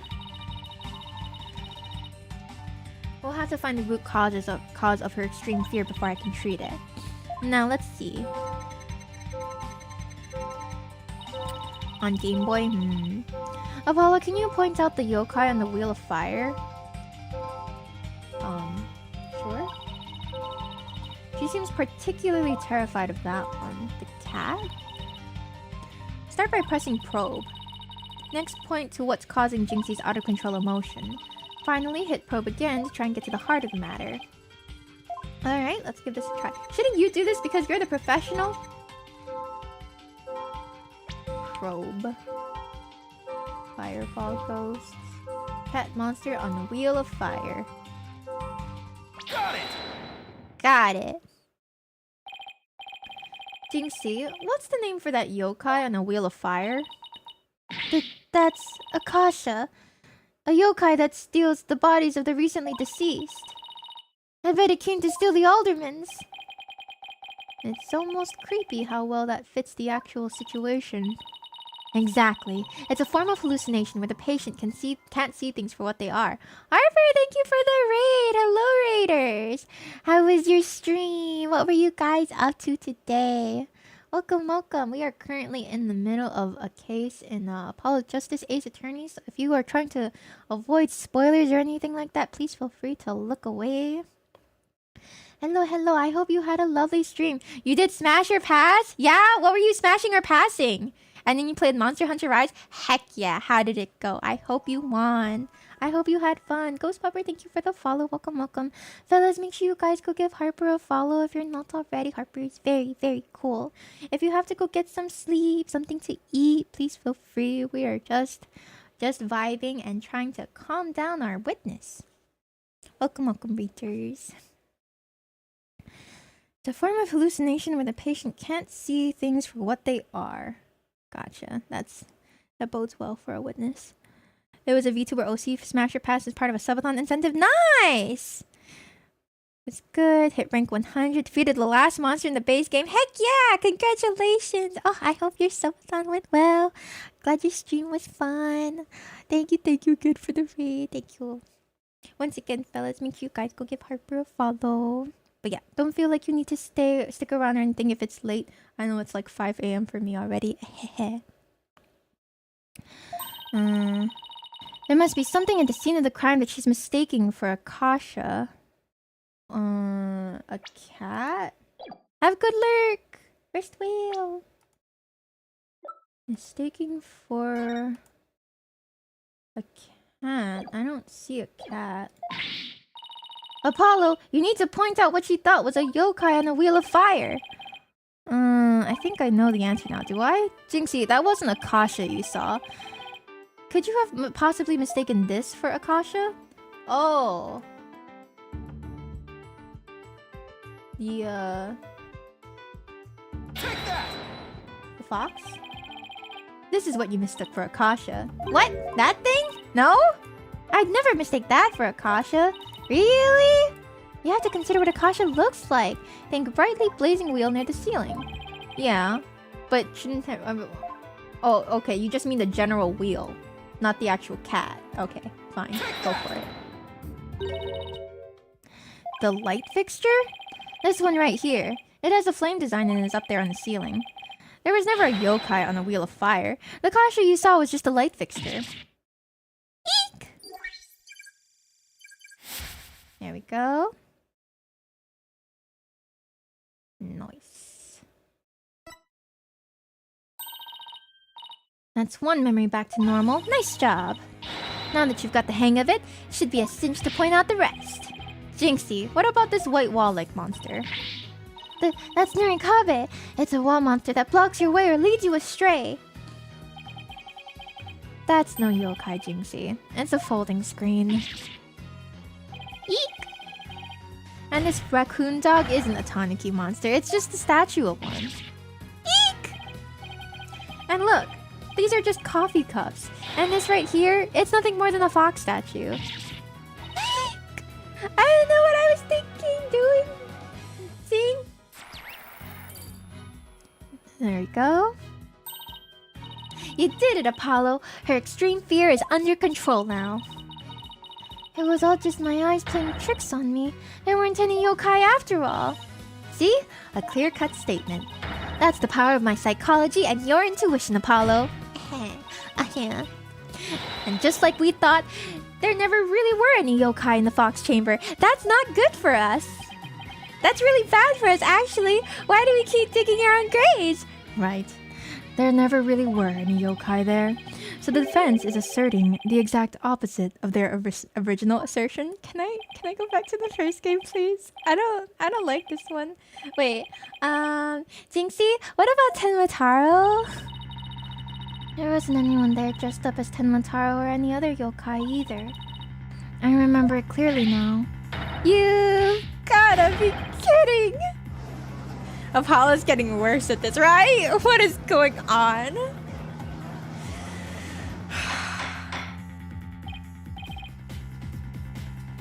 Order in the court. I think we just dug our own grave. Yeah, you think? God, what are you guys doing up there?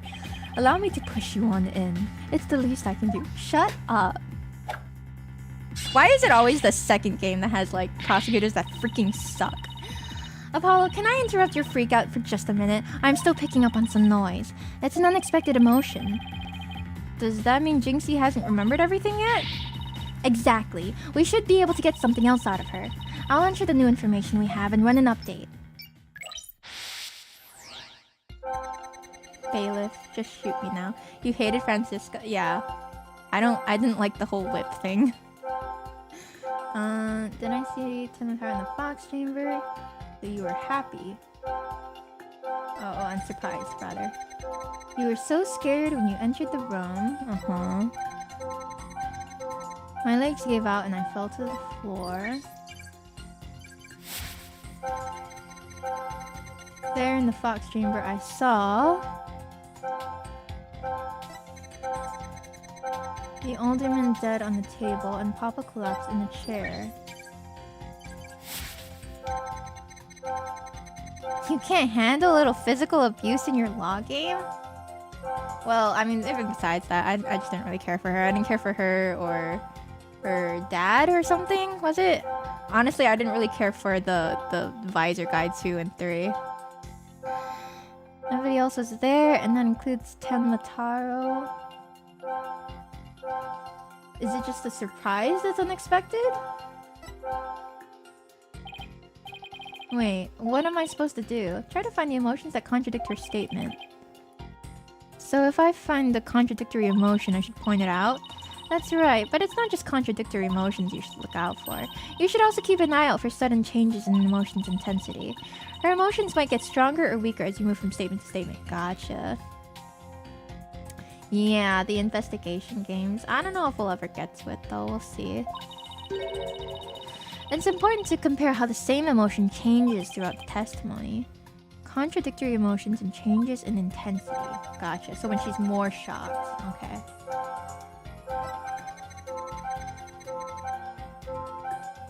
You were so scared. Okay, so you were more surprised than you were sad. Your legs gave out and you fell to the floor. You saw the alderman dead on the table and Papa collapsed in the chair. Nobody else was there. And that includes Tenmataro.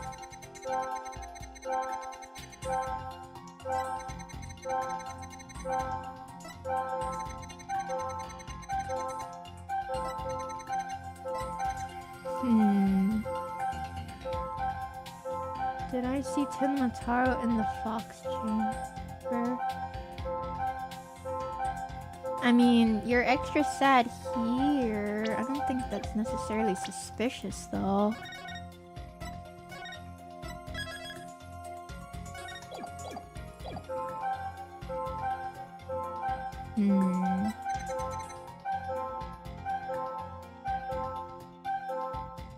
I guess generally speaking, I just like it better when the prosecutors...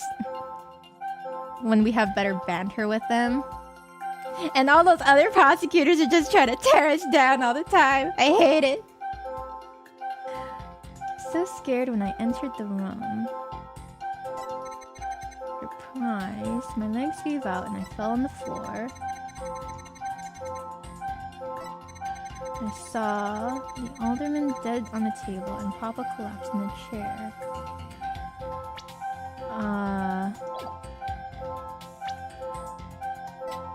The surprise is stronger than the sadness? But I mean, nobody else was there, and that includes Tenmataro. She's sadder than she was surprised?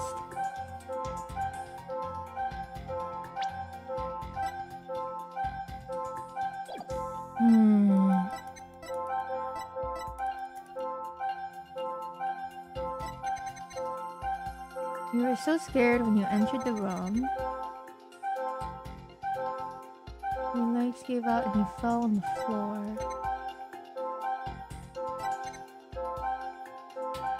Papa collapsed in the chair.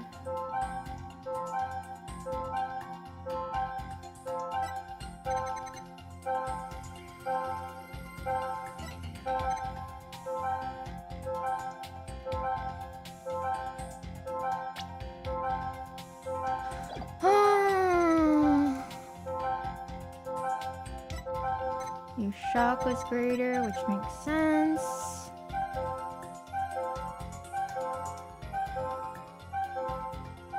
Is it that you're sad?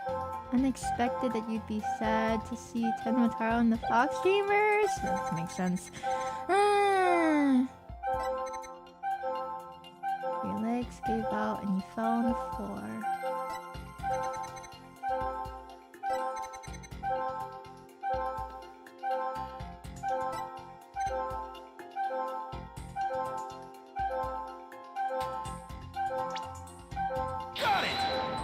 What? What? No, that's not what. Frick! I fucking hate the way that works.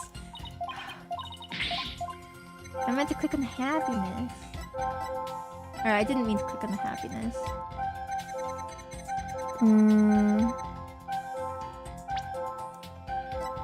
This one. The sadness.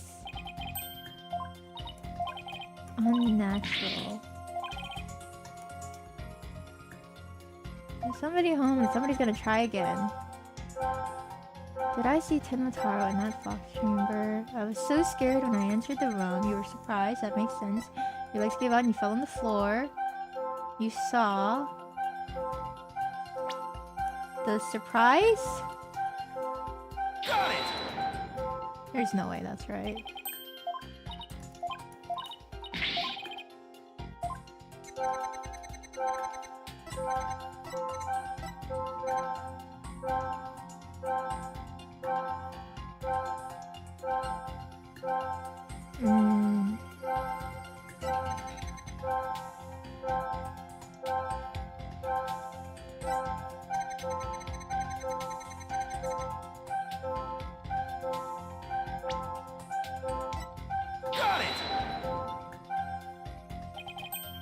I really don't got it.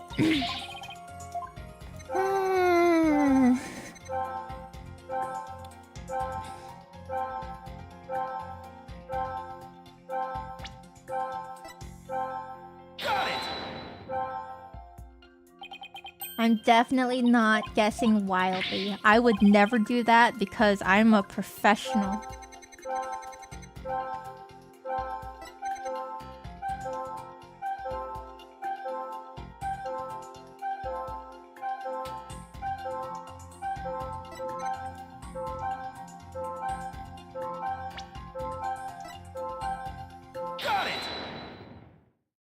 Jen, please get it. The beefing. I know, right?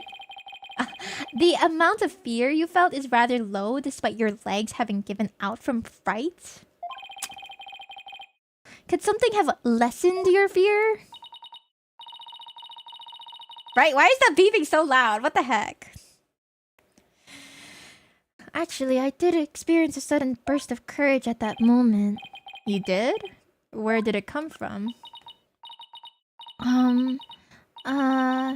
Let me think. Oh, it was Mama. I suddenly felt as if she was there with me. Okay, now enter sudden burst of courage. Now let's see. Ah, look.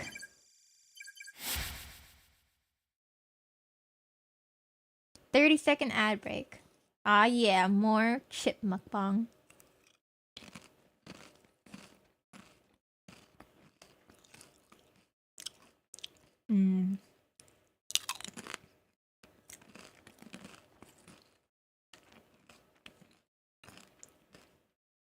Salt and vinegar. Good crunch, right?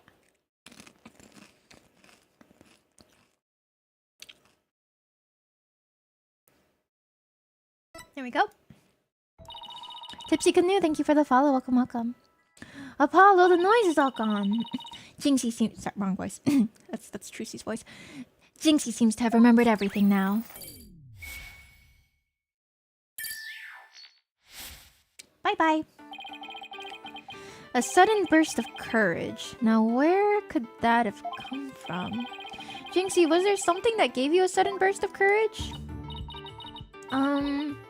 Yes, there was, but, heck yeah, there is. That's the strat. I realized that I'd done something naughty when I thought about it later. Any idea what could have given Jinxie that courage? Well, there is one piece of evidence that comes to mind. There is? I wonder if she saw something like it at the scene of the crime. Jinxie, did your sudden burst of courage have anything to do with this? Oh, the flower? Take that! Did you see a flower? Jinxie, you didn't happen to see a Ninetales flower there at the scene, did you? Oh, the flower that's the flower... Dude, I can't see. But he had a flower on his suit, right?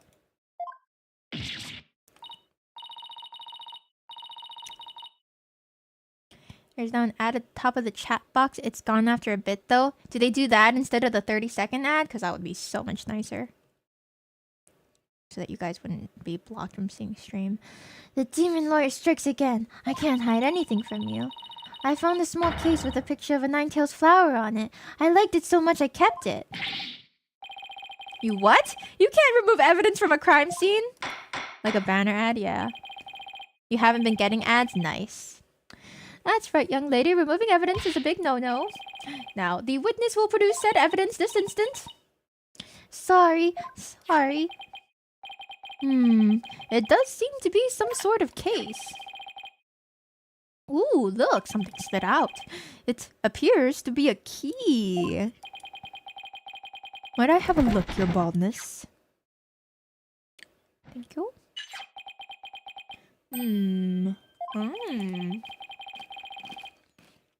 This is none other than the master key to QB Manor. Azura, thank you for the hydrate. Are you certain of this, Prosecutor Blackquill? How do you know? It matches the serial number of the key that went missing after the murder. A master key that went missing? Why don't I like the sound of that? Our little scamp here has stumbled upon an article of unimaginable consequence. Did I already mention that I miss Clavier? That's a little melodramatic, don't you think? Heed these words, for I shall say them but once. The sole key to the fox chamber that has been in this little scamp's constant possession. Ergo, she was the sole person who could use it before, during, and after the murder, which leaves the master key as the only other key that could have opened the chamber. But this master key was found in a room that had been locked by this girl. And your point is, I'll air guitar for you. Thanks, Kitsubane. Just trying to make it through the case, you know? Until Jinxie Tenma had opened the fox chamber with her key, the room had been locked tight from the outside world.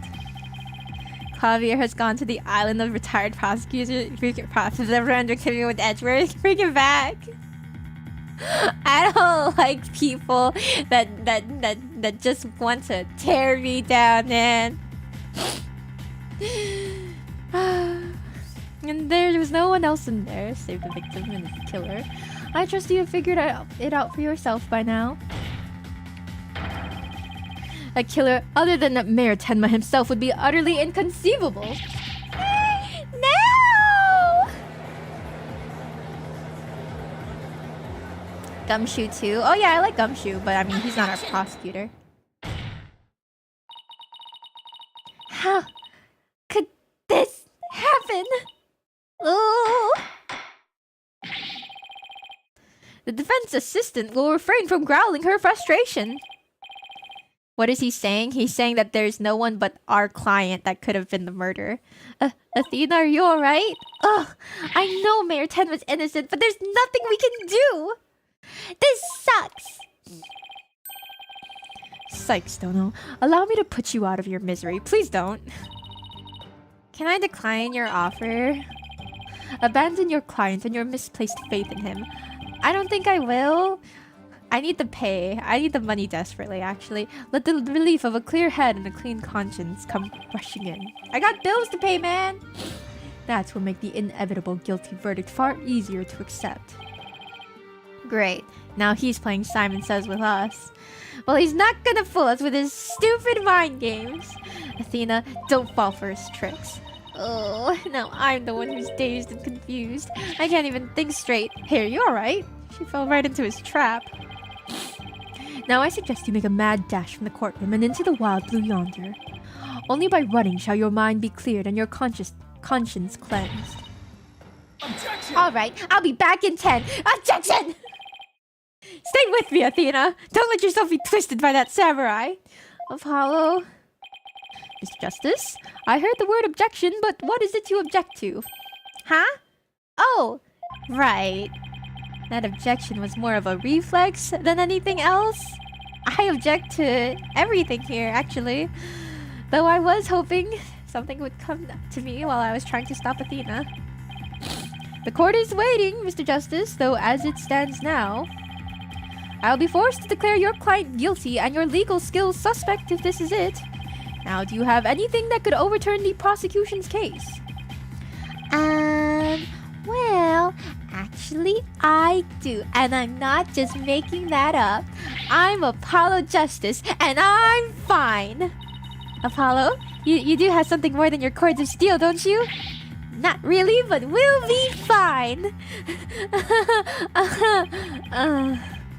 I've got absolutely nothing, but that's never stopped me before. Just put us out of our misery now. I have to explain how the real killer could have escaped that locked room. Because it's all over if I don't. Apollo, this calls for a new approach. Try to think outside of the box. Or in this case, inside of the box. And what a doozy that locked room is too. Well, Mr. Justice, do you have anything that can counter the prosecution's argument? The vent that they said that nobody could get into, but I'm gonna try it anyway? You bet I do! The real killer must have escaped from the locked room one way or another. Vague conjecture shall only earn you a taste of my blade, Justice Dono.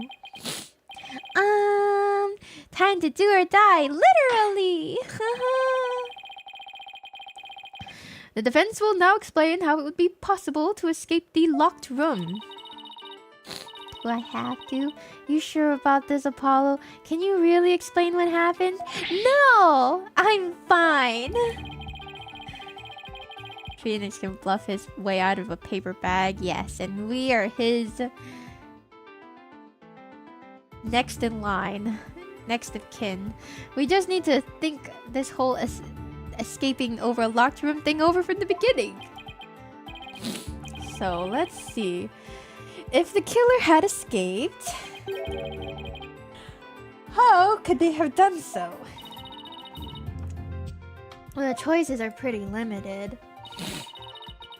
The room has a window, but it only opens 6 inches. It doesn't open wide enough for anyone to get through, and there's a sheer cliff outside. As for the air vent, it's up too high, and there's nothing you could stand on to reach it. Are you saying that they hid in the room? And needless to say, the forbidden chamber wouldn't open no matter what we did, so that's out. Yeah, that's why we gotta keep the solution simple. Like they say, simple is best. We need to rule out all of the absolutely impossible escape routes. And then whatever's left might just lead us to how the Fox Chamber was compromised. Something when you eliminate the impossible, everything else, no matter how improbable, must be the truth. Something. Your Honor, the defense proposes that the killer escaped through here. Apollo's using Herlock's thought process. Poor man. He must really be desperate. Good morning, Mr. Kanungus. Okay. So there's really only 4 options here. Did the killer escape from the forbidden chamber? Or the window, which I think not. The air duct? Or the door?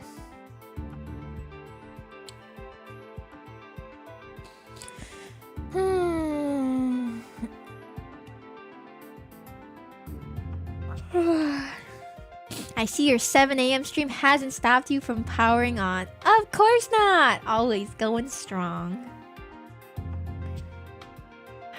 Simple. Simple would be walking out of the door. That's pretty simple. Could he have somehow followed her out? Maybe?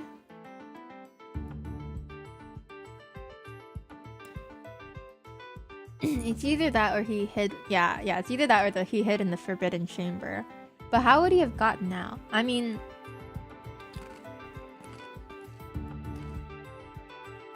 Even if he hid in the forbidden chamber, he would have still needed a key to get out the front door.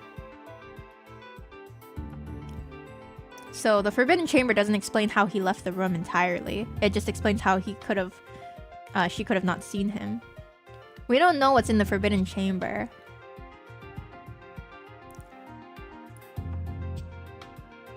But, I mean, I imagine it's not a lock. It's... I don't know. I feel like somehow it's probably the chamber. But I feel like logically they're gonna be like, oh yeah, just walked out the front door, you know? You would just wait, wouldn't you? He couldn't have waited because they saw him. So we know he didn't wait. We know that somehow when the witness... went to go call the police, after she went to call the police, she left and then ran into him and he escaped through the foyer. So somehow he got out of that room.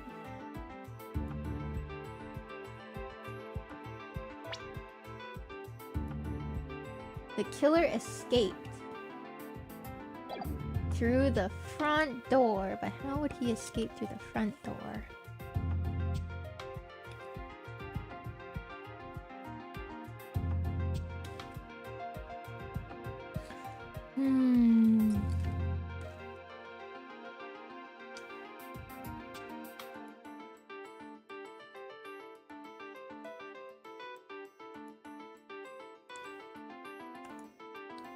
I was here during the investigation. The VODs will still be up.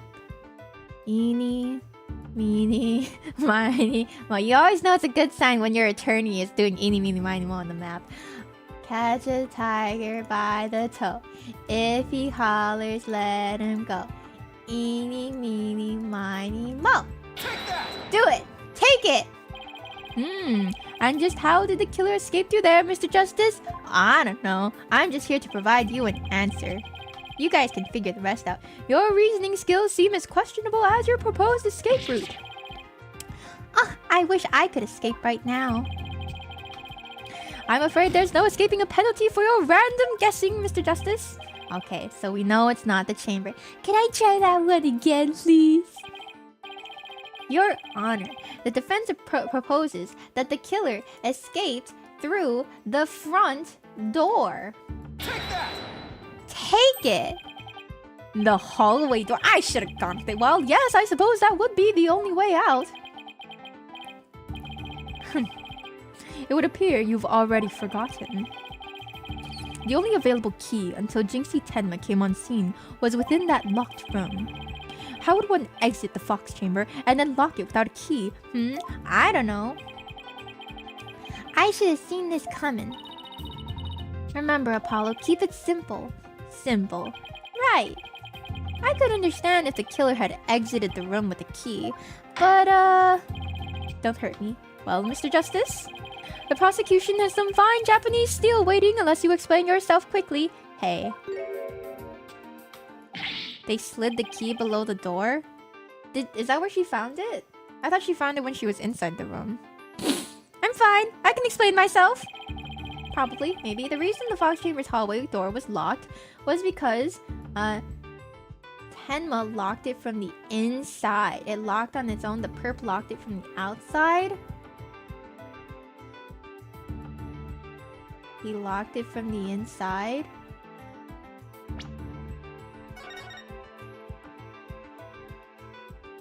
He locked it from the outside, but where would he have...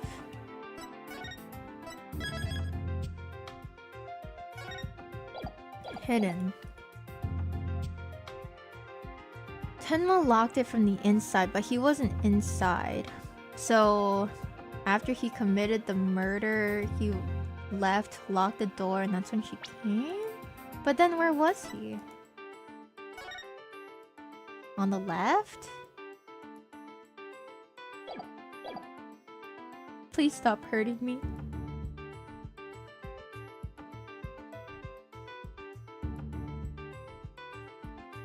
The perp locked it from the outside. Did she say where she found it? Locked from the outside and then yeeted the key through the window? The window is over a sheer cliff.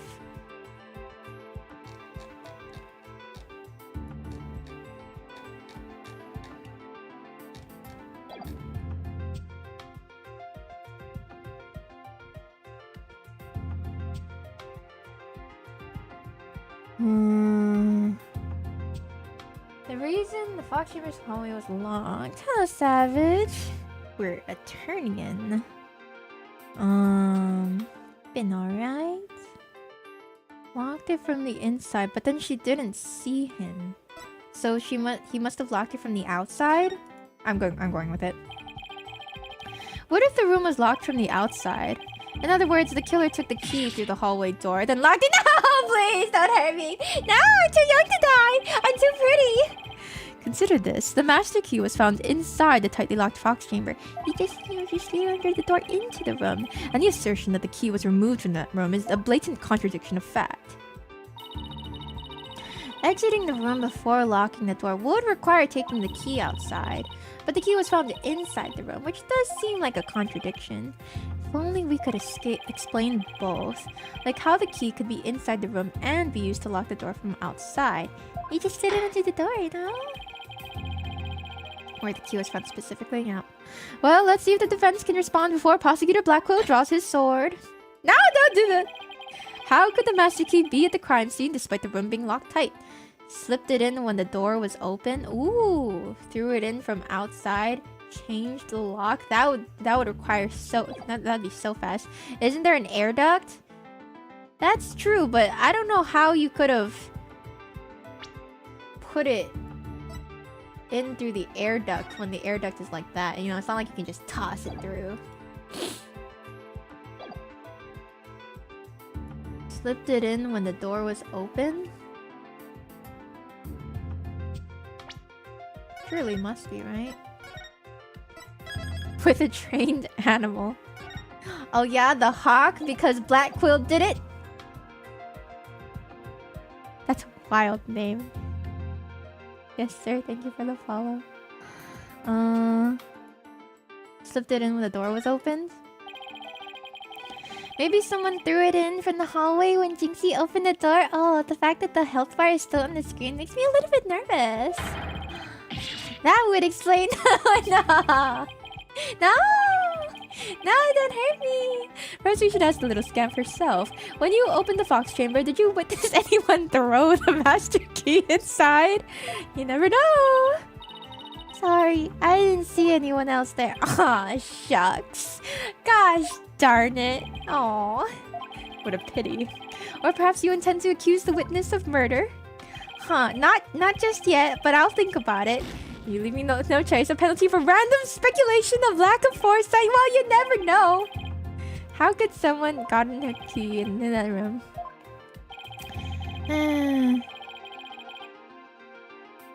Throw it hard enough it goes down the duct. Wouldn't she have heard it? Which would have made the jingly jingly noise. I think it should have been the staff, probably. Change the lock.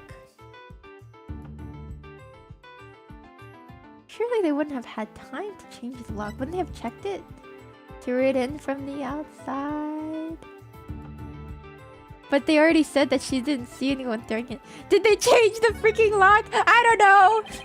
If the door had been rebuilt after the key was placed in the room, that would explain how it got in there. Oh, and the original door, where did that disappear to? Well, I guess it's highly unlikely the door was rebuilt in the first place. So no, penalty! No, that hurt me. Apollo needs to have his badge taken away. No, my precious. Wait. Okay. I've thought about it really, really hard. And I've come up with the conclusion that he must have thrown it in from outside. It's the only thing that it could be. What if someone threw it into the room from outside? You know, something like go out in the hallway door, lock the room, then toss the key back in through the window, through the freaking sheer cliff. Is that really the answer here? I swear to God. Whatever. I'm gonna. That would explain how the master key could be inside the locked room. And where would you throw it from? There is a cliff outside the fox chamber's window.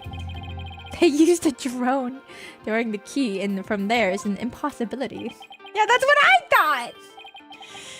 Oh, right. And yet for some reason it's the correct answer. Whatever. I wonder if the key could have been tossed in from somewhere other than the window. It's actually the air duct. Somewhere other than the window? Huh. Could the key have been tossed in through somewhere other than the window? I can't believe you guys were right. Whatever. And so... Bailiff, just end us, please.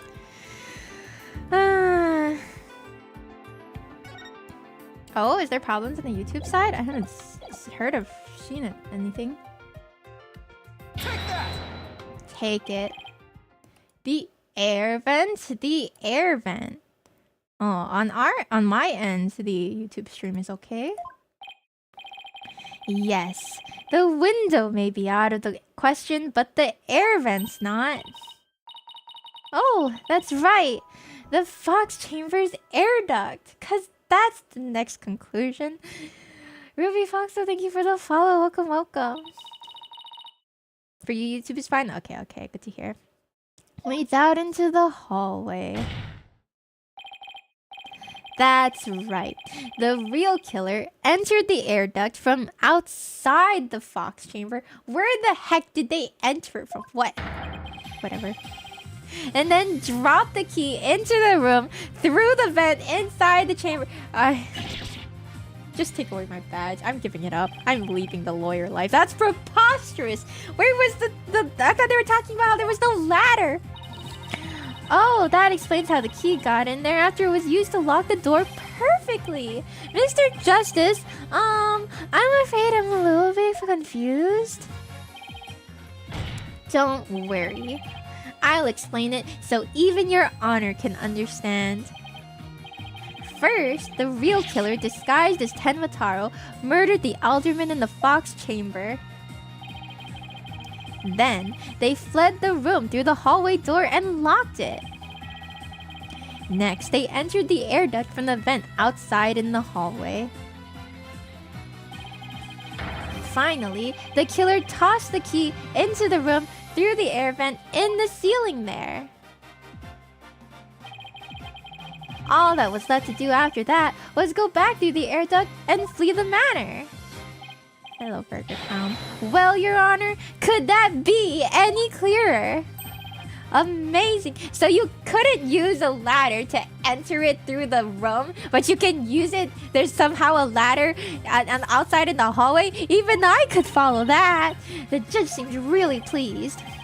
That explains everything. The real killer was someone dressed up like Tenmataro, and there was someone else other than the mayor and the alderman in that room. Hey, it looks like that lawyer has beaten the jailbird prosecutor. Whoa, that was a total turnabout. That massive forehead of his seems so much more attractive now. What the heck? Is Javier in the audience? Order, order, order, I say. Now that I've proved a possible third party, I don't see how our client could be guilty. You're supposed to say objection. A valiant effort, Justice Dono, but your final thrust missed its mark. Huh? Can somebody put some new shackles on this guy? Wow, he's so hot. Let me kiss his forehead, right? Only Clavier would say that. Both that little scamp and the tricksy tanuki saw the yokai after it left the room. But then what? Did that irksome yokai simply go through the foyer and waltz right out the front door? That's exactly what happened. The killer fled from the... Yeah! But that is impossible without being spotted by the foyer's security camera, that is. The electric eye here would have captured any pesky little yokai trying to escape. However, there is no sign of Tenmataro anywhere in the security footage. Save for the foyer entrance, there is no other way to flee the manor, is there? I was wondering when they bring that up. God damn them. Hey, Leonidas. Hey, thank you for the 10 months. I hope you continue enjoying your emotes. I don't feel so good. Wait, I believe there is one other way to escape beside the foyer entrance. There's a large window in the foyer. It's possible to escape through there without being seen by the security camera. Hey, you're right. Silence. Must I point out every crucial detail to the defense? It seems you lack not only brains, but investigative prowess to boot. That is the cliff side of the manor. I was wondering. The only killer escaping that way would be a dead one. No! Wait, so the killer didn't escape out the foyer window? Eye holding up, barely scraping by. What the heck, right? Yep.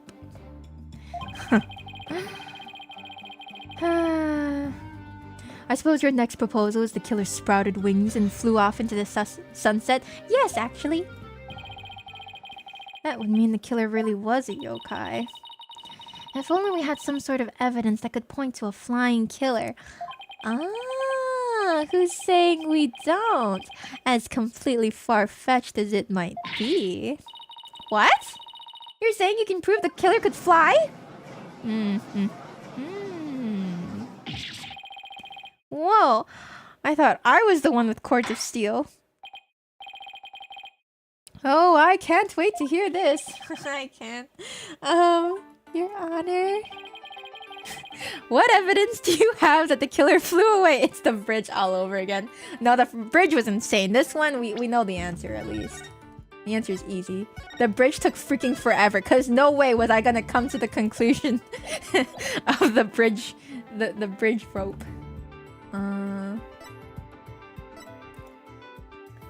Flight of Fancy. Take that! Take it. Take a look at this special edition paper. Tenmataro, real or Flight of Fancy? What does this article prove, Mr. Justice? The photo in that article was taken shortly after the murder. Maybe the yokai in that photo is the killer shortly after they fled out of the window? Mr. Justice, you're not seriously suggesting... why not at this point, right? Oh, I'm serious. I mean, it all adds up. The killer, disguised as Tenmataro, flew away, you know, some way or another. Silence. It is your brain that has flown the coop. That image is not but trick photography or some other form of artifice. Okay then, how about the Tenmataro figure Mr. Filch saw? It just vanished into thin air? No, there is a rational, common sense explanation for that. We should be disbarred on principle alone. Yeah, I want it taken away from me. I don't want this badge anymore. That infernal yokai, our tricksy Tanuki witness, never reached the entrance. He, or should I say she, turned back before the camera's electric eye. Yeah, I was wondering that, but where would they have gone? She? I don't like where this is going one bit. Do not. Now, the evidence that we know the yokai had come from the Fox Chamber means that it was likely either Mayor Damien Tenma or his daughter Jinxie Tenma. However, we know that Mayor Tenma was already unconscious at that time. Not good, not good at all. There's no way. How would she have lifted the spear? Are you saying that they were... You're not saying that they were working together. Do you understand the gravity of the situation? Now, Justice, don't know. I swear to freaking God. There's no way. The falsified yokai remnants. And the appearance of Tenmataro were the work of one individual.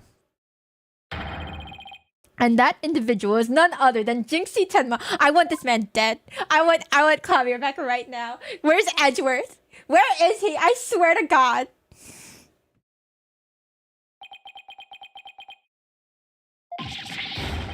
Ah! No! Bro, shut up. Present your badge to the garbage. Order! Order! The defense will stop competing for the greatest freak out ever! I will compete. Little Scamp was no doubt simply trying to protect her father. I can't believe I ever wanted him to choke me. And it's no wonder that her superstitious mind conjured up this mad masquerade. I want him dead. Prosecutor Blackwell's assertion makes perfect sense to me. It's far more convincing than saying the killer escaped by flying out of the window. Did you truly believe this could end any other way? Did we fall right into his trap? Never. I would never fall into anyone's trap but my own! What do we do now, Apollo? Our case no longer stands without a real yokai. If only we had one. Bailiff, seize her! It is time I interrogated her as the samurai of yore would. Hold it!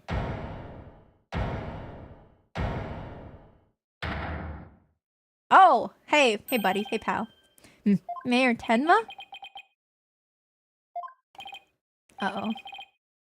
This farce is over. How does it feel seeing your own daughter accused of a cover-up most foul? Is that what he's doing? He's trying to trap... Oh, I swear to freaking God. Tenmataro's true identity is... Don't even think about it! Now, Mr. Mayor. It would be futile at this point to claim you were the yokai. After all, you had been knocked out cold by a blow to the skull. Slipping into a yokai costume and roaming about the manor would be all but impossible. Consider this well. As it stands, your daughter will be arrested for obstruction of justice. But if you confess, the prosecution would be willing to overlook her little yokai farce. I hate this so bad. I I hate this so bad. Why is this happening to me right now?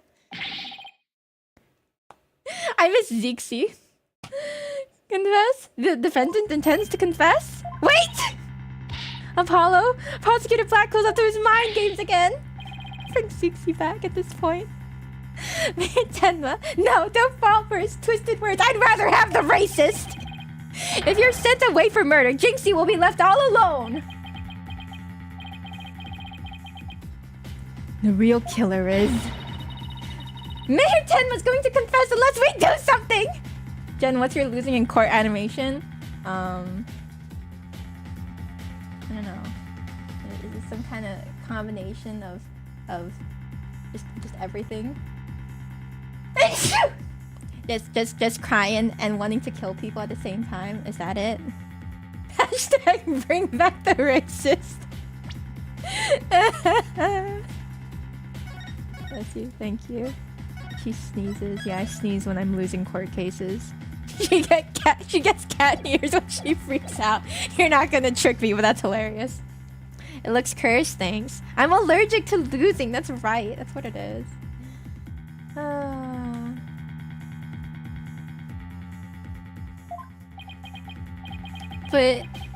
But I can't prove how the real killer could have flown away.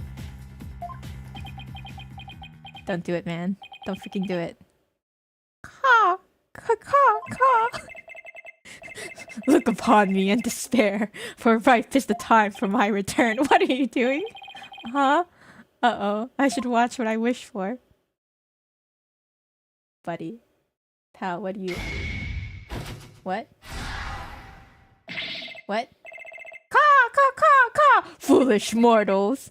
I am Tenma Taro, the yokai you seek!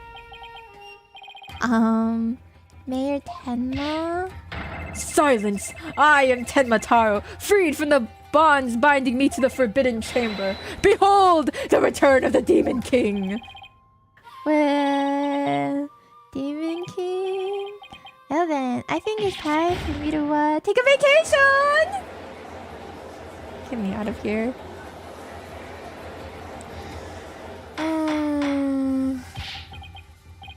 The witness will, he will explain himself. Are you saying you're Tenma Taro, the yokai we've been chasing this whole time? Indeed, it is I, Tenma Taro, the one whom you seek, come to reveal the truth. This child is Tenma Taro, you say? Ha! What nonsense! So, Mayor Tenma is a yokai now? Caw! Caw! Caw! Caw! His body is now mine! So, you're saying that Mayor Tenma is being possessed by you? And that the yokai that Jinxie Tenma and Phineas Filch saw? And the one captured in the newspaper photo? Those were all you? I miss Maya and Pearly. I miss having a child that didn't make me want to die. The accursed power of these warding charms prevents me from revealing my true form. Okay. I miss shows, yeah. Your baldness. Can this not be interpreted as an admission of guilt? Shut the hell up! You are so full of it! Well, a confession by a yokai would be quite unprecedented. I mean, we've had cases of possession before. Be that as it may, the defense's case has been overturned. Huh? What? Wait a minute. Wait one freaking minute. You claimed the yokai the little scamp saw was some third party, the true killer.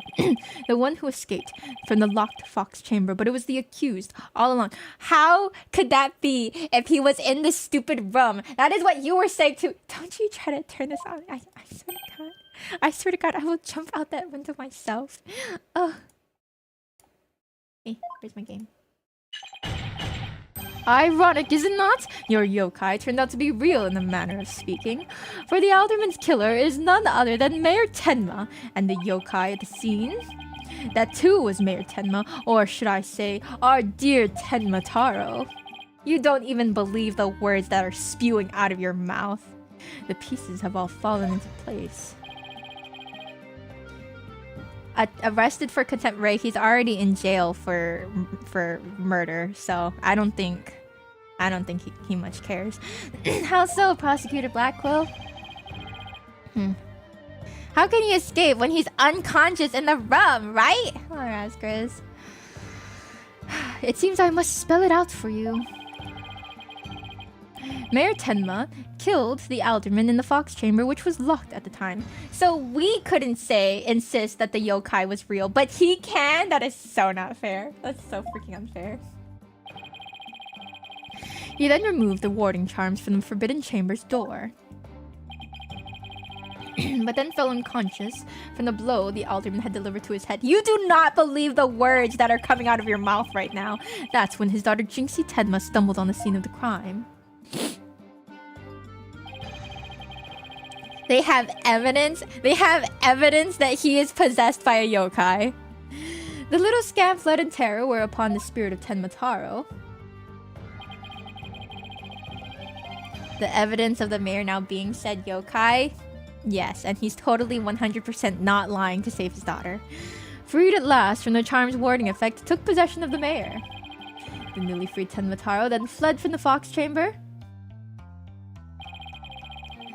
So you see, the yokai Jinxie Tenma saw was her father possessed by Tenmataro. I object to everything. I object to life itself. But when we arrived on scene, the mayor was found unconscious. How is that possible if he was supposed to have flown out the foyer window?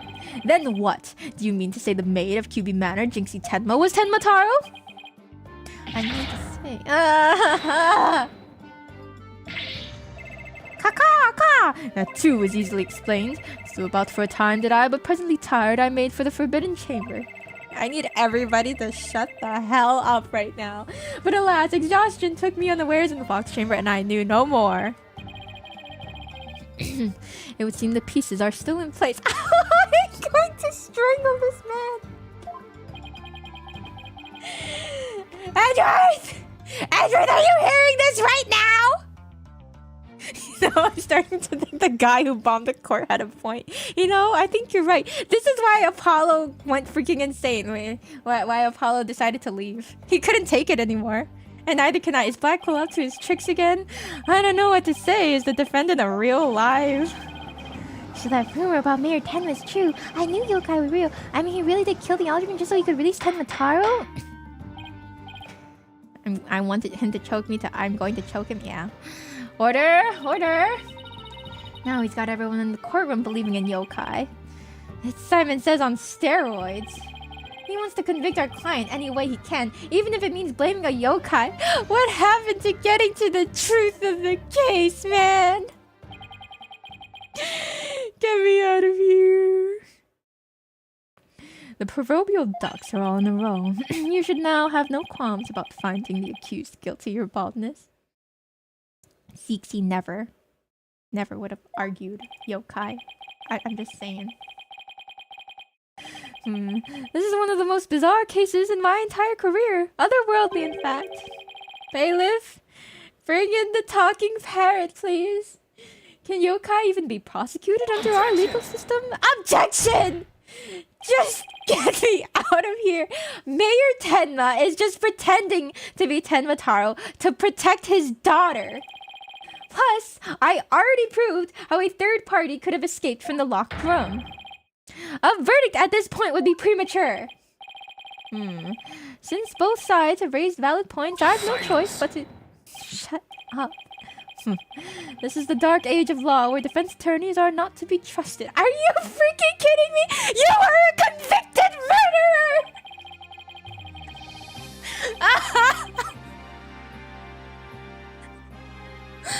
This is but a ploy to gain time for them to fabricate evidence. How will I sleep tonight in your jail cell?